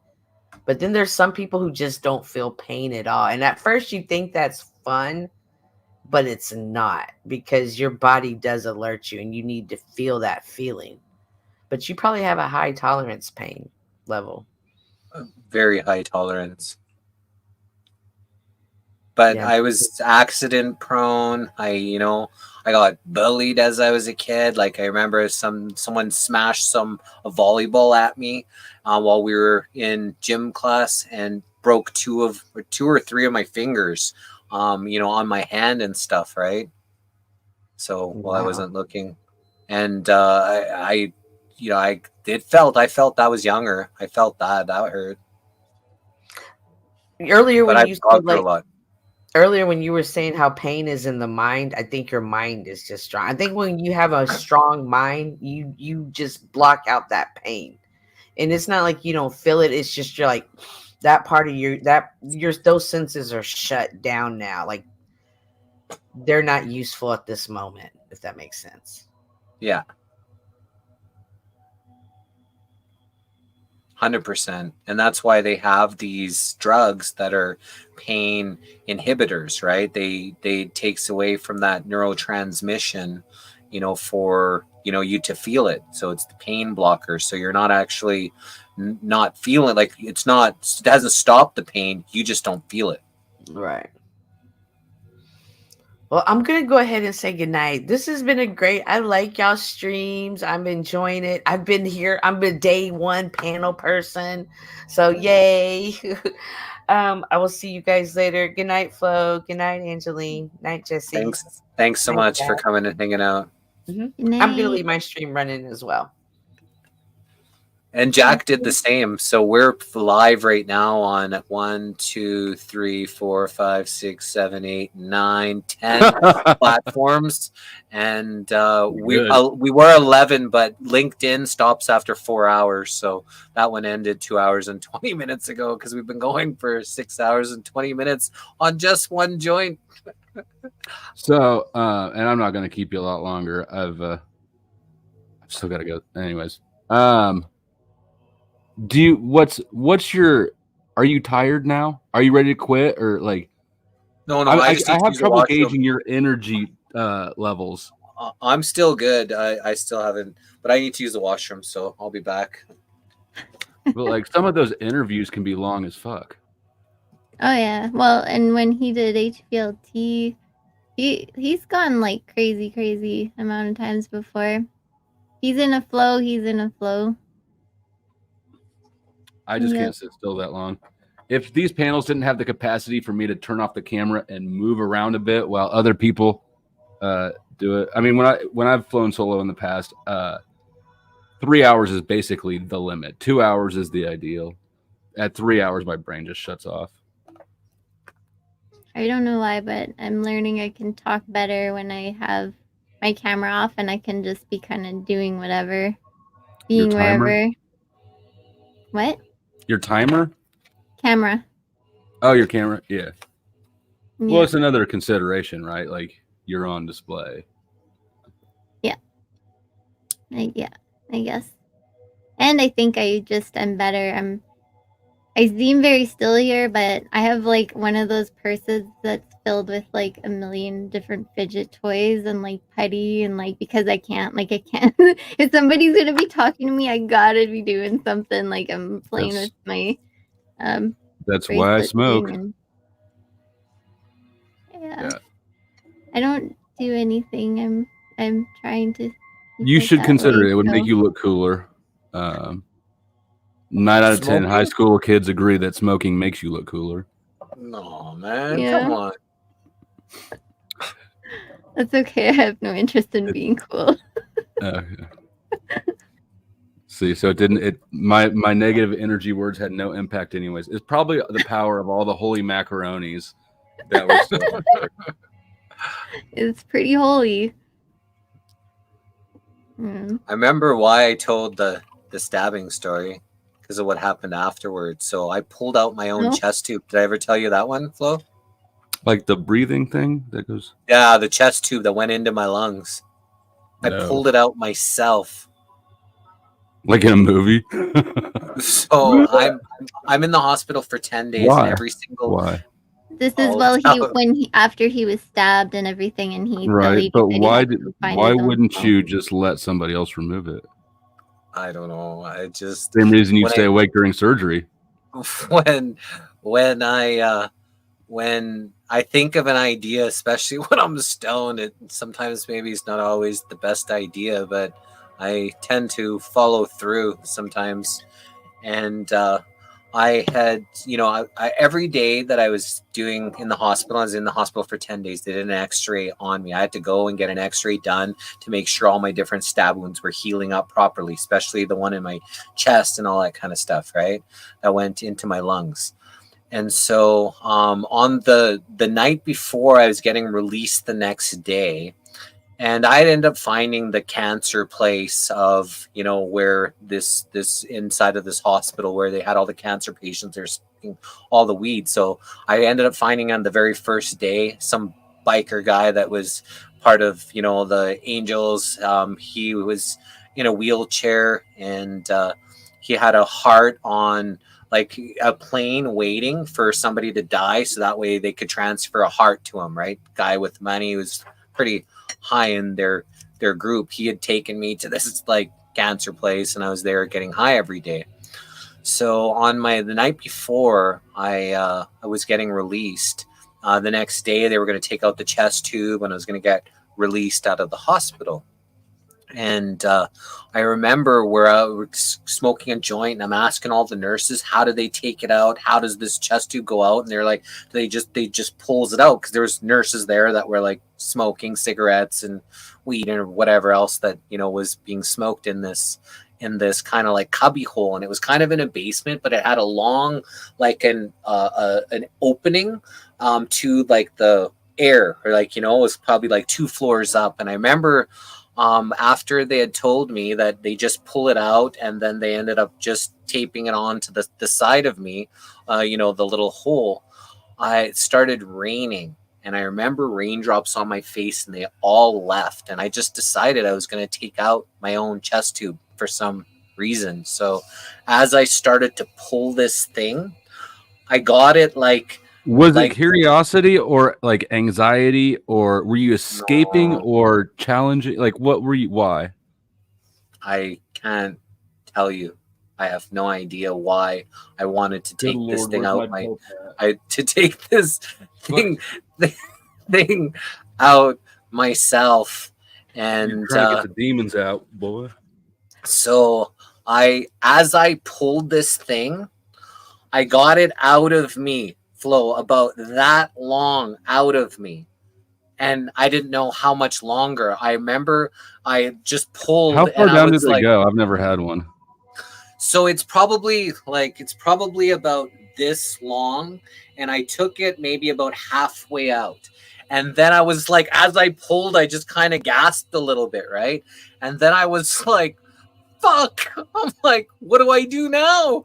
Do I push it back in, or just continue pulling the rest of the way out? I didn't know what to do. Nurse. No, I'm in the smoke area. There's no call button. I'm out there where the smoke thing is, and it just emptied. I'm there by myself. And so I just decided to pull it the rest of the way out. I didn't realize it was like I'm saying, it was like probably 12, maybe 13 inches long that this thing went down into me. And as I yanked it, that last bit out, all I remember is this gasp. Like I felt this gasp as it pulled out of my lung. And I was a smoker. There was snot, like phlegm that was attached from the hole to the end of this thing. There was like a string of actual phlegm that actually came out of me. And so I taped it back on. I taped it on to myself, and I didn't tell anybody. And so I ended up going back into my room, nice and stoned. Hold on, you pulled it out of your throat, and then you taped it. Not out of my throat. It's in my side. It wasn't out of my throat. The chest tube came out from my side, and it was just in my lungs. Like it was this long, like a trach, like a trach, but through. Yeah, but had that motherfucker inserted into you, into me from my side of my body. It had nothing to do with my neck. It didn't it was just right into my lungs, from the side of my ribs, just above my ribs, or I got like a big scar here from it's a pussy scar. Like do you see that? I think that's where the chest tube was. The chest tube was in me, right? But could have been a knife blade. Something was there. One of maybe both. But anyways, whatchamacallit, so I taped it onto the side back on, and I just went back into my room and I fell asleep. So the next AM, I had to go for another X-ray for my chest tube. So I go and they it's taped on the side of my body. I end up going for the X-ray, and I'm in my wheelchair. Which one do you like better, this one or this one? I don't care. Either Doesn't way. matter. However. So I end up getting the X-ray done, and I'm sitting in the chair, and I'm like, well, what the fuck am I supposed to tell them? I have no idea what am I supposed to say. So I just left. I left the waiting room while the doctors are looking, and I went outside, and it was like, I'm sun tanning outside. I must have been outside for 2-3 hours, and I'm like thinking, what the frick am I supposed to tell them, right? That this thing is out of me. So I end up going back to my room. 2 hours. It fell out. 2 or 3 hours. They're searching the whole entire hospital for me. They're freaking the fuck out. How did something that was supposed to be in me X-ray out on the outside of my body? I ended up getting back into my room, not passing, anybody that, recognized me or whatever. I get into my room. All I remember is this nurse. She comes walking in. She sees me in the bed. She doesn't say a word. She does a 180 and spins out, and she's gone. She didn't even say a word to me. Next thing you know, this Oriental doctor comes in, and he's like, what happened here? How did this happen? And he's pulling it, like pulls off the thing, and he's looking at the thing, and he's got, they're cleaning it and all that kind of stuff. And he's like, how did this happen? I'm like, I don't know. You guys are coming in here poking me and touching me, and I don't know what exactly. I didn't know what to say. And I said, I didn't know. And he looked me right in the eye and said, if you took this out yourself, you're lucky to be alive. Right in my eyes, he stared. Right. He said, if you took this out yourself, you're lucky to be alive. I was like, is that true, or was?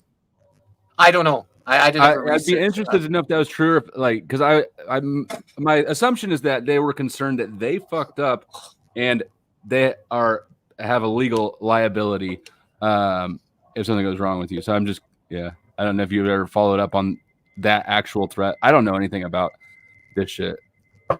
I've dodged basically any major injury. All I know is as I pulled it halfway out, if I would have chickened out and pushed it back in, then I probably am lucky to be alive, because as you're pushing it in, what's the chances of you're going to get 100% back where you just pulled it out from? I would have stabbed myself in other places. It would have started bleeding. I definitely never would have started. I don't know why, Flo. I just felt like I wanted to take this out myself. I bet your medical file is... Do doctors ever look and go, Yeah, I've had a few things happen through. I broke both my hands twice. I broke my legs.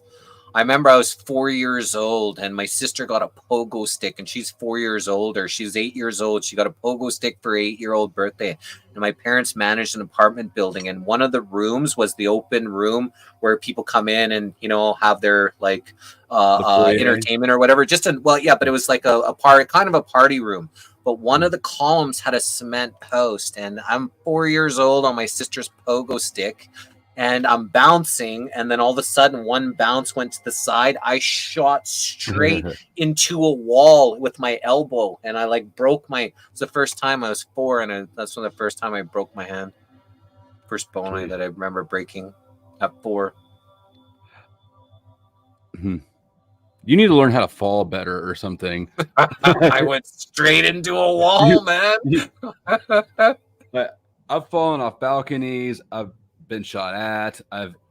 When I was a kid, I was laying on the floor on my back, and my sister doesn't like people in her space, and so I was laying on the floor, and she's sitting on the couch doing something, and I would touch her leg, and then touch her leg just to fuck with her, and she just stood up and grabbed her book bag, full of books, and just does like boom and slams it right down on my face when I'm laying up. But somehow, like, I've really never had any major injuries. That's my son has the same birthday as me, so we're both Aries, and he was like that with his sister, just like the silent little button pusher, but until she just freaking blew her top, and then she was always the one getting in trouble because she lost it. But he was always the one like getting her there. He was so entertained by it. Yeah, I don't actually. We're both in Western. We're both, my sister and I are both Sagittarius. I have an Aries moon in Vedic, but yeah. We have the same birthday. We're both Aries, me and my son. I had him on my birthday, so it was really cool. And the same, the Chinese horoscope. So not only the same day for astrological sign, the same year for the Chinese calendar. Yep. But we're so different at the same time, though. What's your life path numbers? Would they be the same? No, they wouldn't be the same. I don't know. I don't know. You don't do that. You add up here. I am a 1-1. You're an 11. I'm an 11, and I was born on the 11th, which is cool because we're master numbers. Mm-hmm. So that's a pretty prestigious sounding title.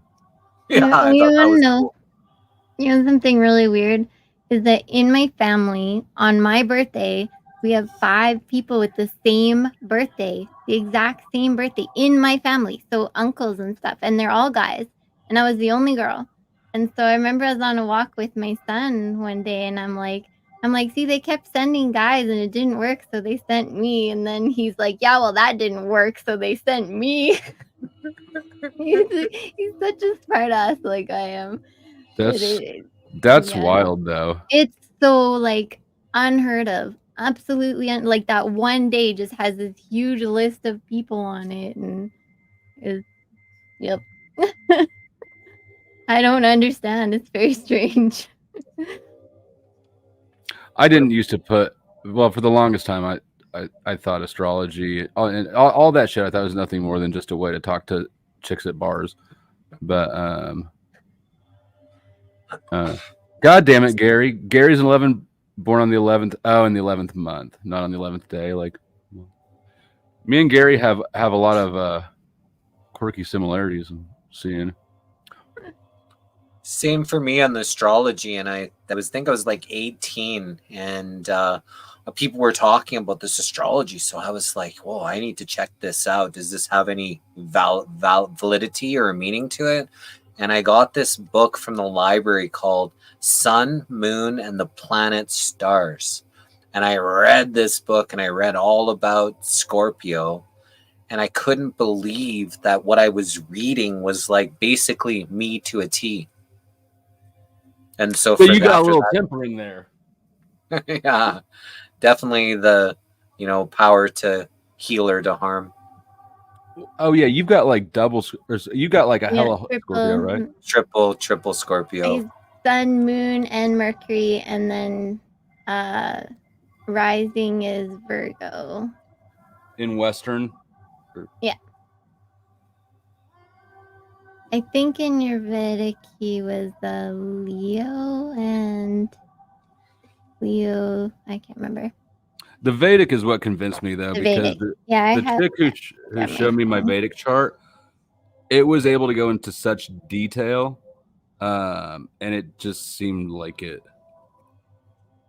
just, and I still don't know enough about astrological types or anything to know if I think I'm more of a Sagittarius or Scorpio sun, or I don't even Taurus or Aries moon, like I don't know how all these things play together, but the narration of the Vedic one seemed.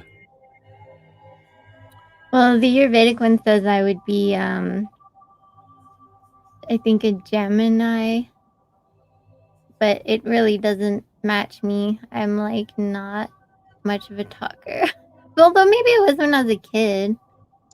I have no idea. Gemini is Mercury, because that's my rising in Vedic. would you say that you're mercurial? Mercurial. I have no idea what that means. Influenced by Mercury? My Mercury. Oh, my Mercury is Taurus, according to Western. So I don't have having the characteristics of eloquence, shrewdness, swiftness, and thievishness attributed to the god Mercury.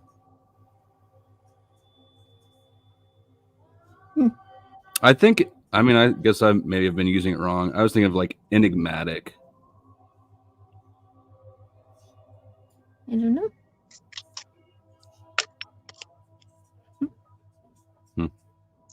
Jesse wins.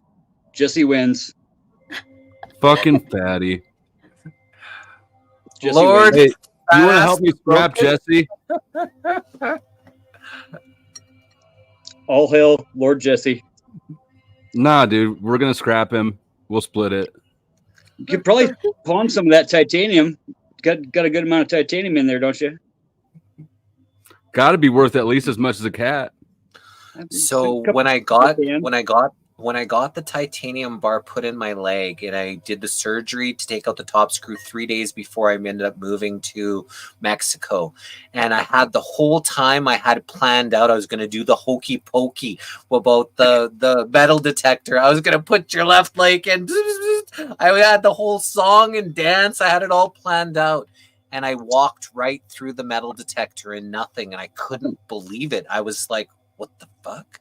And so I had this whole song and dance planned out. So when I came back and I had to get that bottom screw out, I go to the surgeon. I'm like, this is weird. I'm like, why did I not ring in the metal detector? And he goes, titanium doesn't get picked up by that. And I'm like, are you for real? I'm like, why wouldn't like people that are nefarious terrorists make titanium guns and bullets? And he's like, well, it was kind of like a not known secret at that time. This is 25 years ago, but titanium doesn't get picked up by a metal detector. It's also quite hard to mill, I believe. Really rare. It wasn't like they didn't even make hammerheads out of that thing. Yeah, you're probably better off just trying to like the fat TSA agents. They're not that. You can get past them. I've done it a few times just because I forgot I had shit in my pockets and I didn't want to forfeit like my knife, right? So you can those people are foolable. First concert have you guys all been at? What was your very first concert? Very first one. And how old? Monsters of Rock. Monsters of Rock tour. Late 80s. That's probably 6 or 7 years. Dokken, Motley Crue, fucking Van Halen. No, not Van Halen. Shit, I don't even remember. I was too young. Around middle school, it was when all the concert shit sort of started for me. So I don't know if it was, I don't know. I want to say Incubus or Matchbox 20 or maybe Fish. I don't know. They all kind of happen around the same age. You guys remember Black Happy? I know Black Happy played up in Canada a few times. Remember those guys from through the mid 90s at least? I don't know. Never heard of them. Kind of a local band. That's the band that was playing when I met my ex. I told you guys about the other night. Dancing on 10 strip of acid. Turning around, there's an angel right behind me. You know, one of those. I didn't have to get stabbed to save her though, so that's always good. Angeline, I had first one. Honestly, I've never really been to one. Oh shit! I've been to like a Christian concert in a church, and then I went to a bar, and there was I've heard like bands play in a bar, and there was one time I think Ice was there. I saw Ice. That was about it. I had to fucking mean mug the guitarist for Buck Cherry one year when I was dating my ex-wife. He like we were right on the front, and he kept coming up on stage and like playing the guitar to her. Right, we're up on the front rail.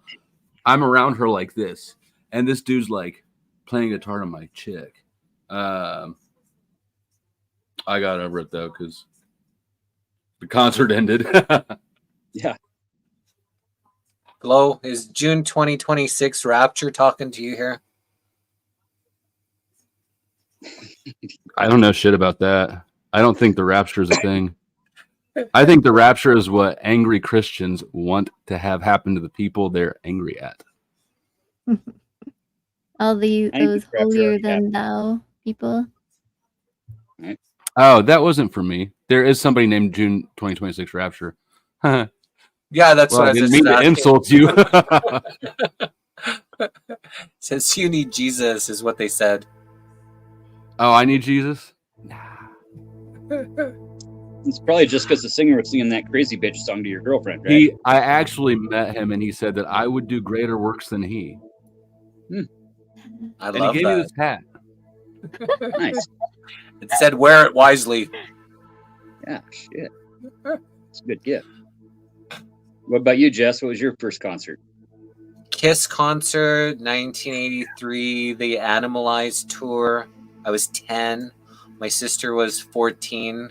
She had to take me, and I remember 10 years old, and it was in the Stampede Corral, and we got the doors opened at 7, and we got there, I don't know, 6:45 or something, 15 minutes before. And I remember they're all pounding on the doors, open the fucking door, open the fucking door. And I'm 10 years old, so I'm like yelling with them, and my sister's looking at me like, why shouldn't be saying that? But I was just following what all the other people were doing, and it was fun to say that. And I remember where we sat, there was these tubes of flames that came out on each side of the stage, and we were on the left side of the stage, and as that flame came out, I could feel the heat on my face from that fire, and I thought that was just like the coolest thing.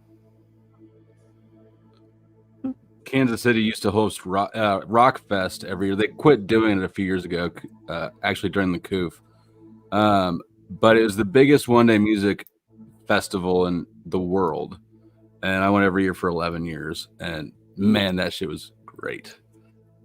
Saw a lot of people. Hell yeah, and Hell yeah, Dope, Korn, and Slipknot were probably the 3 best shows. And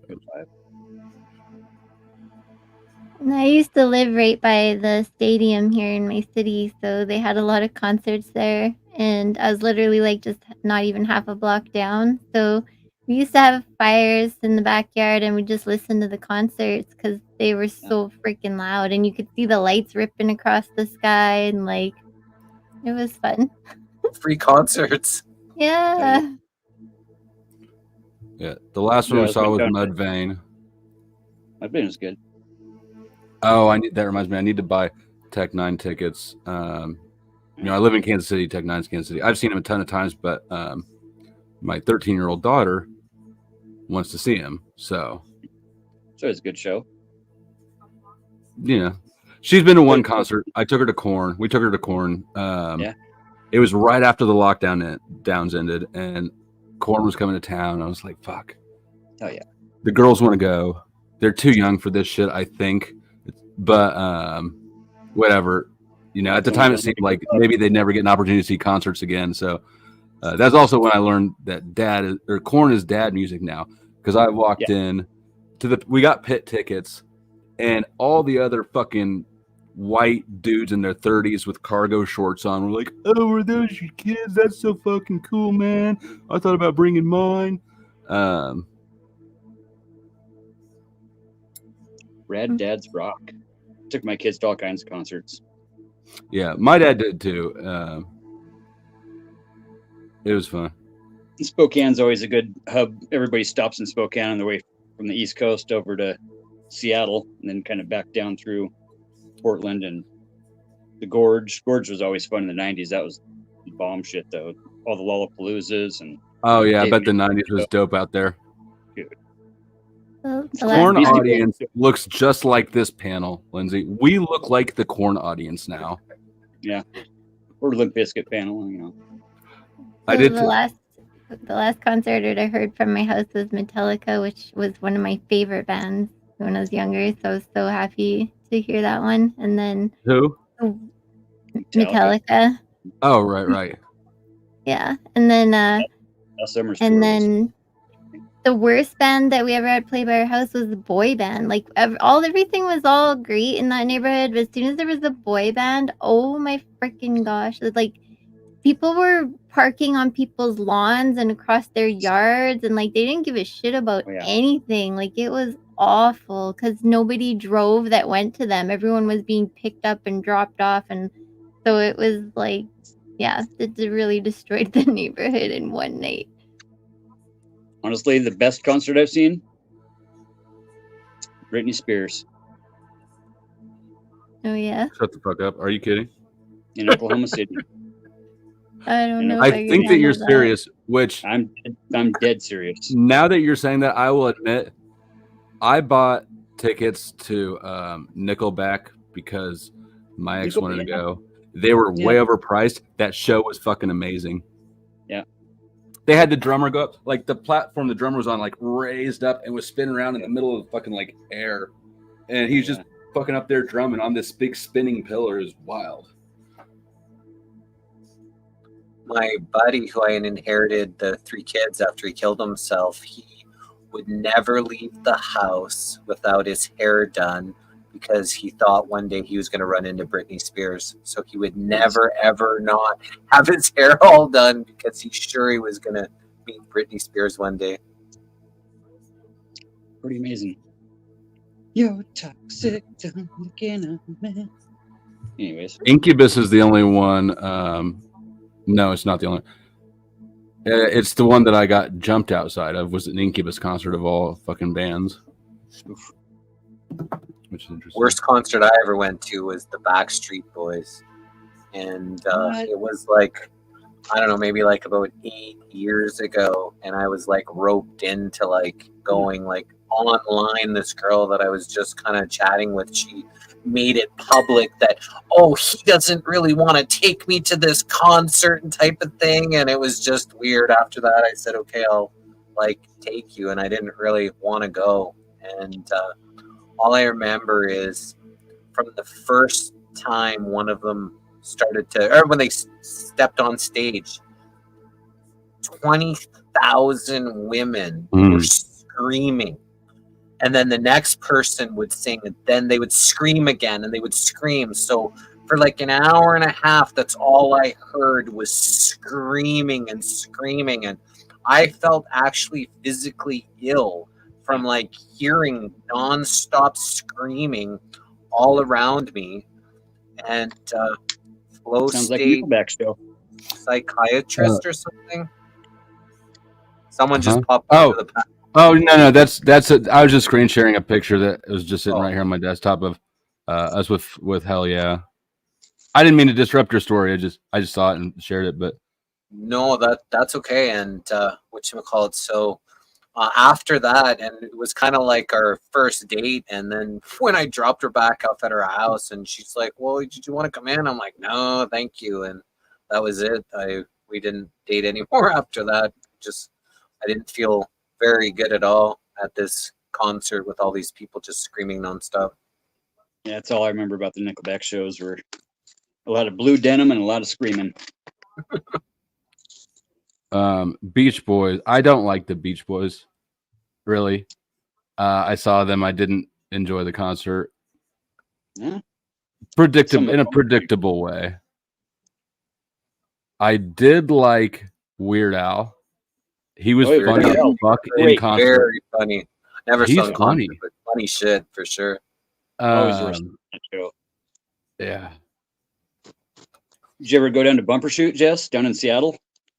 No, I didn't go to the States too much. I remember we went to Portland. I really liked Portland.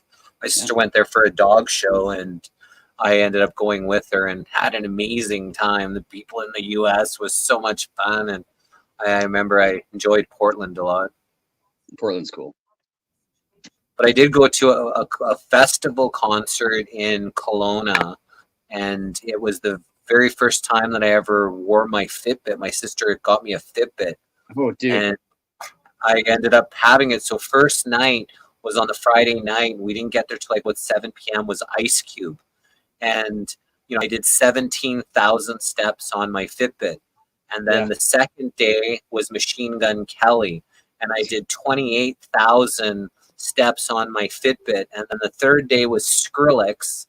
And that was dubstep. And I went off. I did 32,000 steps on my Fitbit on the Sunday. And it only went till midnight. We went to like 4 or 5 a.m. I just imagine how many steps I ended up doing that day. Is probably double, you know, well over 40,000. Barry Manilow. Oh yeah. Very fucking Manilow.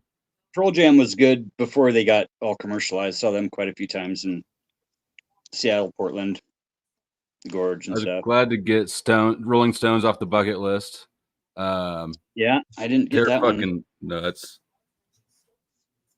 Should have got that one. Got Muddy Waters and a bunch of blues stuff and tons of blues festivals down around here too. The Gorge was the bomb though. We could go from North Idaho to Portland. We could get there in like 8 hours, pick up a trash bag full of mushrooms, like a big black trash bag. Why's it gotta be black? Like the big ones, not a little garbage bag, you know what I mean? We like get it. A yard bag. Not the see-through ones? No. Like the big industrial Costco size black ones, right? So you don't want to be able to see into the thing, but like $100. Guy had a mushroom field out there. He ordered a bunch of mushrooms from what he said he ordered them from UPS, or he got them delivered by UPS. Just went out there and threw spores all around, and dude, truckloads. We heard Scotty 2B sing songs to Katie, love songs to Katie, and he sung Cynthia songs. So Scotty 2B is pretty big deal. Yeah.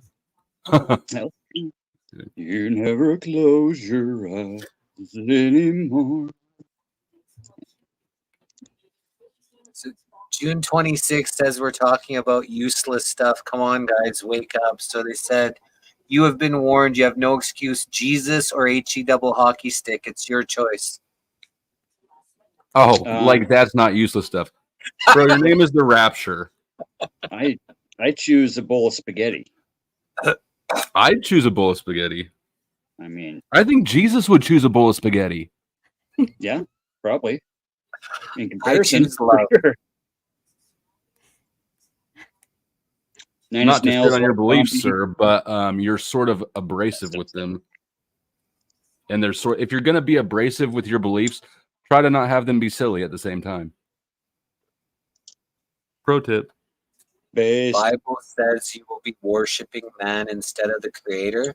Who worships man? I don't know anybody that does. The men on the dollar bills. They seem to get a lot of worship these days. Are they worshiping the man on the dollar bill, or are they worshiping the money itself? I don't know. I don't think they know. I don't think we know. What about the man on the cross? Is that right?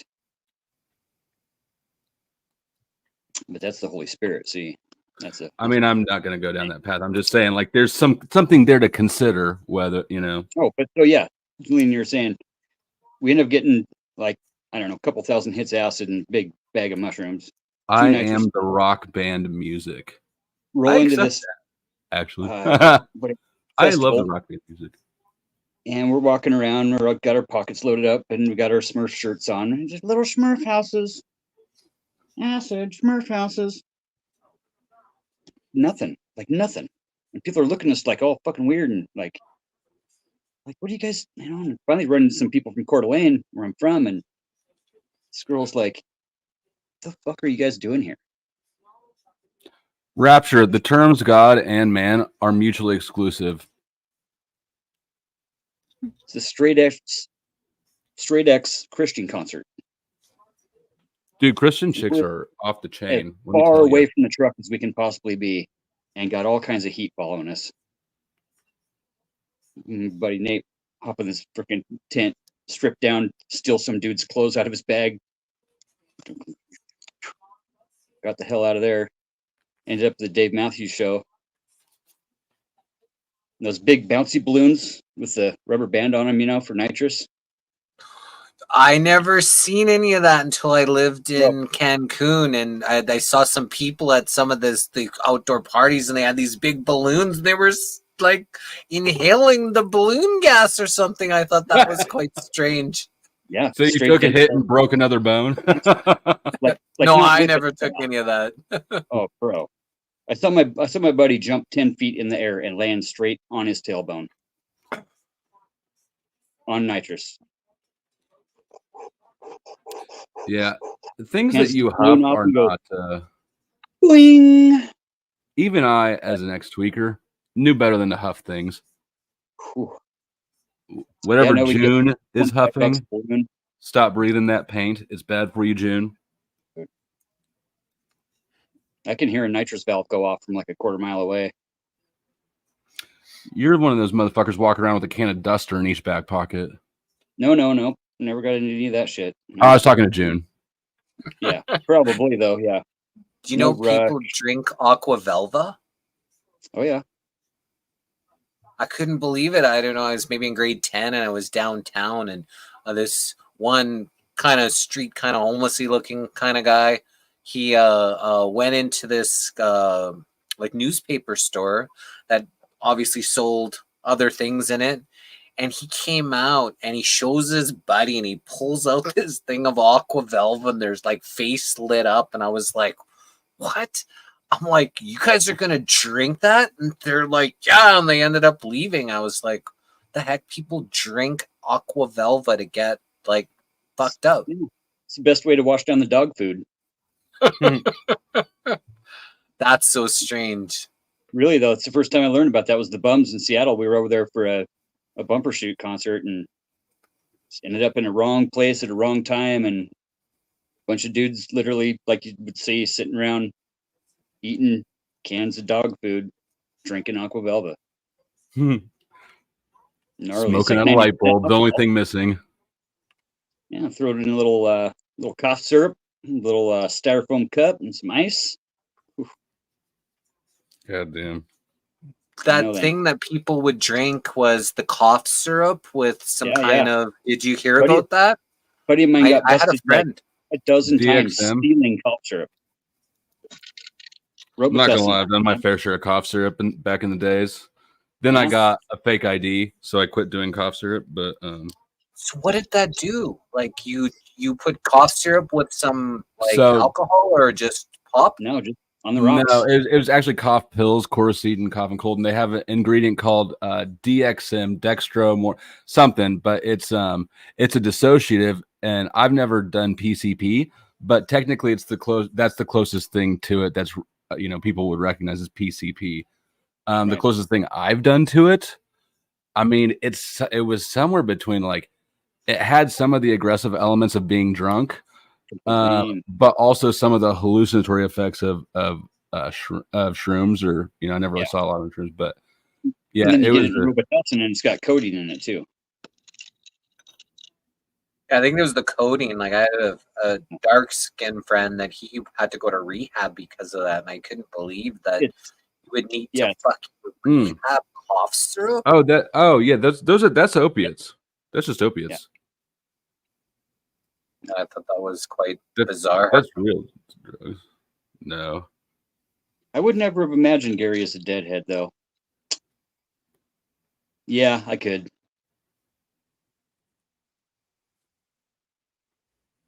Saw it dead quite a few times. Yep, codeine for sure. Rick and Beastie Boys concert was the best. We had it was Manson, and then White Zombie, and then 9 Inch Nails. Yep, seen them all. And then Beastie Boys. Oh, that was good. As soon as the lights started going down, the sun started going down, everybody started getting all tweaky, and like everybody just randomly, everybody looked at each other in the parking lot and was like, "Let's rush the fence." And 10,000 people rushed the temporary fence and completely just tore that temporary fence down. We had 3 times the occupancy, and came back the next year and they had all permanent fencing and permanent parking lot crap and secured access points. And Primus is still, to this day, I mean, the best. Oh, I gotta see them. I haven't seen Primus. It bugs me. Yeah. I gotta see Primus. I gotta see Rage if they go on tour again. I missed my like 10-second window to buy Tool tickets last time they went on concert. I fell asleep at Tool concert. What the hell were you on? Dude, I mean, concerts are different. Maynard's back in the back and in the dark, and it's just kind of a real dark blue and purple kind of scene. And yeah, man.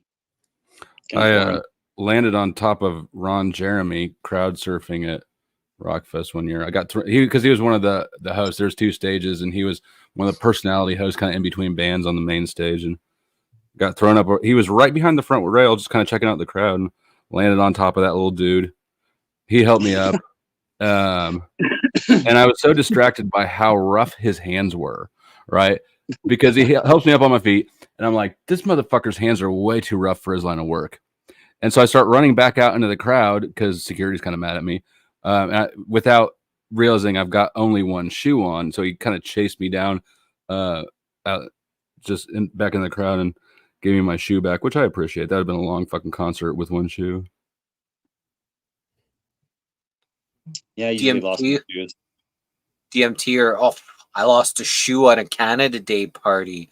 It was an outdoor party, and the girl that I was with wanted to do, and I just met her. She wanted to do the body surfing, and there's me, Mr. Protector, going through the whole thing, following her, martial arting through everybody, and my shoe got stuck into this mud, and I had a choice to make whether to leave the shoe or leave the girl because I didn't want her to fall. I helped her up there. If she would have got hurt, I would have felt responsible. So I left my shoe in the mud and then went through the rest of it. She came down and my shoe was gone. So for the rest of the party, I had one dress shoes on it to boot, one dress shoe on. The other one left in the mud. I hope it was worth it. Yeah, we had Mudstock down here. They did a big punk rock. Pennywise, Rancid, NoFX was the headliners, and it rained for 2 days straight before the show. Postponed the show from Friday night to Saturday night. And those concerts are the best. The Mud Pit concerts are awesome, dude. Yeah, that was gnarly. It was down in freaking Tri-Cities or something. Have you either tried DMT or ayahuasca? No, and I don't think I will. I don't trust it.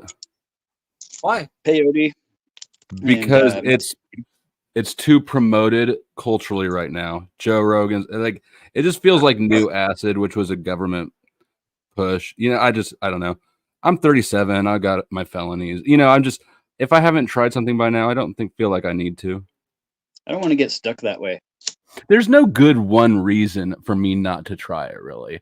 I just am sort of leaning away from it. But would you try other things? I mean, like what? Like, I love shrooms if we're talking about hallucinogens. Yeah, like what, like different hallucinogenic stuff. Would that be still something that you would experience? I'm a little bit too much of a control freak to be super comfortable with hallucinogens. I love shrooms. Never had a bad time on shrooms. Well, I mean, I guess I did have a seizure and bit through my lip and shit, but it was still honestly not a bad trip. That was towards the end of the night anyway. So, right. I did acid once, and I didn't take enough of it. It just made the lights at the strip club look funny. But I don't trust acid. I've seen enough bad acid trips. It kind of. Yeah, we were getting the pure, the clean crystal acid from fucking guys down in Eugene, and shit was intense. But I have always had like a difficult time taking that leap off because it's not like anything else. else really. Like a hallucinogen experience is different. Like you're basically just stepping off the cliff and trust falling into the experience. Well, yeah, I'd done peyote at a sweat lodge before really I'd done anything else other than smoked weed, and that was a straight up like life-changing experience. Like almost like you were talking about hypnotism earlier. Mm-hmm. When you're playing drum circle and you got a couple guys with some strings and just the trance of the drums and everything else, like I don't think I'd like that. I don't like that sort of hippie drum circle shit. Yeah, but more, not really hippie drums, just like, I mean, really more Indian beats, more Native American beats, and just, whatever, howling and screaming and whatever, let the shit out type of thing, They want Angeline to try medical ketamine. Who wants to? Who, doctors or? Doctor. I don't want to though. No, don't do it. Well, they were worried about my low blood pressure, but then I talked to a psychologist who does Ketamine for blood supervised pressure? experiments, and she said it actually raises blood pressure. So I have no idea. No, not for blood pressure, Flo. She's just No. worried about that because she's got chronic low blood pressure. That's seeing if it would affect, but it's like for the PTSD to just help her with the trauma healing and stuff. So they thought that maybe, kind of drip feed dose of ketamine would, could help. It's help people with severe PTSD. So there's some sort of, I don't know if it's whatever sort of psychological treatment. I don't remember what it's called, but something where they like can go in and sort of like mechanically, like, I don't even remember how he explained it. They go in and they reprogram your memories so that negative memories are not experienced as negatively. Does that, I mean, Fatty, I see you nodding. What's that shit called? What does it involve? Reprogramming while you're hypnotized? Like no, it's not hypnosis. No, okay. It's not hypnosis. It's a different procedure. It's like, is it where they hook your brain up to sensors? Yeah, Yep. this lady was talking to me about it in this clinic. And what is that shit called again? I don't know. It was the first time I heard of it, and it sounds interesting anyways. I mean, They I were would talking not. to me about it as an alternative to drugs, and I don't know. No, I have to look into it Sounds more. like an electron or like an electrical lobotomy or something. I think it lights up certain parts of your brain or something like that, or stimulates certain parts of your brain while you're going. Yeah, somehow they're able to stuff or access, something like have you that. access the memories and then sort of shock it so that like the emotion so it turns off the dopamine hit. It's like cauterized or something, right? I don't. Yeah, that sounds. Well, yeah, kind of, but not burnt. But do you remember the burnt toast commercial? I smell burnt toast. They're doing some kind. Every time this lady had a seizure, she smelled burnt toast. So they're doing this brain operation on her and touching different parts of her brain. And then all of a sudden, I smelled the burnt toast. So they knew which part of her brain that they needed to fix that was associated with the seizures that she was having. Interesting. It was really interesting sounding thing. Like I would never want it. I don't trust doctors at all, so not enough to have them zap part of my brain. Yeah. Well, open your skull and start touching places. No, it's just on the outside. No, they don't open your skull. It's through like sensors and shit. Like they hook diodes or whatever up to your head, and I don't even remember how he explained it. Well, this was with the burnt toast, the lady, it was actually like a brain surgery that she was having. So this was probably like 25, 30 years ago where the technology was more rudimentary and they actually had to open up her skull and they were taking little things and touching different parts inside of her brain. They had to open up her skull for her to find out where this burnt toast, smelled from so they could fix that so she didn't have the seizures anymore. Burnt toast with salt is even better.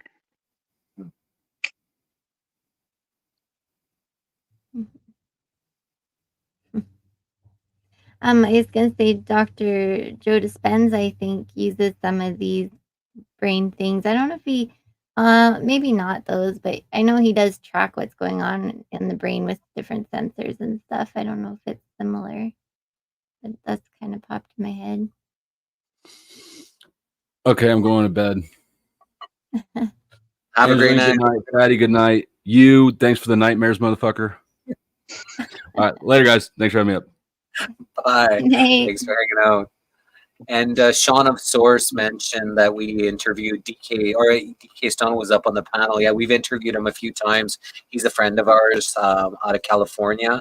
So he came to hang out. It wasn't on camera, but was able to, hang Yeah, out. he was up earlier.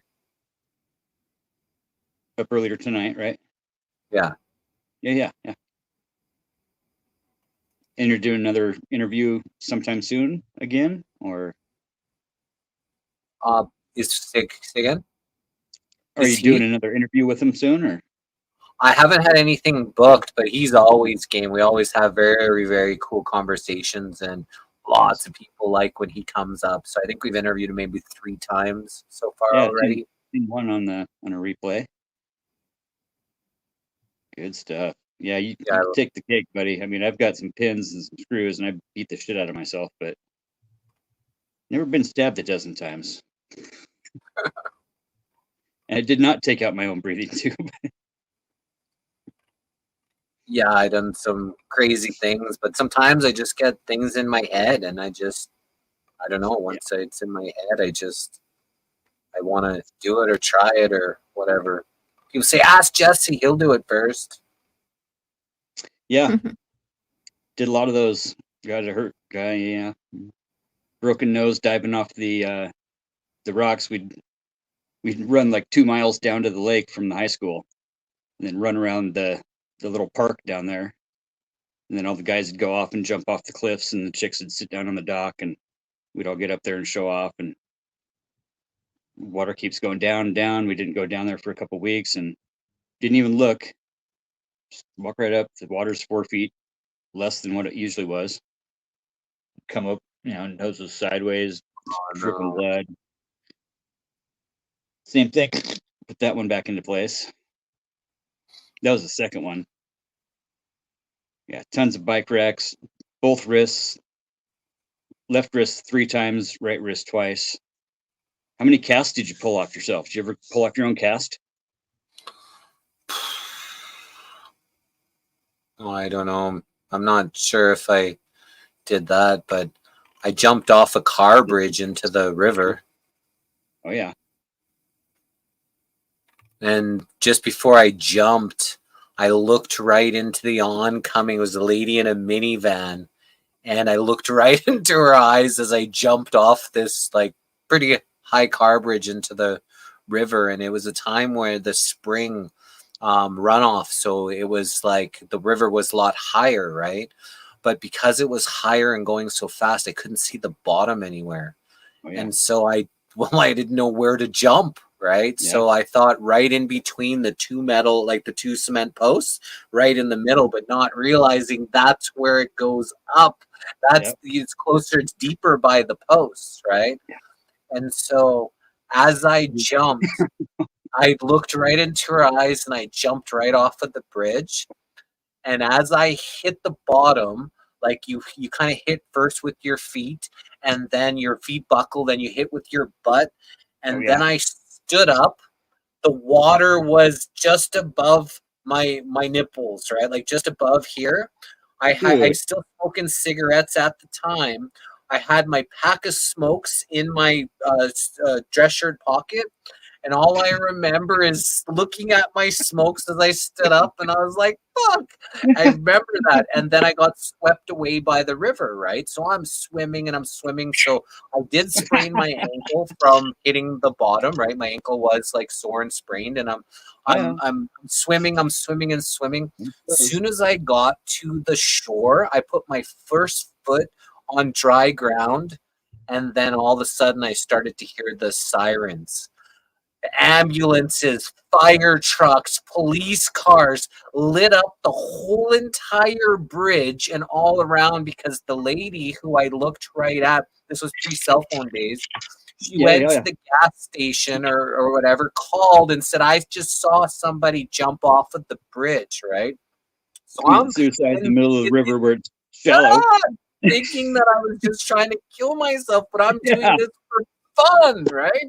I'm going to have a blast jumping off this bridge. If I saw somebody doing that, I would think that. And like so there's a jumper. So I'm watching this. I'm in the bushes. I'm watching, and then I'm like, you know what? I probably shouldn't go over there. I'm gonna get in trouble if I go over. So I hopped over the fence in the community, and I'm like, water as like I'm just, because I'm full of water or whatever. So you see this like visible path of like water behind me, right? But all the sirens were going and all that kind of stuff. But I'm in the community that's on the other side, like not kind of where the bridge is, right? And so I get out of the community kind of by that time, and I go across the road, and then my buddy was working at the gas station, and I say to him, I'm like, hey man, I'm like, do you hear all those sirens? And he's like, Jesse, don't tell me they're for you. I'm like, yep.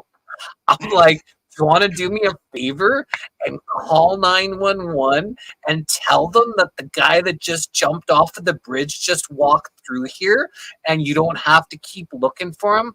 I went into Partners Pizza, which is this pizza place, had a couple tequila shooters, and I was like, holy, what a freaking trip.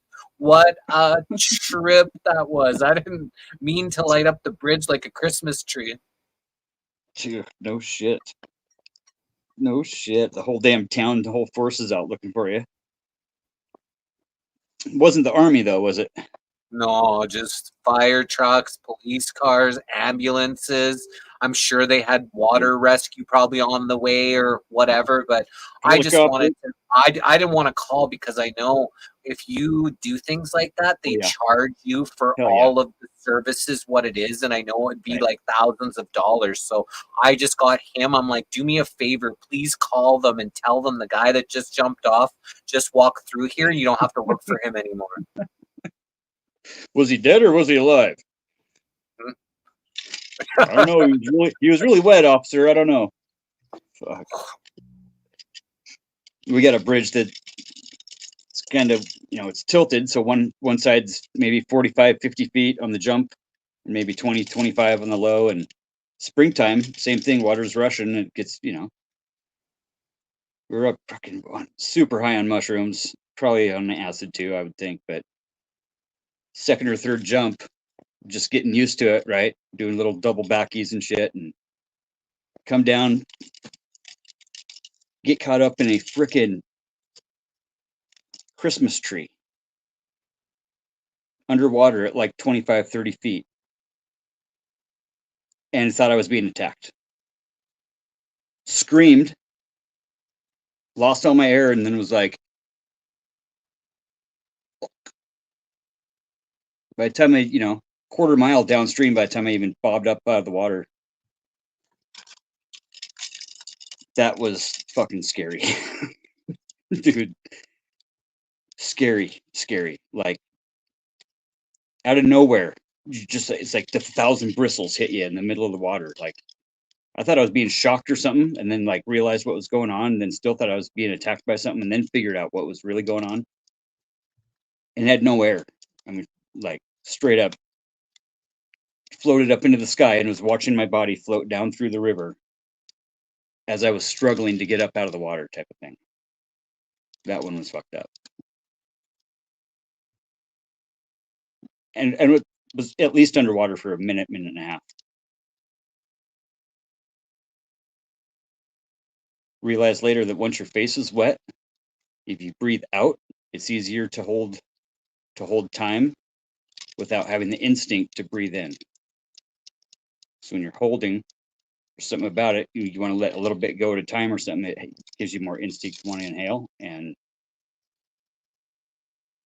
that one was scary as shit. The runs out in the river, though, the little short rivers do the same thing. They'll swell up, and we'll go out and do like downriver surfing, where you got to jump in off of something and you're surfing off the backside swell of like a class 2 rapid. You know what I mean? Seen the guys doing that. That's, yeah. Then you get wrapped up and smack yourself on the rock, and That's never fun. You've been whitewater rafting though. You got all kinds of whitewater up there, yeah? You're muted. So we'll go. Yeah, I love whitewater rafting. It's super fun. Yeah, the Moye comes right down out of Canada into Bonner's Ferry, and we'll go right up on the half-mile, maybe short of the border, right there at the dam, and class 5s for 2-3 hours on end. It's pretty intense. I like when they stop part way and then you get to go cliff jumping. They find a little place and then you get to jump into the water and stuff. So I enjoy that. Oh, for sure. I think we should wrap it up though, even though there's like 85 people still watching here 7 hours later. Thanks for everybody hanging out and number 2 and being our second kind of panel kind of thing, and turned a little different from, you know, I think it was the interview we did, Angeline, to this one being, you know, kind of like a high vibe love tribe kind of open panel. So we've asked people before to come up and, you know, do our dance sessions and our meditations and things. And I don't think anybody's ever really came up. And then today Peter went up and he came up and hung out and danced. And so that was really cool. Yeah. Yeah, he's a cool dude. Everybody was pretty cool. And then you got Joe Cool. So I really like him. Just amazing. Amazing how you guys do it. It's a great conversation though. You guys were on the ball. You got hypnotized once, so we'll talk about that another time. You got hypnotized. Oh yeah. Quite a few times actually. Yeah. So you enjoy being hypnotized? I know sometimes people that quit smoking, they go to a hypnotist and help them with their stopping smoking and stuff. Like I've been able to, like I'm very strong-willed, so when I want to stop something, I just do. So I just, you know, stop things like that cold turkey. Yeah. Did you get hypnotized for smoking? No, for basically just to see what was going on. I was just real high strung and shit as a kid, and just always out of whack. I was adopted too, and always knew it, and that's plays part into what ended up kind of coming up when I was hypnotized, was just going over past things and whatever, and what I don't even know what he was fucking doing actually, so I can't say that I know, because in essence what he was doing was just putting me to sleep. And literally I wouldn't remember anything, but I would be talking, drawing, you know, storytelling, whatever, just whatever they call it, pest. I don't even remember the term, so I won't even. You would draw things while you were in a hypnotized state? Mm-hmm.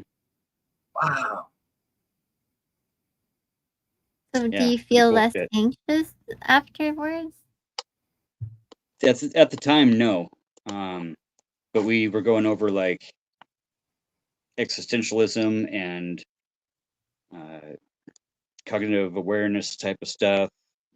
Pretty much a cognitive, without being a cognitive awareness type of classified. I don't know.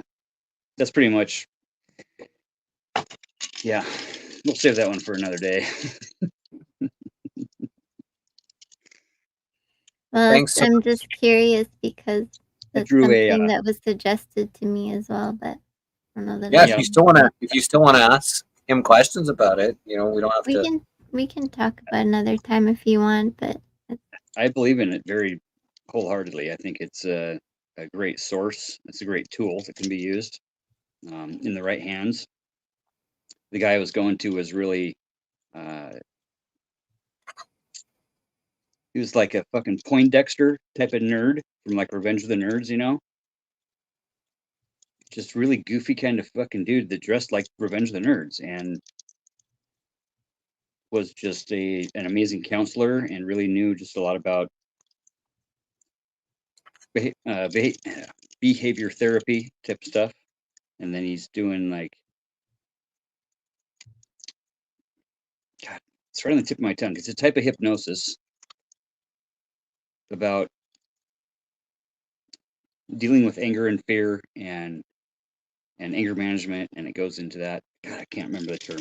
Anyways, I was kicking holes in the walls and just acting out and just, you know, whatever. Got busted for weed in my freshman year, smoking a bong head on the way to school. Teacher in the car right behind us. So it was kind of a court-ordered thing, but it was one of those things where I might as well get something good out of it, right? Because I'm already there, we're paying for it. And he suggested it, and we went through a few things, and I went to the frickin' fair the one year, and just like that, Flow State was sitting. There was like 4 or 5 guys on stage that could not get hypnotized by this douchebag. I was one of them. So I go into Mike the next week, and we're talking about it again, and he basically put me to sleep and brought me right back up, and I remembered that. And then the next 3 times we did it, it's freaking amazing. I drew a picture of my mom. Okay, so I'm adopted, and part of the whole thing about this is that I ended up drawing a picture of my mom, didn't know who it was, and just kind of kept it and whatever. And it ended up, seriously, to this day, looking just like my daughters. Happy Black History Month, you bunch of niggers. Yeah, buddy. That was weird. Yeah, is this some kind of a spammer or something? Get the name, get the not. We'll get the screen name and we'll get the faces, but get the actual. I think even the beginning, I think, was a recording. To be honest. Yeah, it was somebody named Bill, but I didn't know. That was weird. At first, they popped in and tried to put something on that would get us in trouble. Yeah. So I'll just block that person. Yeah. Yeah. Ban from studio. Require all guests to log in. Require your guest to authenticate. To ban a guest, you need to require all guests to authenticate with YouTube or Facebook. Yeah, just verify their account. Oh yeah, I don't mind that. Okay. Yeah. Got it. Okay. Was there a screen name and a username? Just said Bill. Bill? Yeah. We'll find them. I'll find them. Cocksuckers.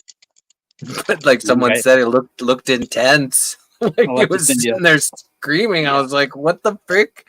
I was like, kind of curious about what the heck he was so mad about. Yeah, a lot of that going on lately. Mel got dick bombed like 3 times in one night a few nights ago. Talcott's been getting bombed. He got bombed twice the other day. I ended up finding that guy with help from another guy. And that guy's been doing this shit for 10 years, dude. Multiple accounts, all kinds of stuff with his face on it all over the internet. People have been tracking this guy for 12 years. Goofy fucking people, dude. I mean, so I'll send you a picture of that guy because he's still got, like, as far as I can tell, he's got 50 YouTube accounts, 50 email addresses. Of course, weirdos like that would. You know, and I'm not for regulation and shit, but there's got to be a point in this sector of YouTube that if people are doing really twisted shit like that, they should have the IP locked on that. But you know, the weird twisted shit seems to not get affected as much as, you know, medical misinformation or election fraud or other things that they target people on and ban you for. But this weird things like, you know, in the sexual nature, they just seems to nothing happens to them. No, there's no accountability. They're already talking about having to do it either way. It's just like that right there could have been a lot worse. And going through StreamYard exclusively without, no, it's not that. If you're going through OBS and StreamYard, or what are you doing? Just StreamYard. Yeah. But I want to learn OBS, so that's one thing I want to get things so that way we can just run it through OBS and then it's free. You don't have to pay. Pay the StreamYard $50 US every month. You got way better features, so when you bring them up, you can have a screen out and just, you know, have screen screen dampening systems and a lot more custom effects. And folks will get on like Discord or something. Somebody will make you a page for nothing. The big one I'd like is that the comments would all just kind of scroll through, you know, because don't have to click on them and like, you know, because that takes a lot of time, especially when we have a lot of people watching, and then I got to monitor what's being said, who's saying things and like that. So, and then trying to bring them up at the same time, because I like that kind of, because we're on so many different platforms. I like that how people will communicate with different well, we're on 10 right now because we're still live on Cynthia's and Jack's. So we have an 8-1 maximum, except we're also live on Rumble. I guess that would have been part of the 8, but we're still live on, like, we still have 8 people watching on Jack's and 6 that are watching on Cynthia's. Go to bed, you heathens. So this stuff is fascinating, and I know Angelina, after our last one, a bunch of people were saying, "You got to do that again. You and Angelina are so great," and you know, so I'm glad that we got to come and hang out a little bit here tonight. Yeah, and it gives a different perspective, man, because you know everybody loves you guys. It's great to hear your guys' origin stories, and much love, much love for sure. Much love. Thank you so much for coming and hanging out. Sure. Yeah, we'll talk soon. You guys get some rest too. I got to get up and start making snow in like 6 hours. We have an interview tomorrow, I believe. I think today might have been one of my records. I'm pretty sure I set a record today. For? At least 1,200 high fives. Oh wow! At the ski hill. We had fireworks up at the hill tonight. And last night. It's fucking amazing. And I wasn't up there last night. I was up there tonight, and it was the bigger show, and they got the big, guys doing the Olympic size ski jumps under the lights, under the fireworks. Pretty fun stuff. Have you seen any drone shows yet? Oh yeah. Yeah, we did a few of those. Nice. They've got a really good one outside of Ritzville, and up at Grand Coulee Dam, where they used to do the Pink Floyd laser light shows.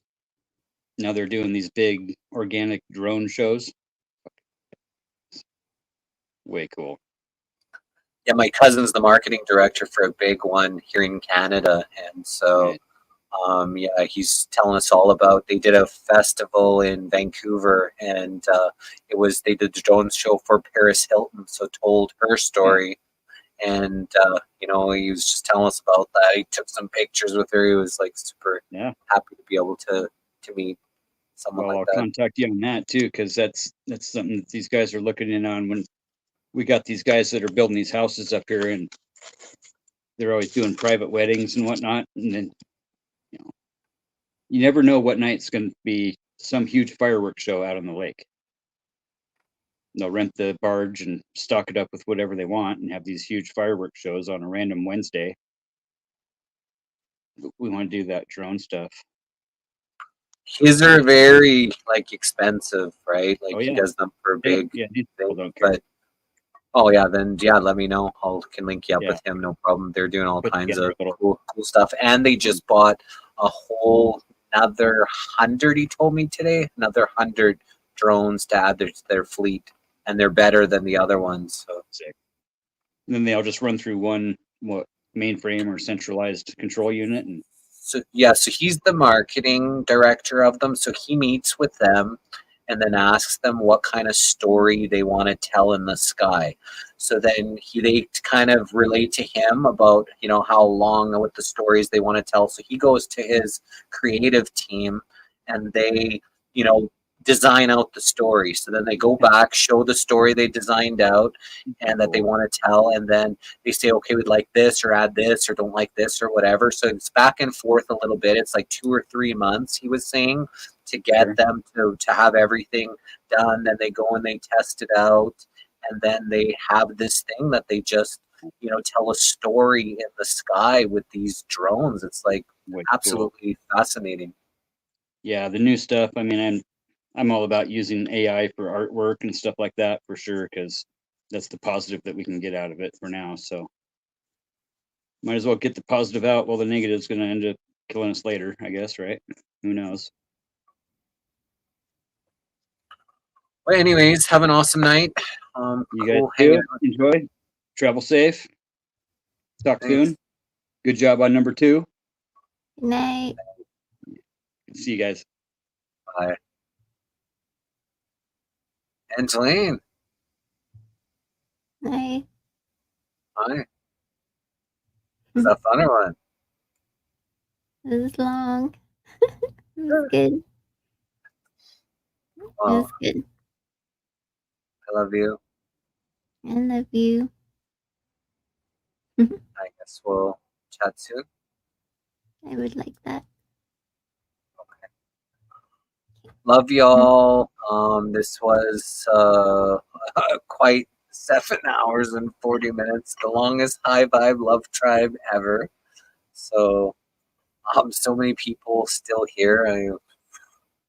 It's pretty surprised how many people. We're running around 80 people right now still that are watching here live with us. So, on all the different platforms. We'll see you next time we see you. Tomorrow we've got, we're going to need to make an ad for tomorrow. But you've already made this Dr. Cropley, I guess. Dr. Charlie Cropley at noon Eastern Standard Time on the missing link.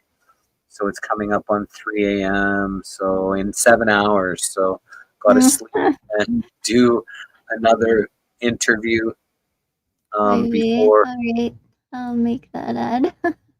So yeah, so I was waiting for the information, and I was waiting, and there's obviously the rest for the rest of the week, but obviously we just need the one for tonight because we have to make the live and stuff like that. So, well, we love you too, Celine, and everybody else. May the source be with y'all.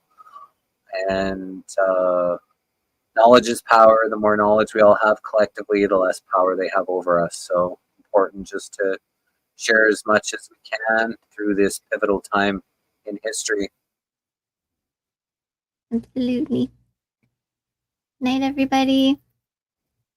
All right, thanks for all your likes, comments, hearts, shares, stars, thumbs up, and we'll see you next time we see you back here on the missing link or the High Vibe Love Tribe or whatever this is.